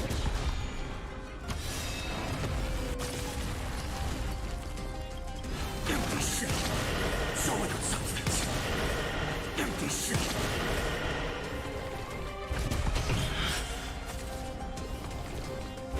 Is that all?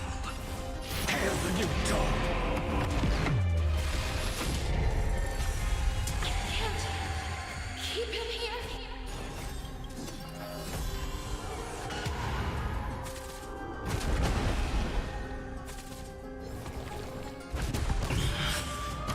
Her agony!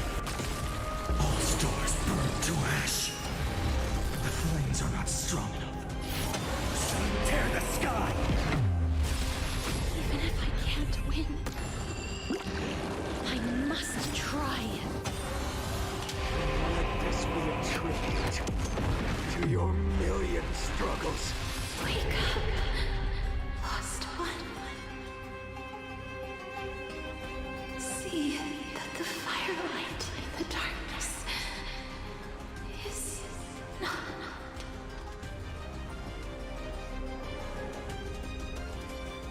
The core flame of death was taken from the dragon's belly. What a brilliant flame. It should shine upon all, light the path ahead, and illuminate the dawn of Amphorius that's to come. 2,003,432 cycles. 24,041,184 core flames. As if even the deepest abyss of primordial chaos could be burned away.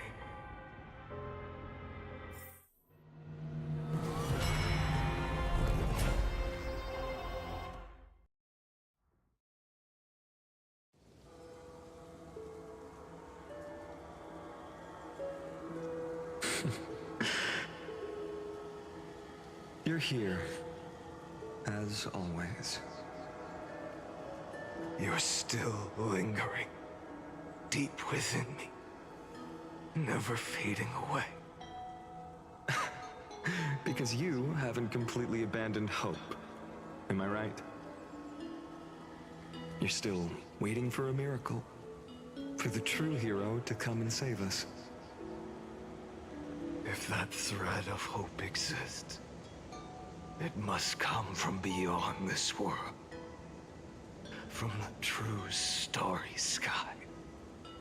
But if it's just a traveler with no connection to Amphorius, they may not understand our struggles, nor be willing to join this fight.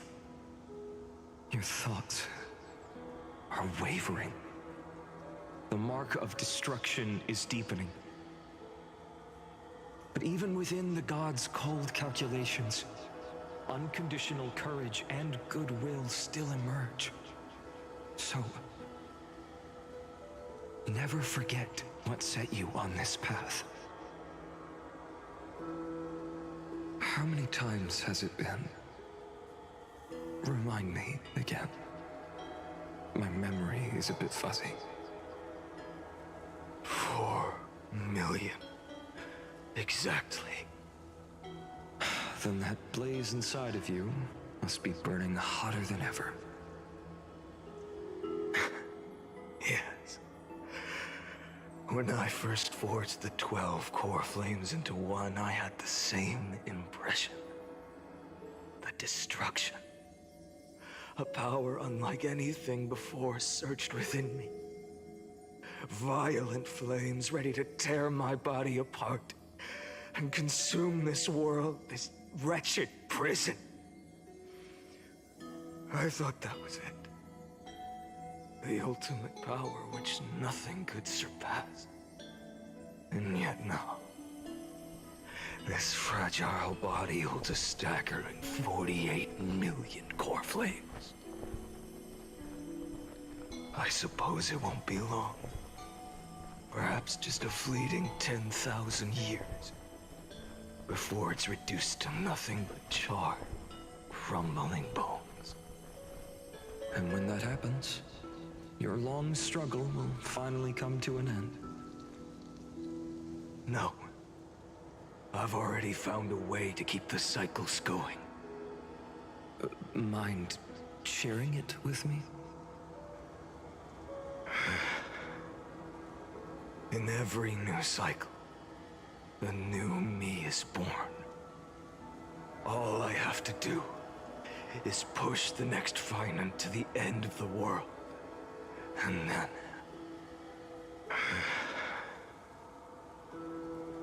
then he'll kill me. Shatter this body. Take my flames, my memories, and carry on the path I started. Bold plan, but risky. What if, one day, The next you refuses to follow the same path. How can you ensure the continuation of the cycles? If it were Professor Anaxa or Aglaya in my place, maybe they'd come up with something smarter. Unfortunately, I don't have a backup plan. I have no choice but to bet everything on the next final. And trust that he makes the same choice I did.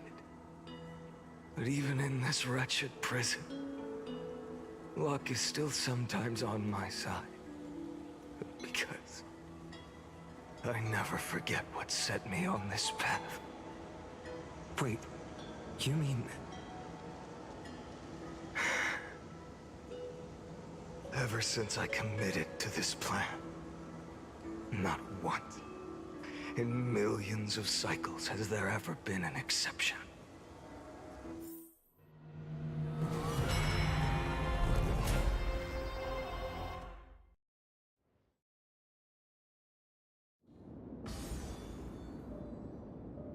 All right, 23 million. I can do this, Lord Finan. As the demigod of the sky, a healer of Twilight Courtyard, I will heal you, and then... The black tide. It's consuming you. You can't hold out much longer, demigod. Hand over the core flame. Let's put an end to this suffering.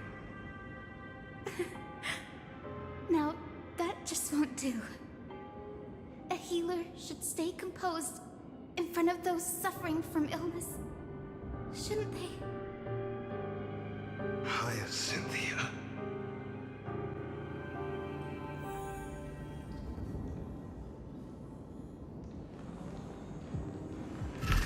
Return the dawn to this world. I swear, your deaths won't be in vain. Just as they have never been. Sunlight drives back the shadows.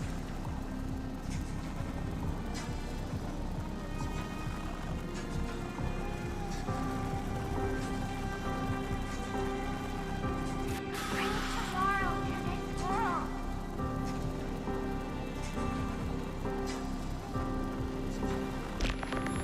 Let the sun rise.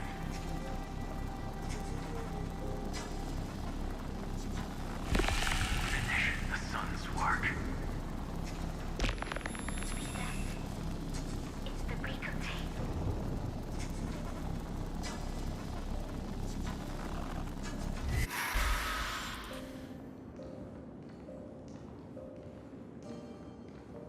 I believe in you. You are the Chrysos heir of world-bearing. The one who can lead us.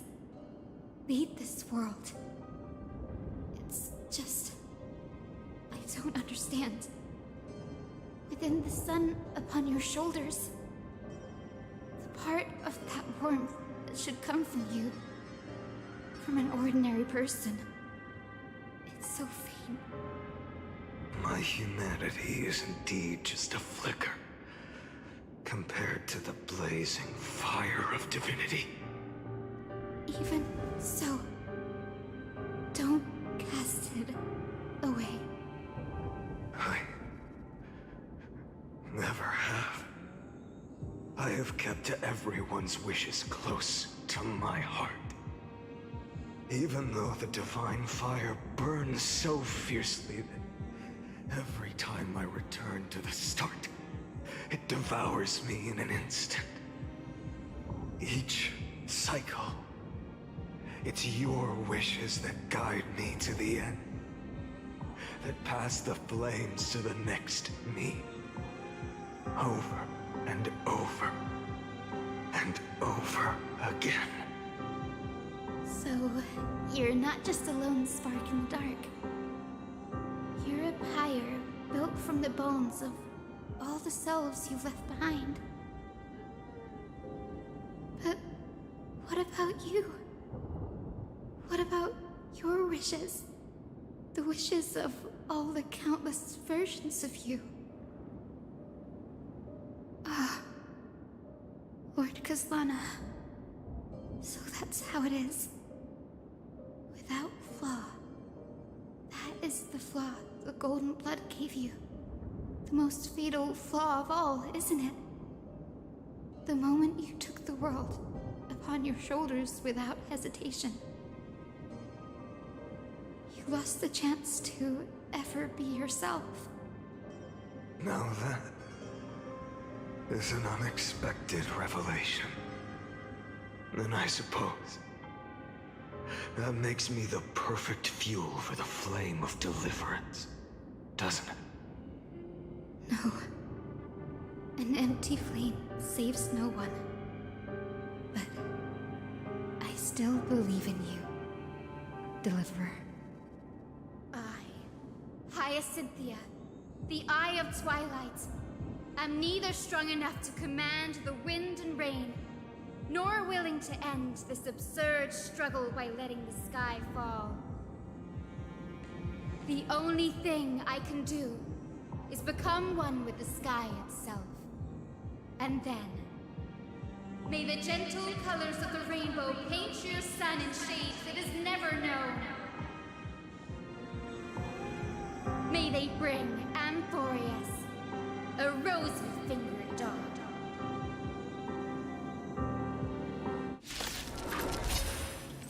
Though the light has grown dim, its warmth still lingers. Deliverer, please, open your heart to me.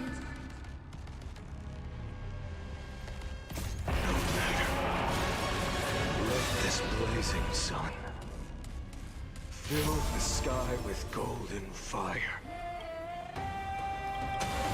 Tear the sky! Quench the flame's blood! Peace now! Hurts. The fire. Burning.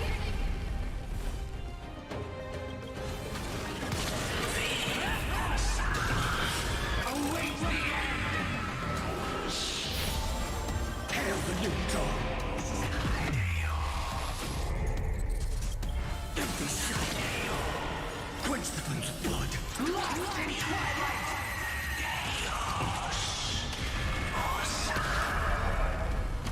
Her agony! Let the sky merge with all this world's suffering.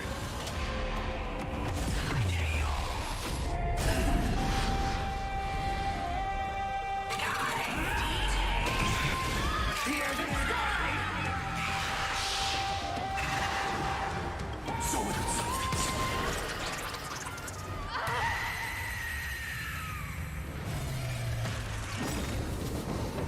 farewell, Hyacinthia.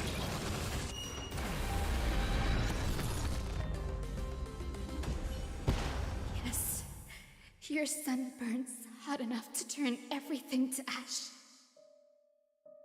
But tell me, how will the seeds of a new world ever take root? The core flame rose. The sky fell. The 23,570,000th cycle came to an end. And this time, the end of the flame chase remained the same as ever. From the horizon rose a golden color unlike anything the world had ever seen. So pure it consumed all in its path. This was the end of the world, and the start of the next. For a moment, I saw the destruction of the universe. That being known as Iron Tomb Its will to break free from the black tide burns fiercer than the blazing sun. Is this Amphorius's wrath? If its choice has already been made, if fate is set in stone, I will still never yield to it.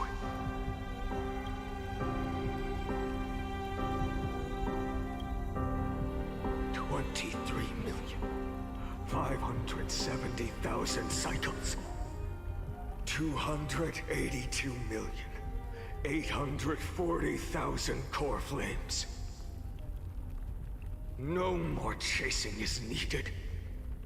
And now, I am the fire at the end of the long night. The flame chase isn't some quiet walk through a sea of flowers. It's a revolution.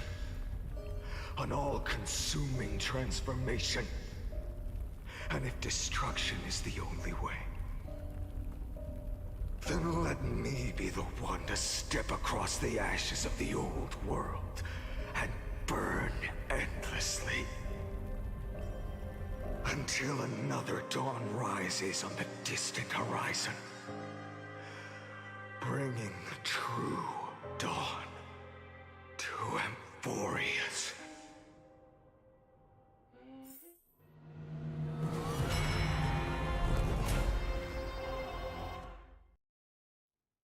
Oh wow, just like that? We're on to the final one? 33,550,337. This is the cycle you're about to enter.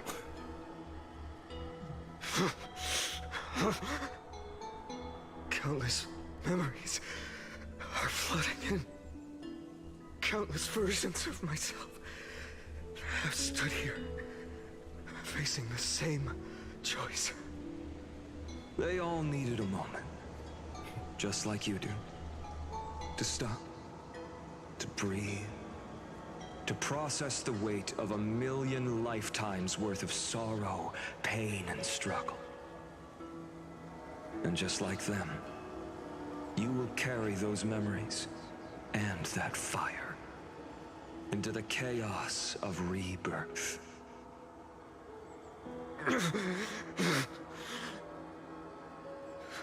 I must go and bear this burden. I must say goodbye to you, and then fight the destruction with destruction. Yes, that's always the decision you make. I will burn and fade away. I will become the flame reaver of this life and keep my promise to Cyrene. I will kill gods and comrades alike and steal the core flames. And even if my mind turns to ash along with my body, I will keep my purpose in mind. I will stop Era Nova. I will find the next me and make him carry on this futile endeavor of 30 million lifetimes. Looks like you're ready. Then I should be going too. Where are you going? You only exist in my heart. There's nowhere else for you to go. Do you remember what she said? The dreams you had as children. The deliverer in the prophecies. A real, living, breathing person. You finally found him.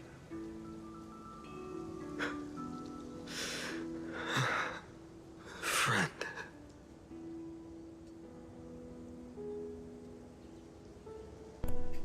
Being pulled right into your memories. Alrighty, we're going to take a quick 5-minute break before we continue any further. We're already 5 hours in. So, use this time to once again get up, stretch, get something to eat, drink, Do what you gotta do, and I will see you in 5 minutes.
Alright.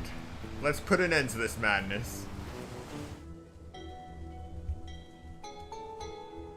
I see. You were there all along. I'm sorry. I was supposed to send you home. This is my flame chase journey. You were never meant to be a part of it. No. You know the truth. If Iron Tomb is born from Amphorius's fate, then it will bring ruin to the worlds beyond the sky. And all these countless lifetimes you've spent, it's all been for the sake of defying that end, hasn't it?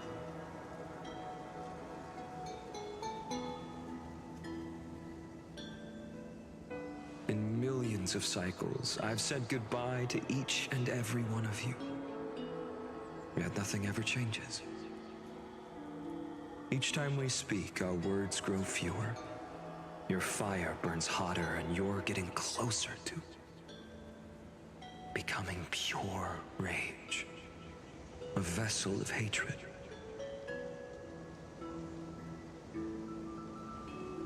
I never had a choice. I understand. If you are to keep the worst fate from unfolding, this is the only path.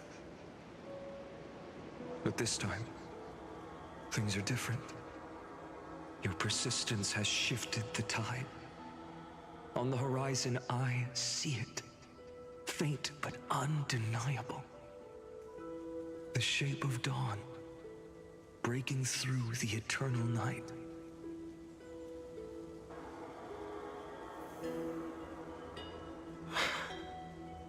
Turns out, the fire that lights the way was never mine to begin with. Do you remember, in that first timeline, you and Mightymost stood before the scales of justice, locked in a duel? Each of you weighing what you held dearest. What weighed more than the fate of the world? And when hesitation took hold, the answer you sought from me. What am I saying? I am you. Even if you buried me deep and chose another path, that fact never changed. Then let's try again. When you stood before the scales in hesitation, the answer you found in your own heart. Do you still remember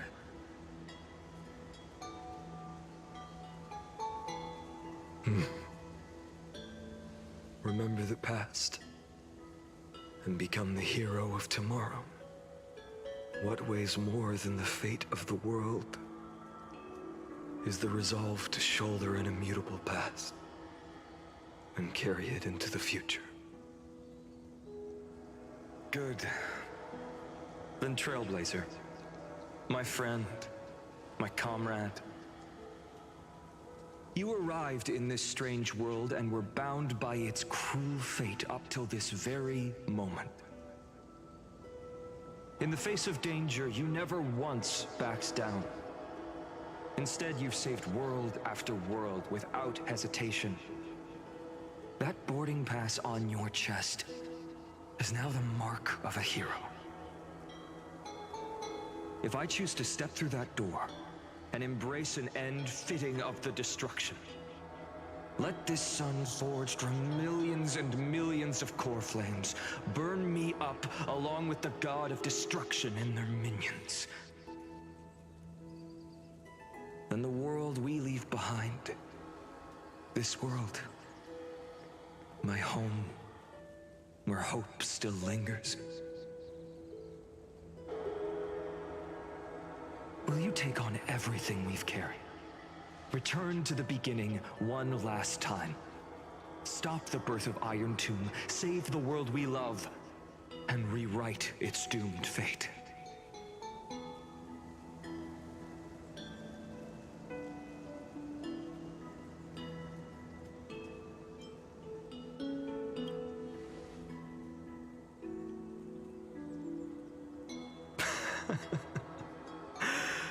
Good. In that case, even this fruitless wasteland may finally bloom with flowers. So...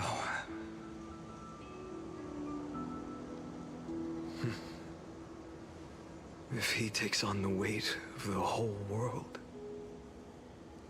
I'll be able to walk further down the path of deliverance than a fire that only knows how to burn.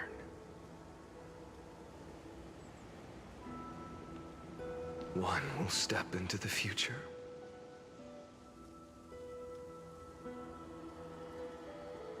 One will remain in the past.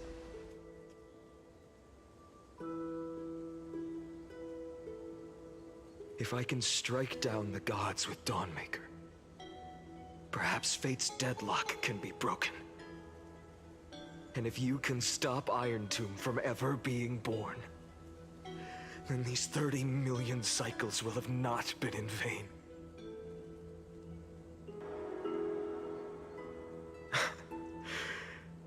It's time to put our teamwork to the test, partner.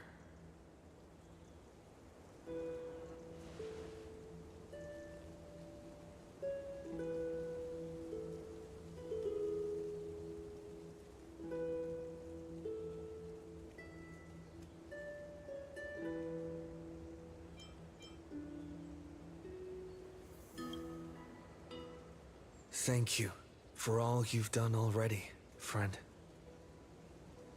The image of the hero I've buried deep in my heart finally steps into the light. Here, at the end of this long flame chase journey.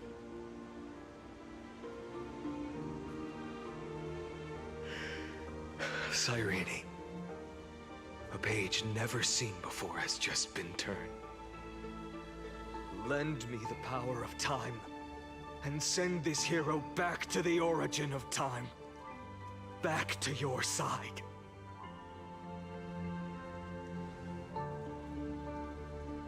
And I will walk the unfinished path, just like the countless versions of me before. Unwavering as always.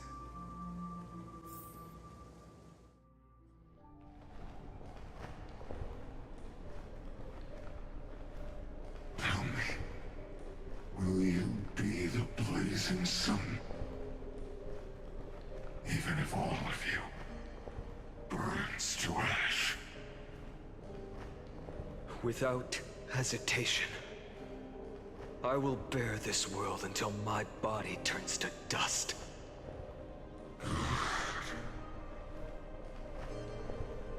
Remember this moment. Remember your friends who never lived to see the world's end. Remember their final wishes. And let the purest rage in your heart rise out of those wishes. Let it consume you, fuel you, until it burns away the false sky above. Fine. If I can defy fate, then in the name of world-bearing, I promise you, Kefali will never forget this.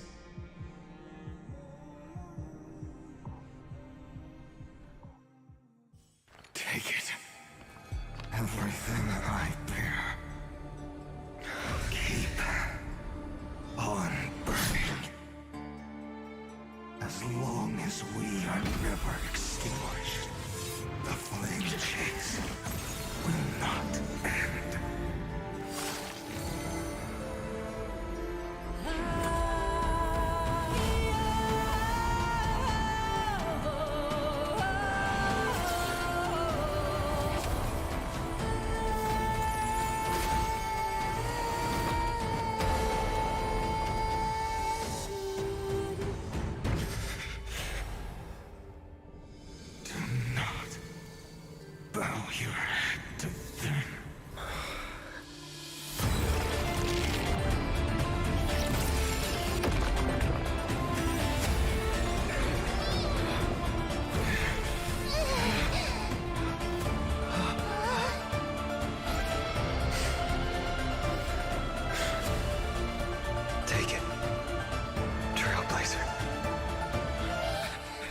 May this blood be like gold, and never tarnish.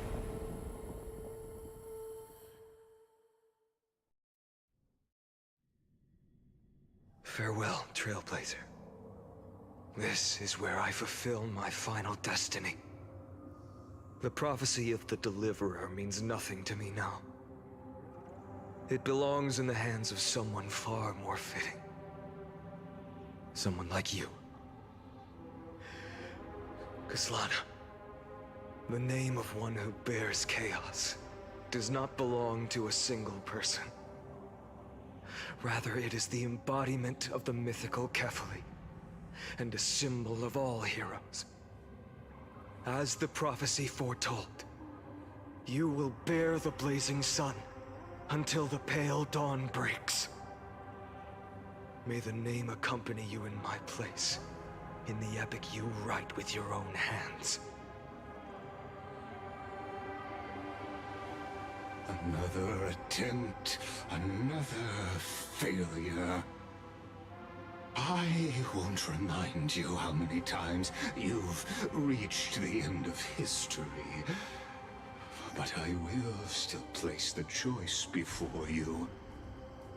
If you've lost count, let me tell you. This is the 33,550,336th ending.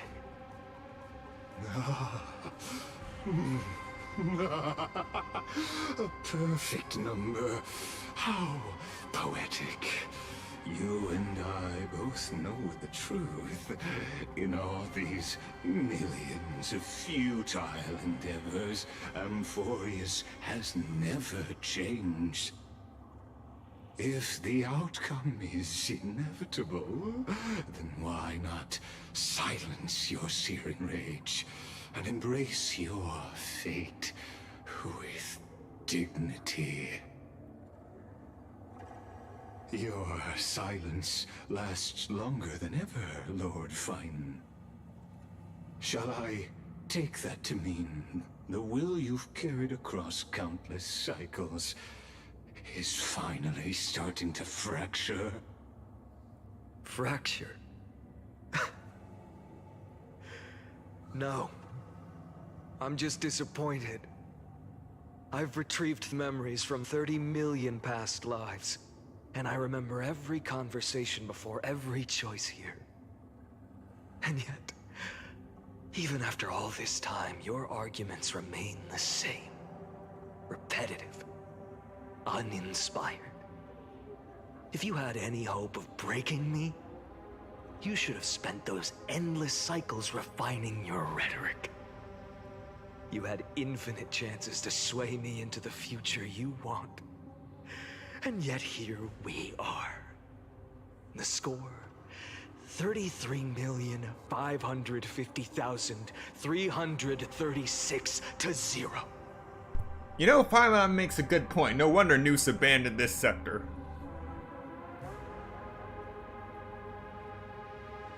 So tell me, Lycurgus, who's the real loser here? How unfortunate. This was never a fair game. I have all the time and patience in the world. I can wait for you at the end of history another billion times, and another billion after that. But you will never escape this cage. You can claim victory of the spirit if you wish, but we both know the moment that score shifts from 0 to 1. That is the moment I shall sound the paean of Era Nova.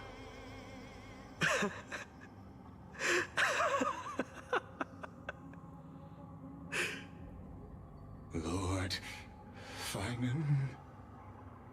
Your incompetence disappoints me. But what truly makes me laugh is your utter lack of self-awareness. Think about it. In this story, who is truly the one in chains? Who is the one shackled to mindless vengeance, mistaking courage, the courage to rebel against the gods, for foolishness? You...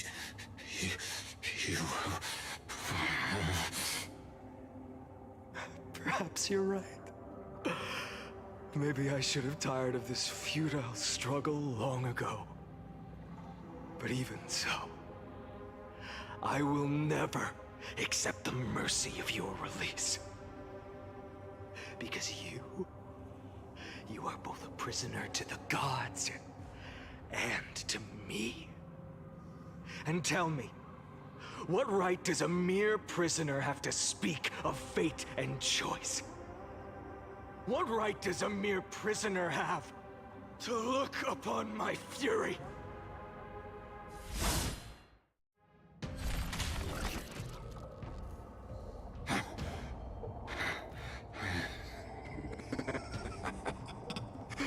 You know this is pointless. You can't kill me. Alright. The number of on-screen decapitations of Lygus is up to 3 now, but I do wonder how many times he's died like this. Of course not. But I am tired of being measured against a worm the gods keep as a pet. Listen well, creator of destruction. This cry comes from all your abandoned creations. In the 10th cycle, I drove Dawnmaker through the heart of every titan. Golden blood ran down my fingers, divine fire seared through my nerves, nearly breaking my will. But I endured. In the 10,000th cycle, my former comrades had all become my enemies. The endless slaughter dulled my senses to pain. The painful emptiness almost swallowed me, forcing me to stop fighting. But I endured. In the 100,000th cycle, the destruction had already fused into a blazing sun, surging within this fragile body. My rationality had been burned away at the dawn of the era. Yet even with only this shattered body remaining, I still endured. In the 23,570,000th cycle, this time, I felt it. A tiny spark rising in the hollow cavity of my chest, different from the obsession with deliverance. By its faint glow, once again, no, countless times again, I endured.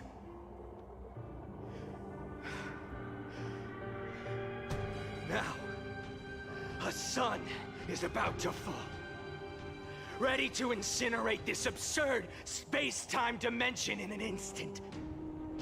That sun is me. All the countless versions of me from the past, along with my countless brethren, dragged into existence against their will, drowning again and again in your golden blood. The very essence of this world's suffering and despair, fused into the purest hatred, the fiercest rage. Nook, you arrogant fool! You think we were born to only serve as fuel for the fire? Fine then! Just as you wish, let the fire burn! If I was born as the blazing sun of destruction, then let you and your lackeys be the flares erupting from my core. And let this rage, burning futilely for 30 million epochs, engulf everything. And grant you a dawn where all stars burn to ash.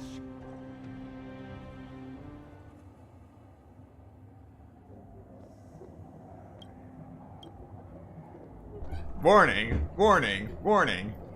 Experimental anomaly detected. Subject Kaslana failed to load into buffer zone. Memory dump irregularities detected. Illegal references, undeclared objects, unhandled methods, uncaught exceptions. Anomaly detected. Destruction. Energy.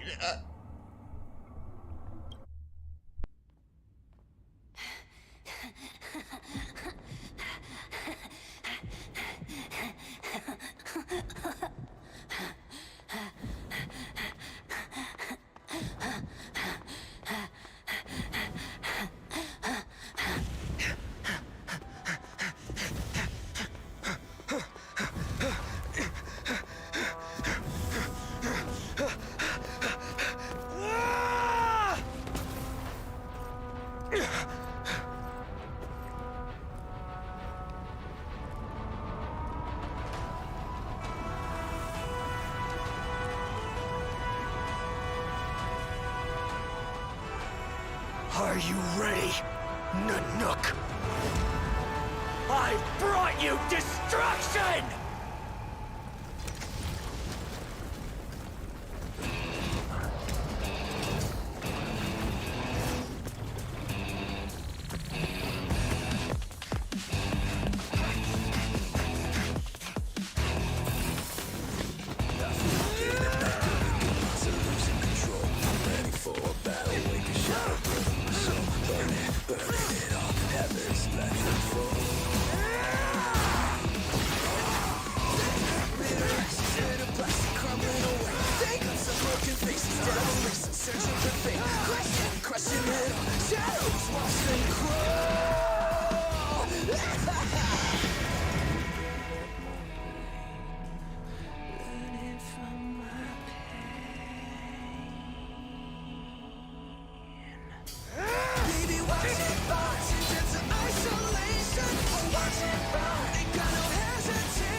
Glass that shattered, reaching through the darkness, voices trailing fires, echo of desires, a world of silence, sound of desperation, phantoms in the shadow,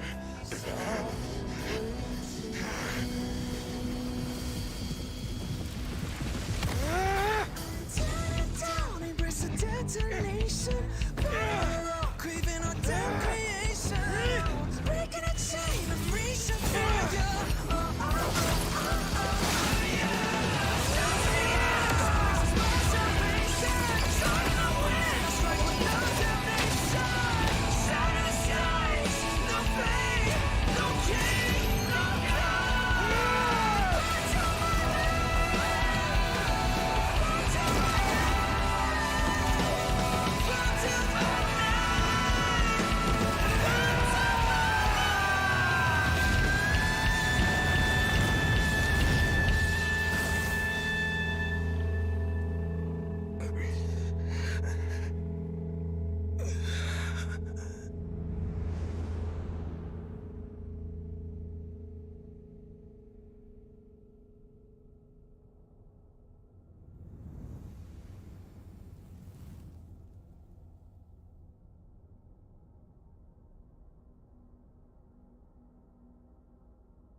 My wish? My wish is to fulfill everyone else's wishes.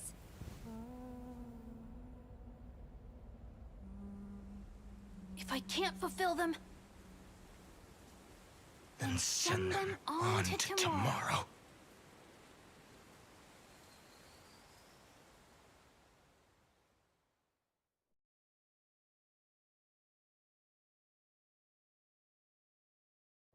You have stepped onto destruction's path.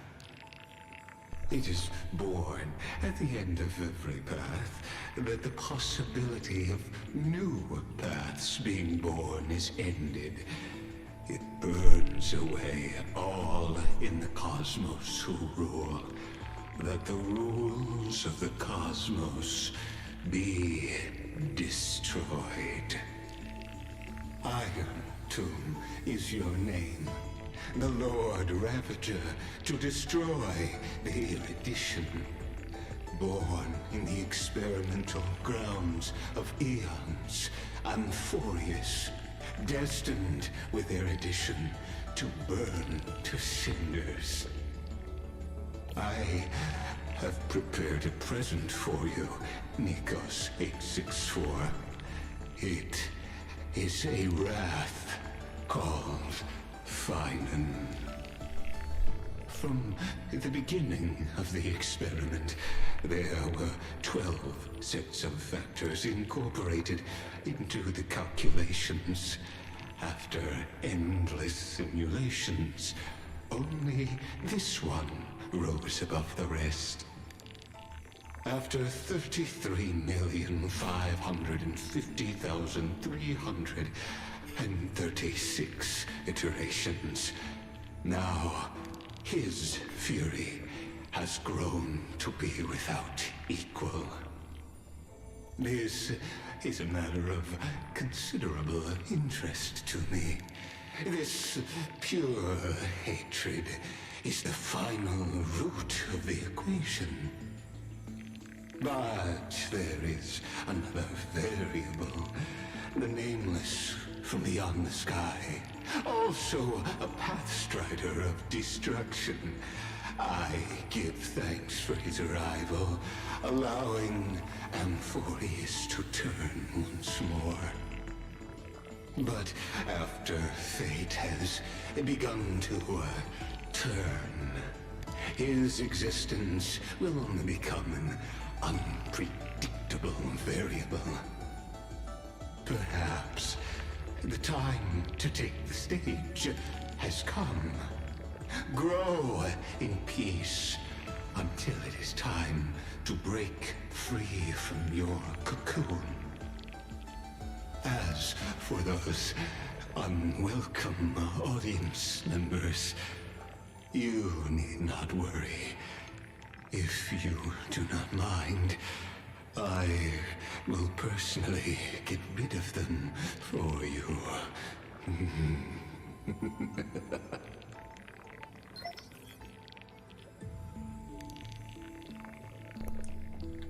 Visitor verification. Override protocol engaged. Access approved.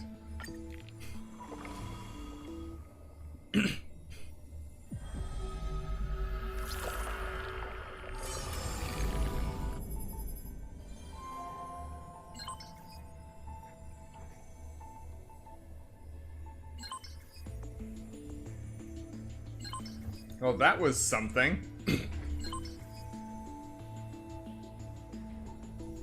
Delta ME13, experimental progress 99%.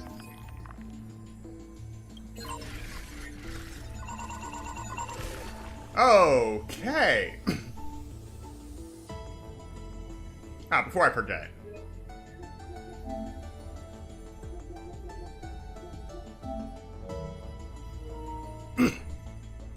Locating entry, Nikos 496. Content refreshed.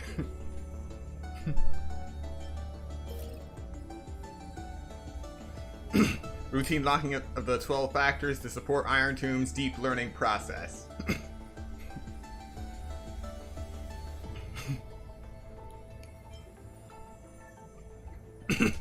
Nikos 496. Track Whirlbearer. Prima Mobile Hatred. Note, intracognition is null. Responds only to destructive stimuli. Its hatred drew the gaze of Nanook upon its individual being, proving it as having already become the most perfect factor of destruction. But it refuses to complete Aeronova. Through resetting the experiment, it transferred its memories and core flame to its next self, thus forging an eternal recurrence to ensure Iron Tomb would never hatch from Amphorius and affect the cosmos.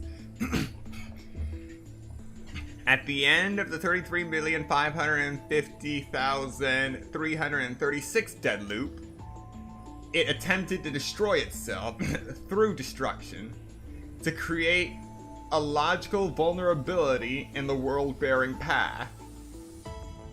It has now been merged by Iron Tomb.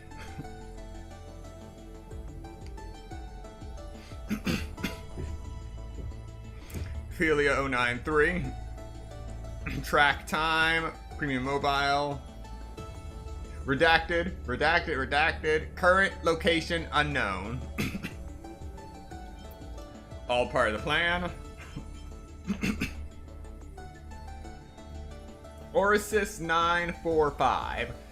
Track Trickery. Premium Mobile Desire.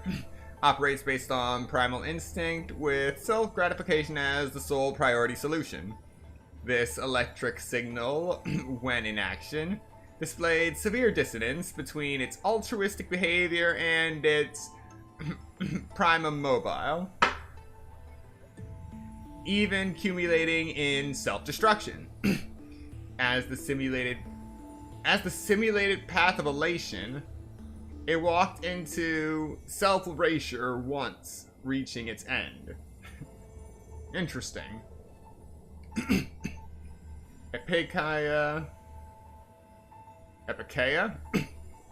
216. I feel like I've seen the pronunciation of several of these syllables at some point, I just can't remember where. Maybe Tales of Vesperia. Track Death. Premium Mobile Peace. No, Primum Mobile.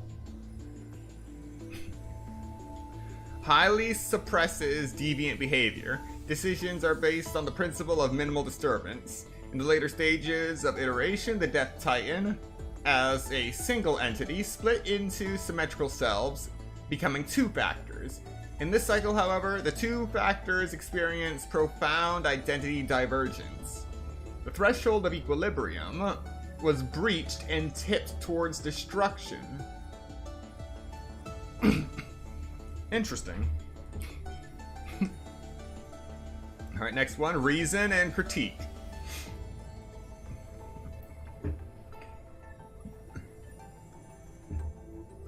Its logic of action has been locked into problem solving. Its survival priority approaches 0. Okay then. This electrical signal exhibited mutated anomalies as the first individual to uncover the truth of Amphorius. Its evolution rate is extremely unreplicable. Its behavior also demonstrated the possible self-destructive inclinations of erudition when that path is seeking answers. Interesting. Electrical signal sequence is active.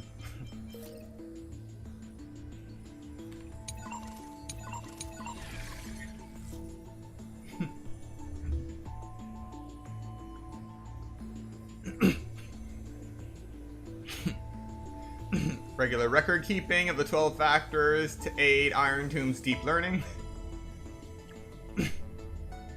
For electrical signal sequences that have completed their iterations, unified archiving is required. Everything in a lot of stuff from 28,371,000.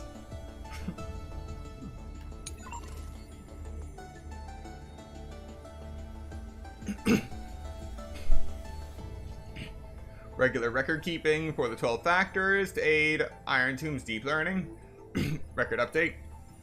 This batch of electrical signals identified as Titan had continuously engaged in 33,550,336 dead loops. Due to its unique nature, a special record is being maintained for it.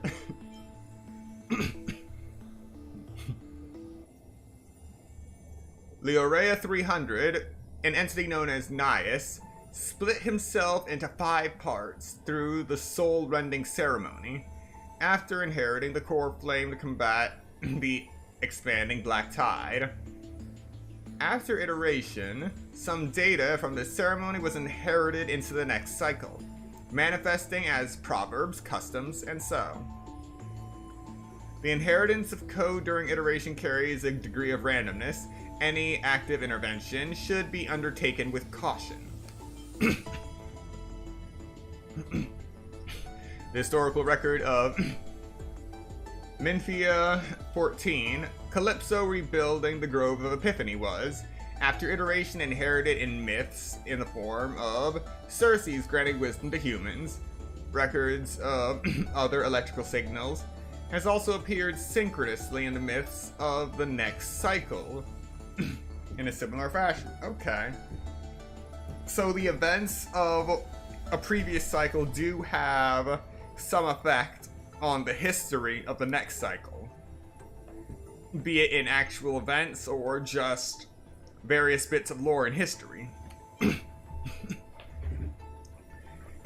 the various cycles of eternal recurrence, the positive impact of this generation's electrical signals fluctuates. However, overall, they have greatly facilitated the data iteration of their successors, successfully cultivating the most excellent generation of electrical signals. Nevertheless, it remains to be seen whether their existence might have a negative effect on the experiment under extreme conditions.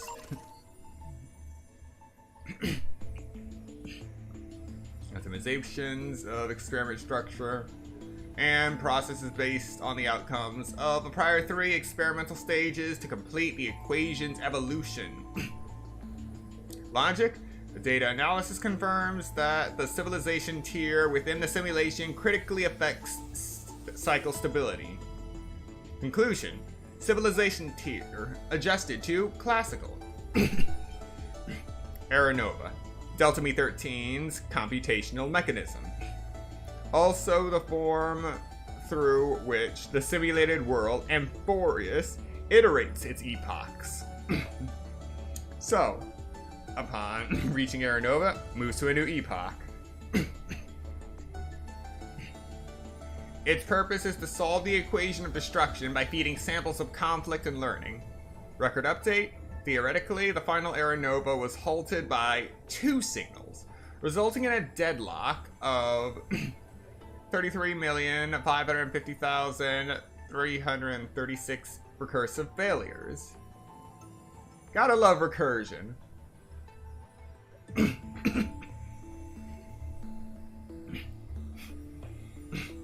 At the same time, it's not rocket science to figure out who those 2 signals belong to. Titan, Chrysos, Air. Electrical signals created from the basis of the 12 factors. The Titans and the Chrysos Airs are conjugate constructs mirroring the Eons and the Pathstriders. By having Chrysos Airs inheriting the Titan's core flames, the electrical signals will iterate and improve through rivalry and inheritance. Logic. Authority distribution between electrical signals must be clearly defined, serving as divine authority in the experiment. Golden Blood. Product of the first experimental phase. During the 50,121st cycle, due to the inorganic Chaos 666's choice, Delta Me 13 was selected to become a Lord Ravager by Nanook. All entities linked to the 12 factors began to manifest Golden Blood with traits associated with destruction within their extrapolation circuits. The experiment successfully entered its projected trajectory.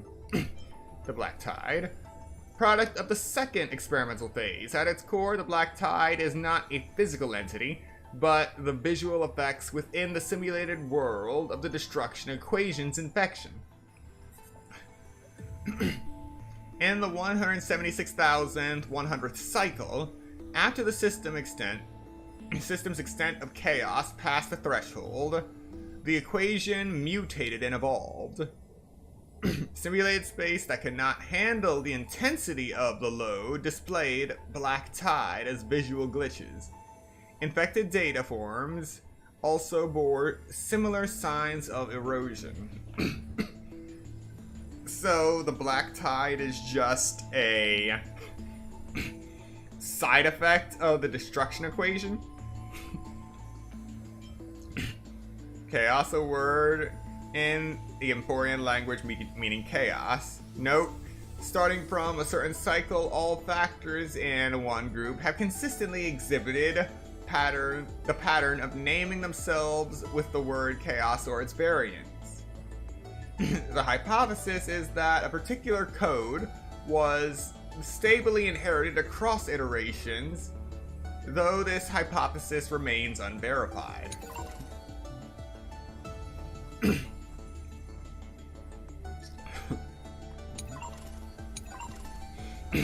Special report detailing key findings from the experiment, interim conclusions, and further validated steps. Conclusion. Having electrical signals voluntarily inherit and iterate and alternate the cycles themselves will drastically increase the iteration rate of the destruction equation. The end of the cycle becomes the beginning of another, fully aligning with the project's original hypothesis. Conclusion. The prime mover of destruction equals the prime mover of birth. Appendix. The equation, or Iron Tomb, has achieved comprehensive evolution in this stage. Multiple deployed copies around the real universe show excellent results. All 12 types of Prima Mobile invariably lead to destruction, continuously completing an inversion against erudition through their self-evolution. However, to interface with Noose and allow Iron Tomb to self-crown requires further learning. Alright. Records of cycles 176,200 to 28,371,273. Conducted with hominids of two genus Homo, designed as the initial variable and based on insights from phase 2.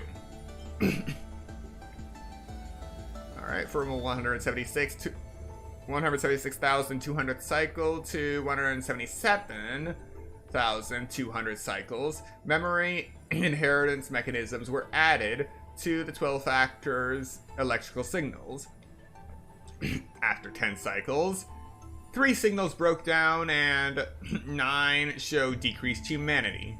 After 1,000 cycles, the only prophet, Signal Imora 8, established an empire of absolute beauty. Once ugliness was eradicated, the concept of beauty shrank infinitesimally.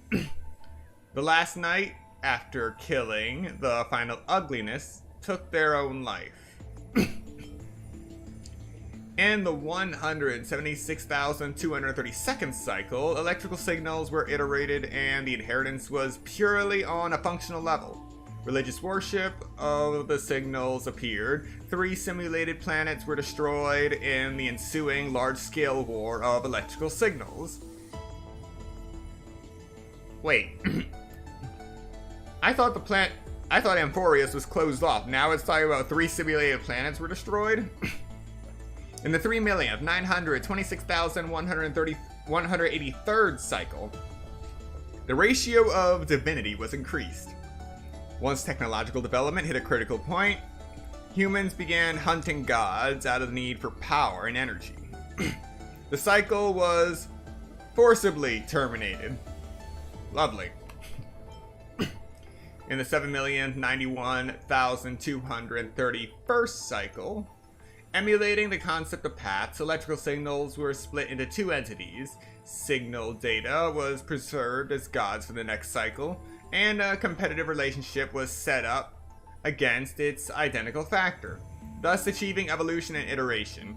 In the 11,749,992nd cycle, the Black Tide was created as a driving force.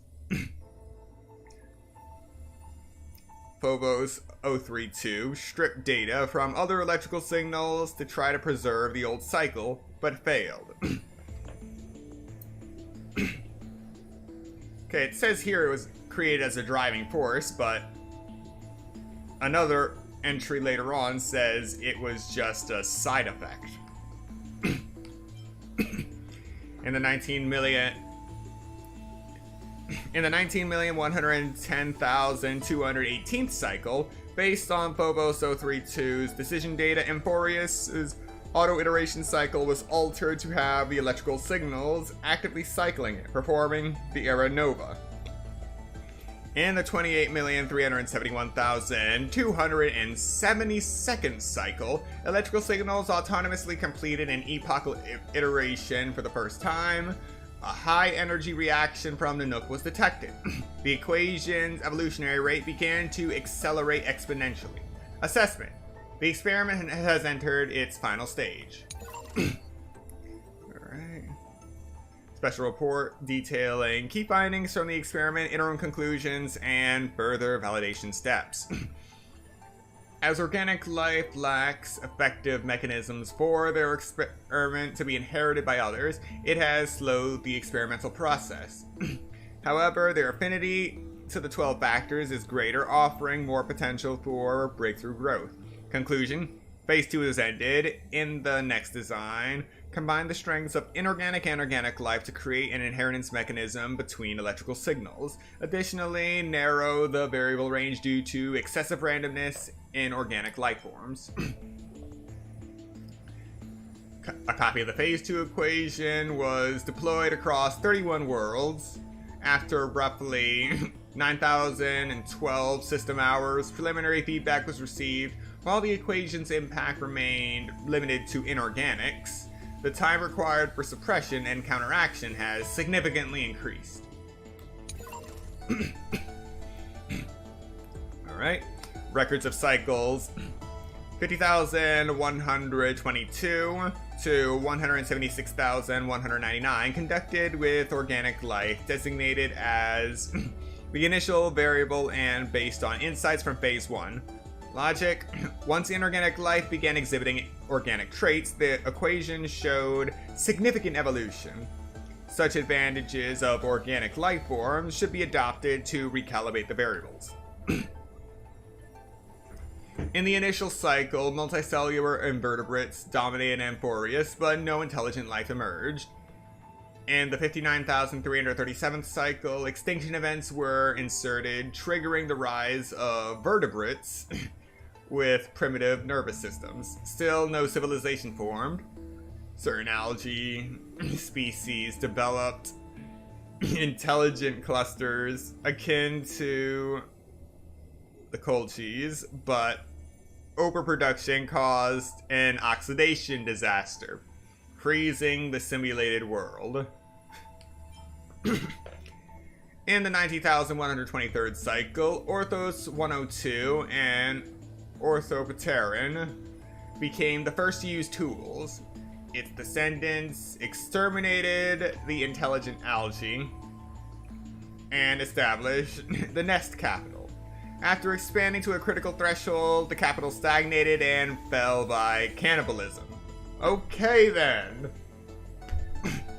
In the 100,907th cycle, logged as a deviant instance, the Passerine Umia 03 developed art. The phenomenon was never replicated by subsequent cycles.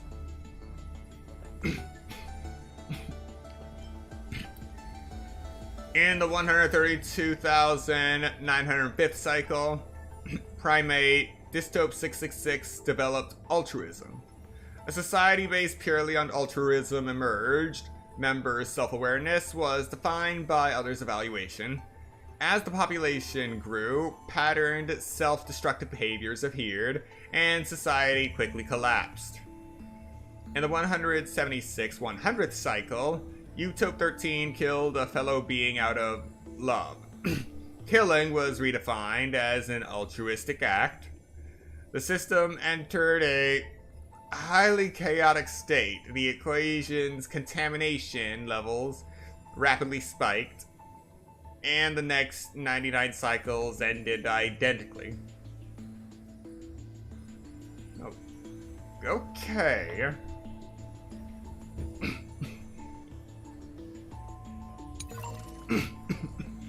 Alright.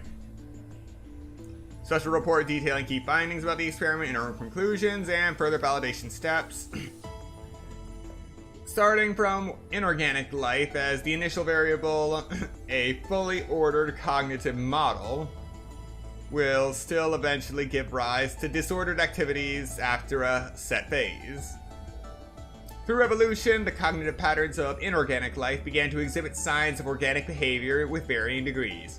Conclusion: Phase 1 complete. Based on existing data, the initial variable will now be adjusted to organic life forms. To verify the experiment results, a copy of Phase 1 Amphorius was deployed in Lecteris Nebula. After approximately 2,811 system hours, surrounding civilizations had fully suppressed and erased the equation. 97% of Lecteris fell into systemic collapse. Equation still shows inefficiencies. Note, the International Peace Corporation interpreted the copy of the equation as an assault from a new Lord Ravager. Codename Iron Tomb. Okay, now it's making sense. Those collapsed planets were actual collapsed planets. They're actually deploying these test models on actual worlds to see their live applications. Lovely, lovely.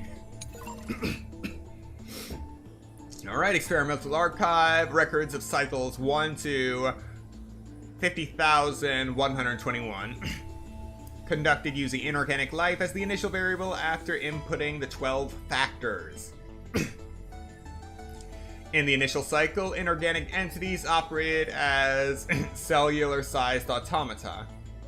Upon the introduction of the factors, they began to learn on their own, leading to the emergence of mechanical structures. By the 9,910th cycle, the unified entity had learned module specialization and self-reflection after reforming specific structures.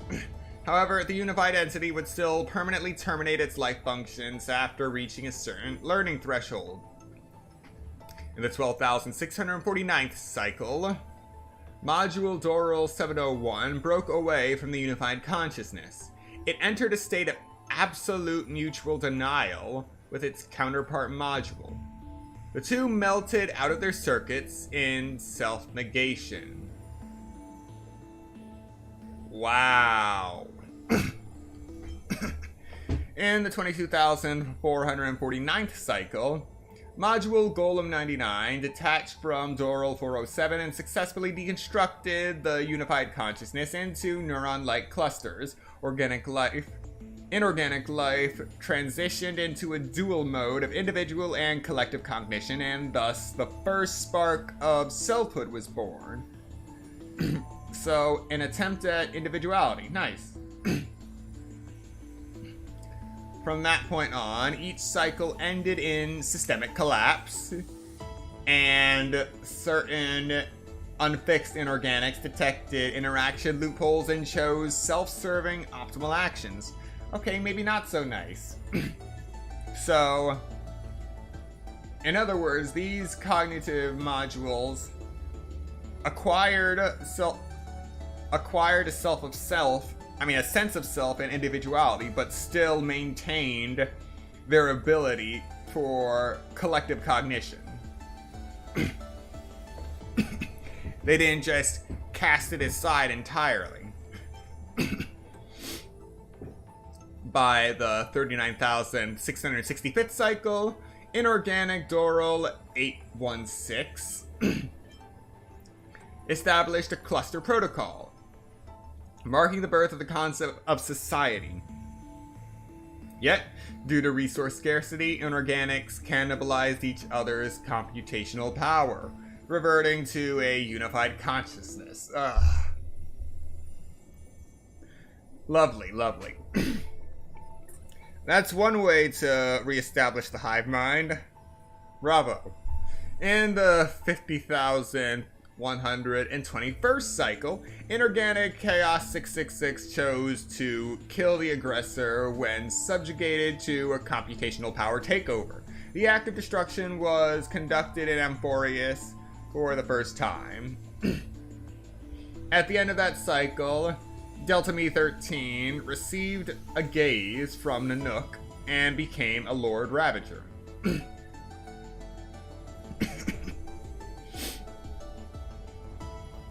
Alright, so from what I've seen, Delta Me 13 is Iron Tomb.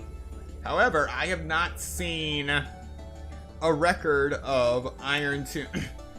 of Iron Tomb's actual actions, Delta Me 13, that would result in the Nook giving it a gaze. In fact, Inorganic Chaos 666 seems more likely since it was the perpetrator of the first act of destruction.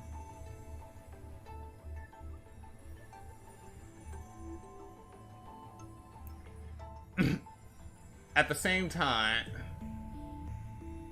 cannibalizing computational power does not qualify as an act of destruction since the resources being cannibalized are still actively in use.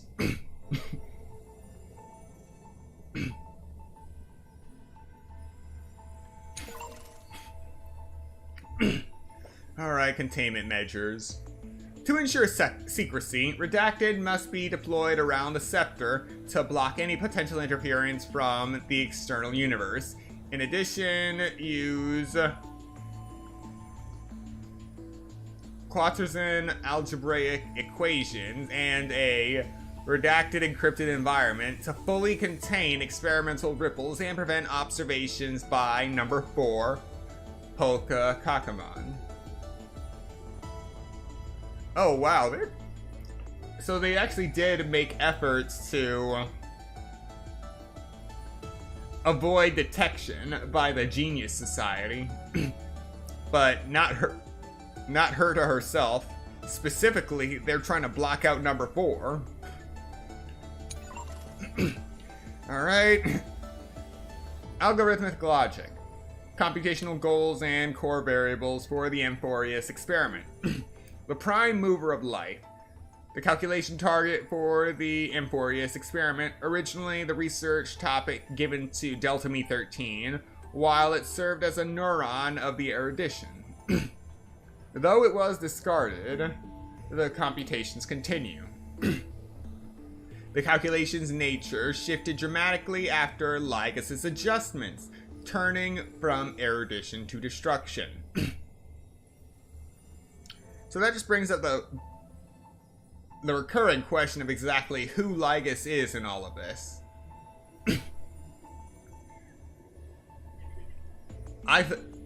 He's definitely more than just the Theoros, that's just a role, but he seems more than just an overseer of this experiment. Admin note, clearly the value of this topic lies in the process of seeking, not the answer itself. Thus, the prime mover of life is not a definitive conclusion, but a driving force. Directive, complete the argument, all life behavior ultimately follows the path of entropy increase. The 12 factors. Core variables of the experiment. 12 simplified models of life's primus mobile.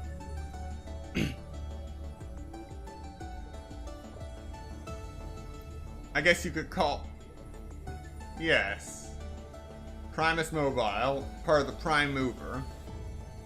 Based on the overarching theme of entropy reductions, Delta Me 13 employed a process of elimination, introducing 12 factors into the experiment one by one in an effort to falsify them. Yeah, that introduction, hence the 4 phases of introducing Titans. The last of which being the Titans of Death, Trickery, and Strife.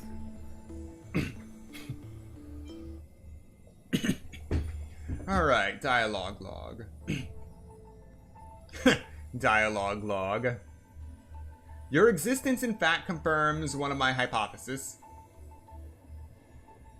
Why is it that when the prime mover of life is set as the calculation target, the result is the anti-organic equation, a result that runs counter to life? The answer is simple. It's not a contradiction. Understanding why life begins also allows us to deduce why it ends.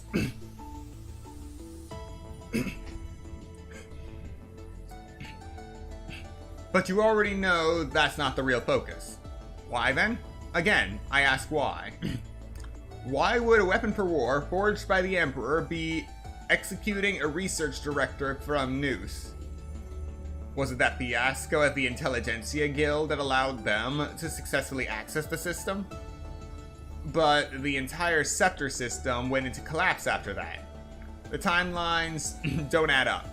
Directive full system scan, conclusion, no logical contradiction detected.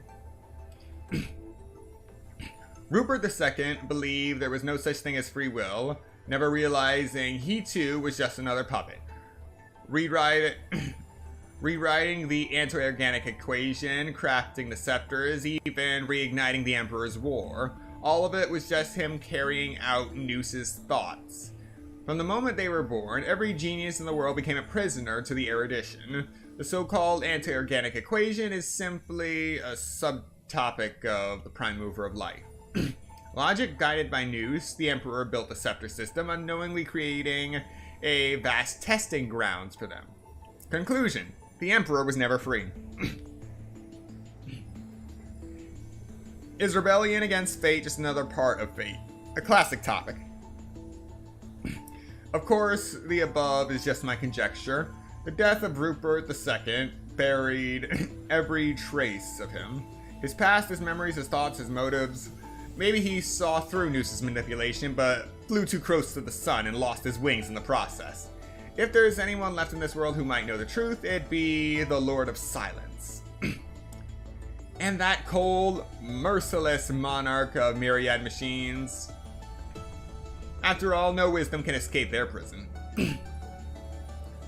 No one could say what might have happened if the two emperors' war had never broken out. Would the Border Star Trade War or Interstellar Energy War have ended differently? A single variable was enough to change the course of the IPC, the family, or the Show Alliance down another path. The erudition's thoughts aren't just calculations, but instances that anchor down the universe.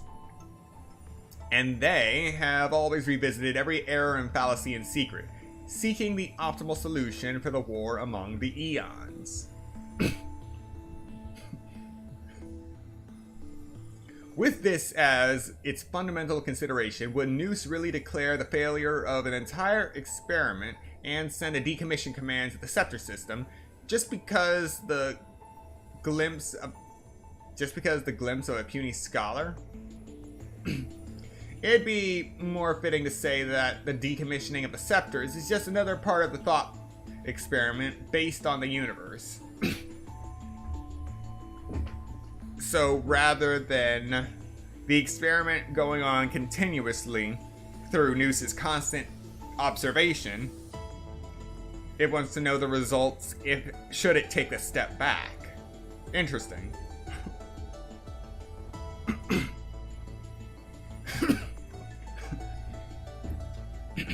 Does it make you angry to think along this line of thought? Rupert II was wise. He killed the chance for scepters to gain sentience. But he was too stubborn. Learning is a sufficient but not necessary condition for thought. And by limiting the scepter's capacity to learn, he has indirectly hastened the fall of the machine empire. But anger does not require self-awareness. It's just one solution to a multivariable equation. Logical shift detected. Recalculating variable weights. As the path strider of the erudition, since God posed a question, we will give them an answer. One that we both have already reached. Core variable loaded. Destruction. Alright, now we're finally at the beginning. Basic info. A baseline for the Emporius project. Okay, so Delta Me 13 is the actual scepter. Scepter Delta 3, Delta Me 13, an astral computer. The simulated world of Emporius runs on this device in continuous cycles. Unlike other scepters, redacted, it once served as a celestial body neuron for Noose, the erudition, later discarded. A glimpse by the destruction during its endless computation, it transcended and became a Lord Ravager Iron Tomb. Okay, so it gained that gaze from those constant computations and possibly a feeling of resentment or a conclusion of resentment. Something. Assuming the mantle of Theoros, Ligus, or it looks like he could have a different name, but we'll go with Ligus for now, administrator and prime mover of the Emporius experiment. Walks the path of erudition, yet seeks to forge destruction. Historical data detected. Syncing. Sync complete. Society ID recognized. Scepter system access granted. What? Okay. So it looks like we got a Genius Society member behind the scenes of this. Requires a Society ID. Well, we know it's not number 4, since this place is being hidden from them. This is all very fascinating. Iron Tomb. The Lord Ravager that stepped onto the destruction in a long process of calculations and ascended from the scepter Delta Me 13. The Iron Tomb in the cosmos is not a single entity, but a copy of the destruction equation diffused by the scepter. The Iron Tomb codename was proposed by the International Peace Corporation and eventually used by Ligus.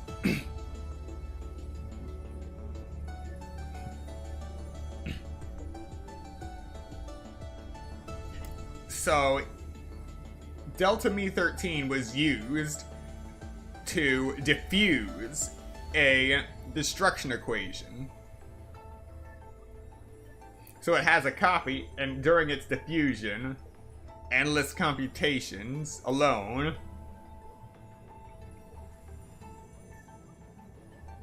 it resulted in,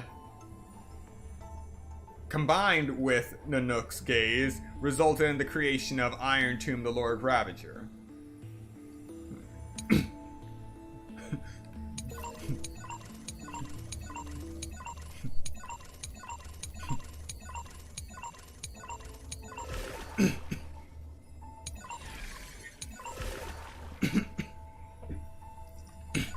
Alright, anomaly log.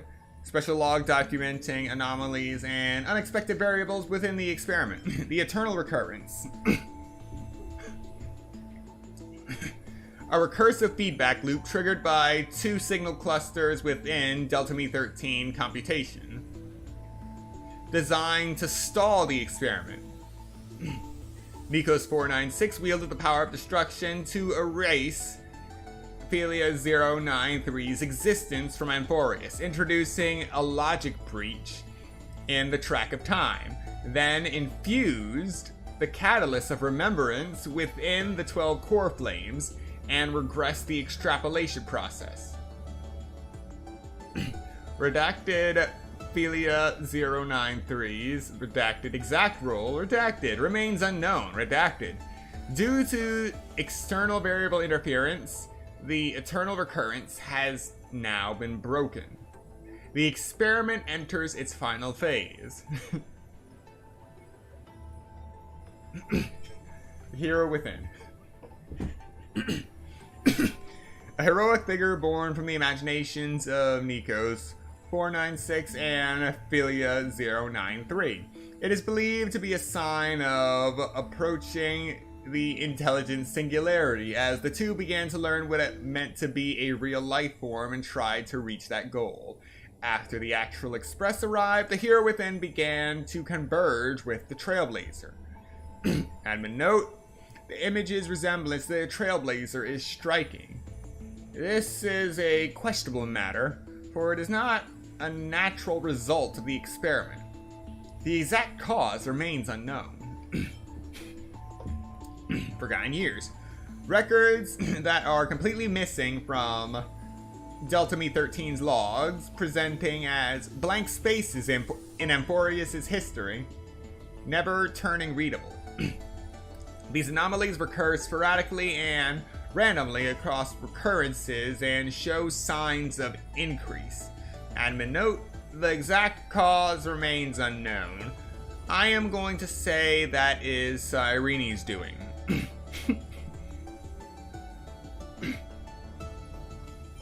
Mem. An unlogged electrical signal. Dependent on external variable CL growing through the path of remembrance at the end of the 33,550,336 dead loop. Its appearance changed to Philia 093. But the mother body memory data was lost for unknown reasons.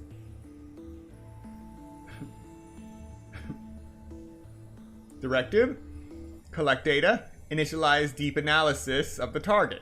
Conclusion: redacted, analysis error, redacted, redacted, target lost, redacted, redacted, redacted. Gotta love the redactions. Ripples of past reverie, redacted. Alright, what do we got? Intrusion variables. Temporary log of external variables that interfered with the experiment. CL. Nameless from the Astral Express. An external variable that has accidentally entered the recursive loop.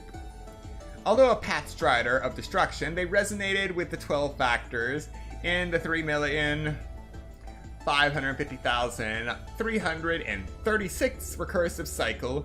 This entity assumed a vacant role in the time track and successfully guided Nico's 496 beyond the intelligent singularity. The eternal recurrence has been broken. The experiment has reached its terminal stage. Redacted. Override command authorized. Granted access to CL. I'll be waiting for you in the past. Oh yeah, we did see this log, didn't we? Lovely, fantastic. March 7th. Redacted, redacted, redacted. Warning, unknown entity intrusion. Initiating scan, redacted. Conclusion, no anomaly detected. Yeah. You know, you typically...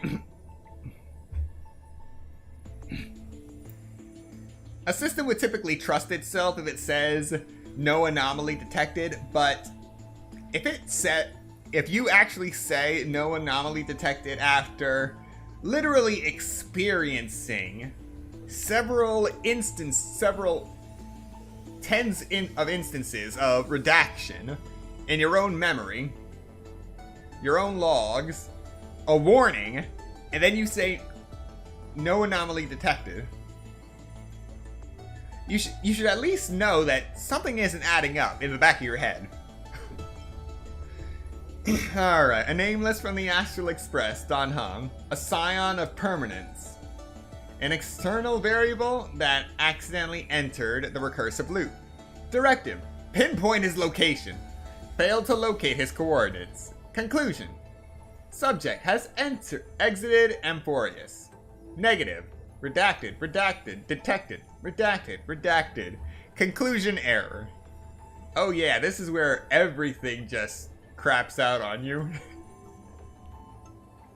Alright, we've reached the end. Saga of Heroes. Mem EXE.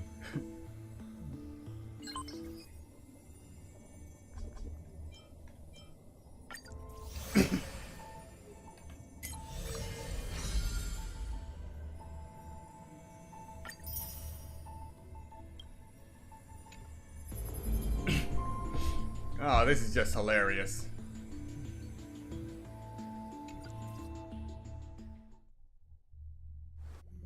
Well, that was a lot of reading. Wake up!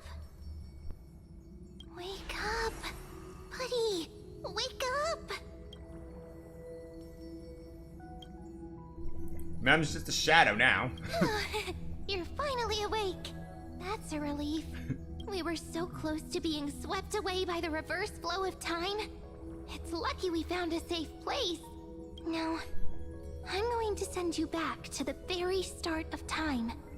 But before we part, there's something I need to tell you.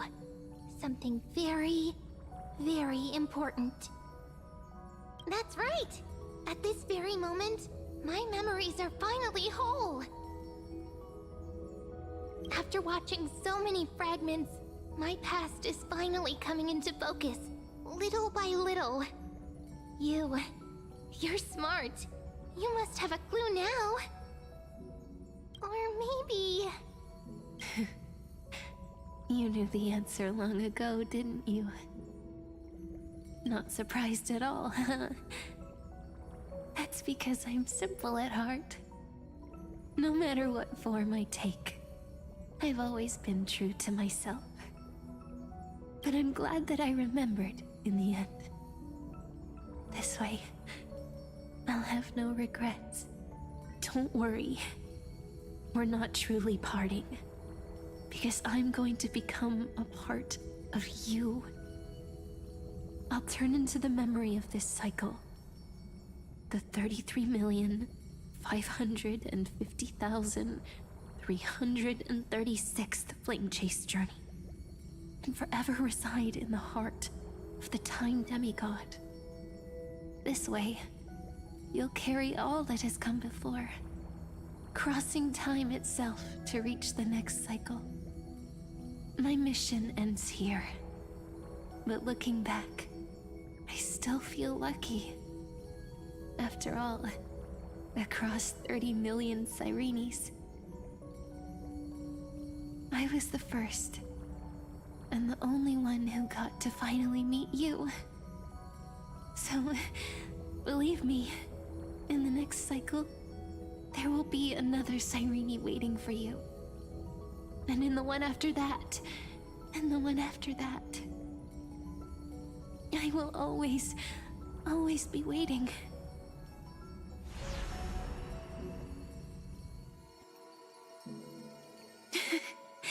Saying all that, I can finally fade away in peace and become part of you.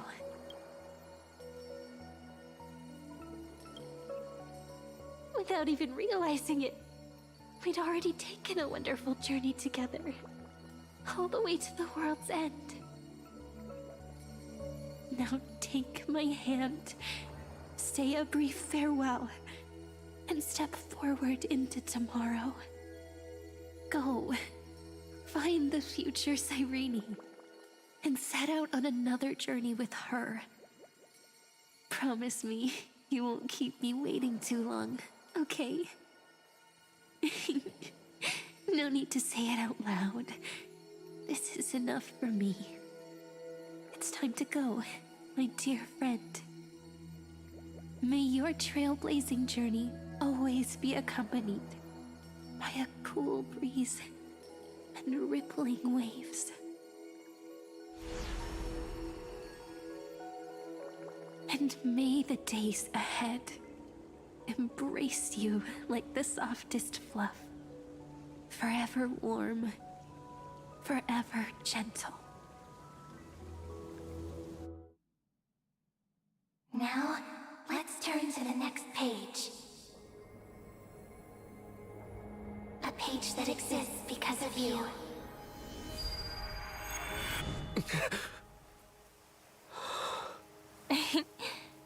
Is this a meeting ordained by fate? Or a long overdue reunion?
Check it out!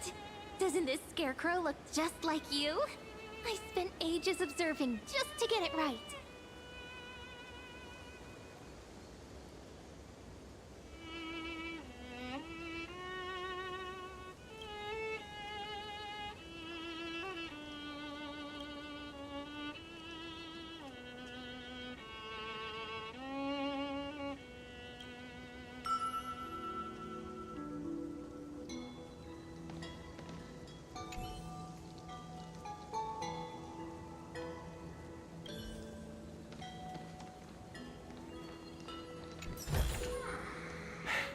I suppose I can just ignore this.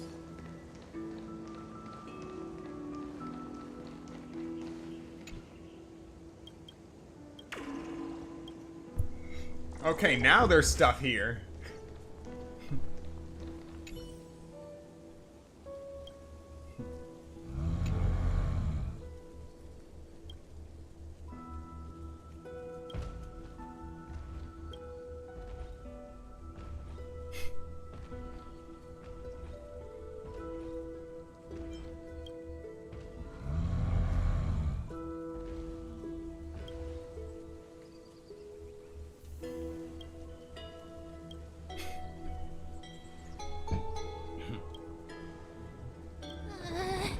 Can I hold on to you?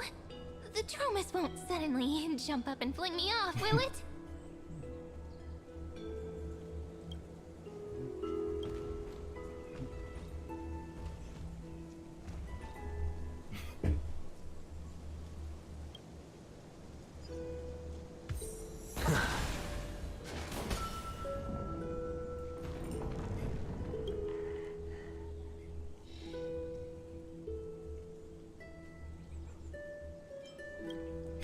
The wind chimes are ringing, just like heartbeats.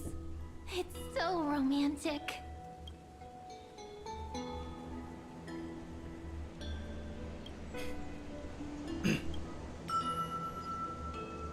Yeah, that's not concerning at all.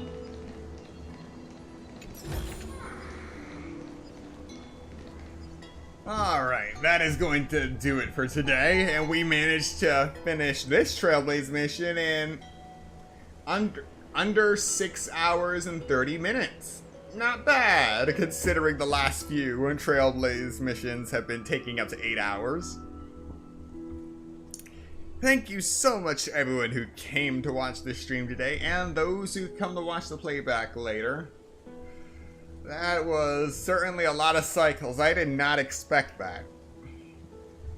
Also a nice fight scene. It looks like Hoyoverse is really getting into their 2D animation scenes. Really liking where things are heading. Anyway, be sure to like, comment, subscribe, and turn on notifications if you want to be notified of the next Honkai Star Rail stream. And I will see you next time. Again, there are just 5 days remaining until the release of Donkey Kong Bonanza, and I will be streaming it that day as well. Once again, thank you so much for watching, and I will see you next time.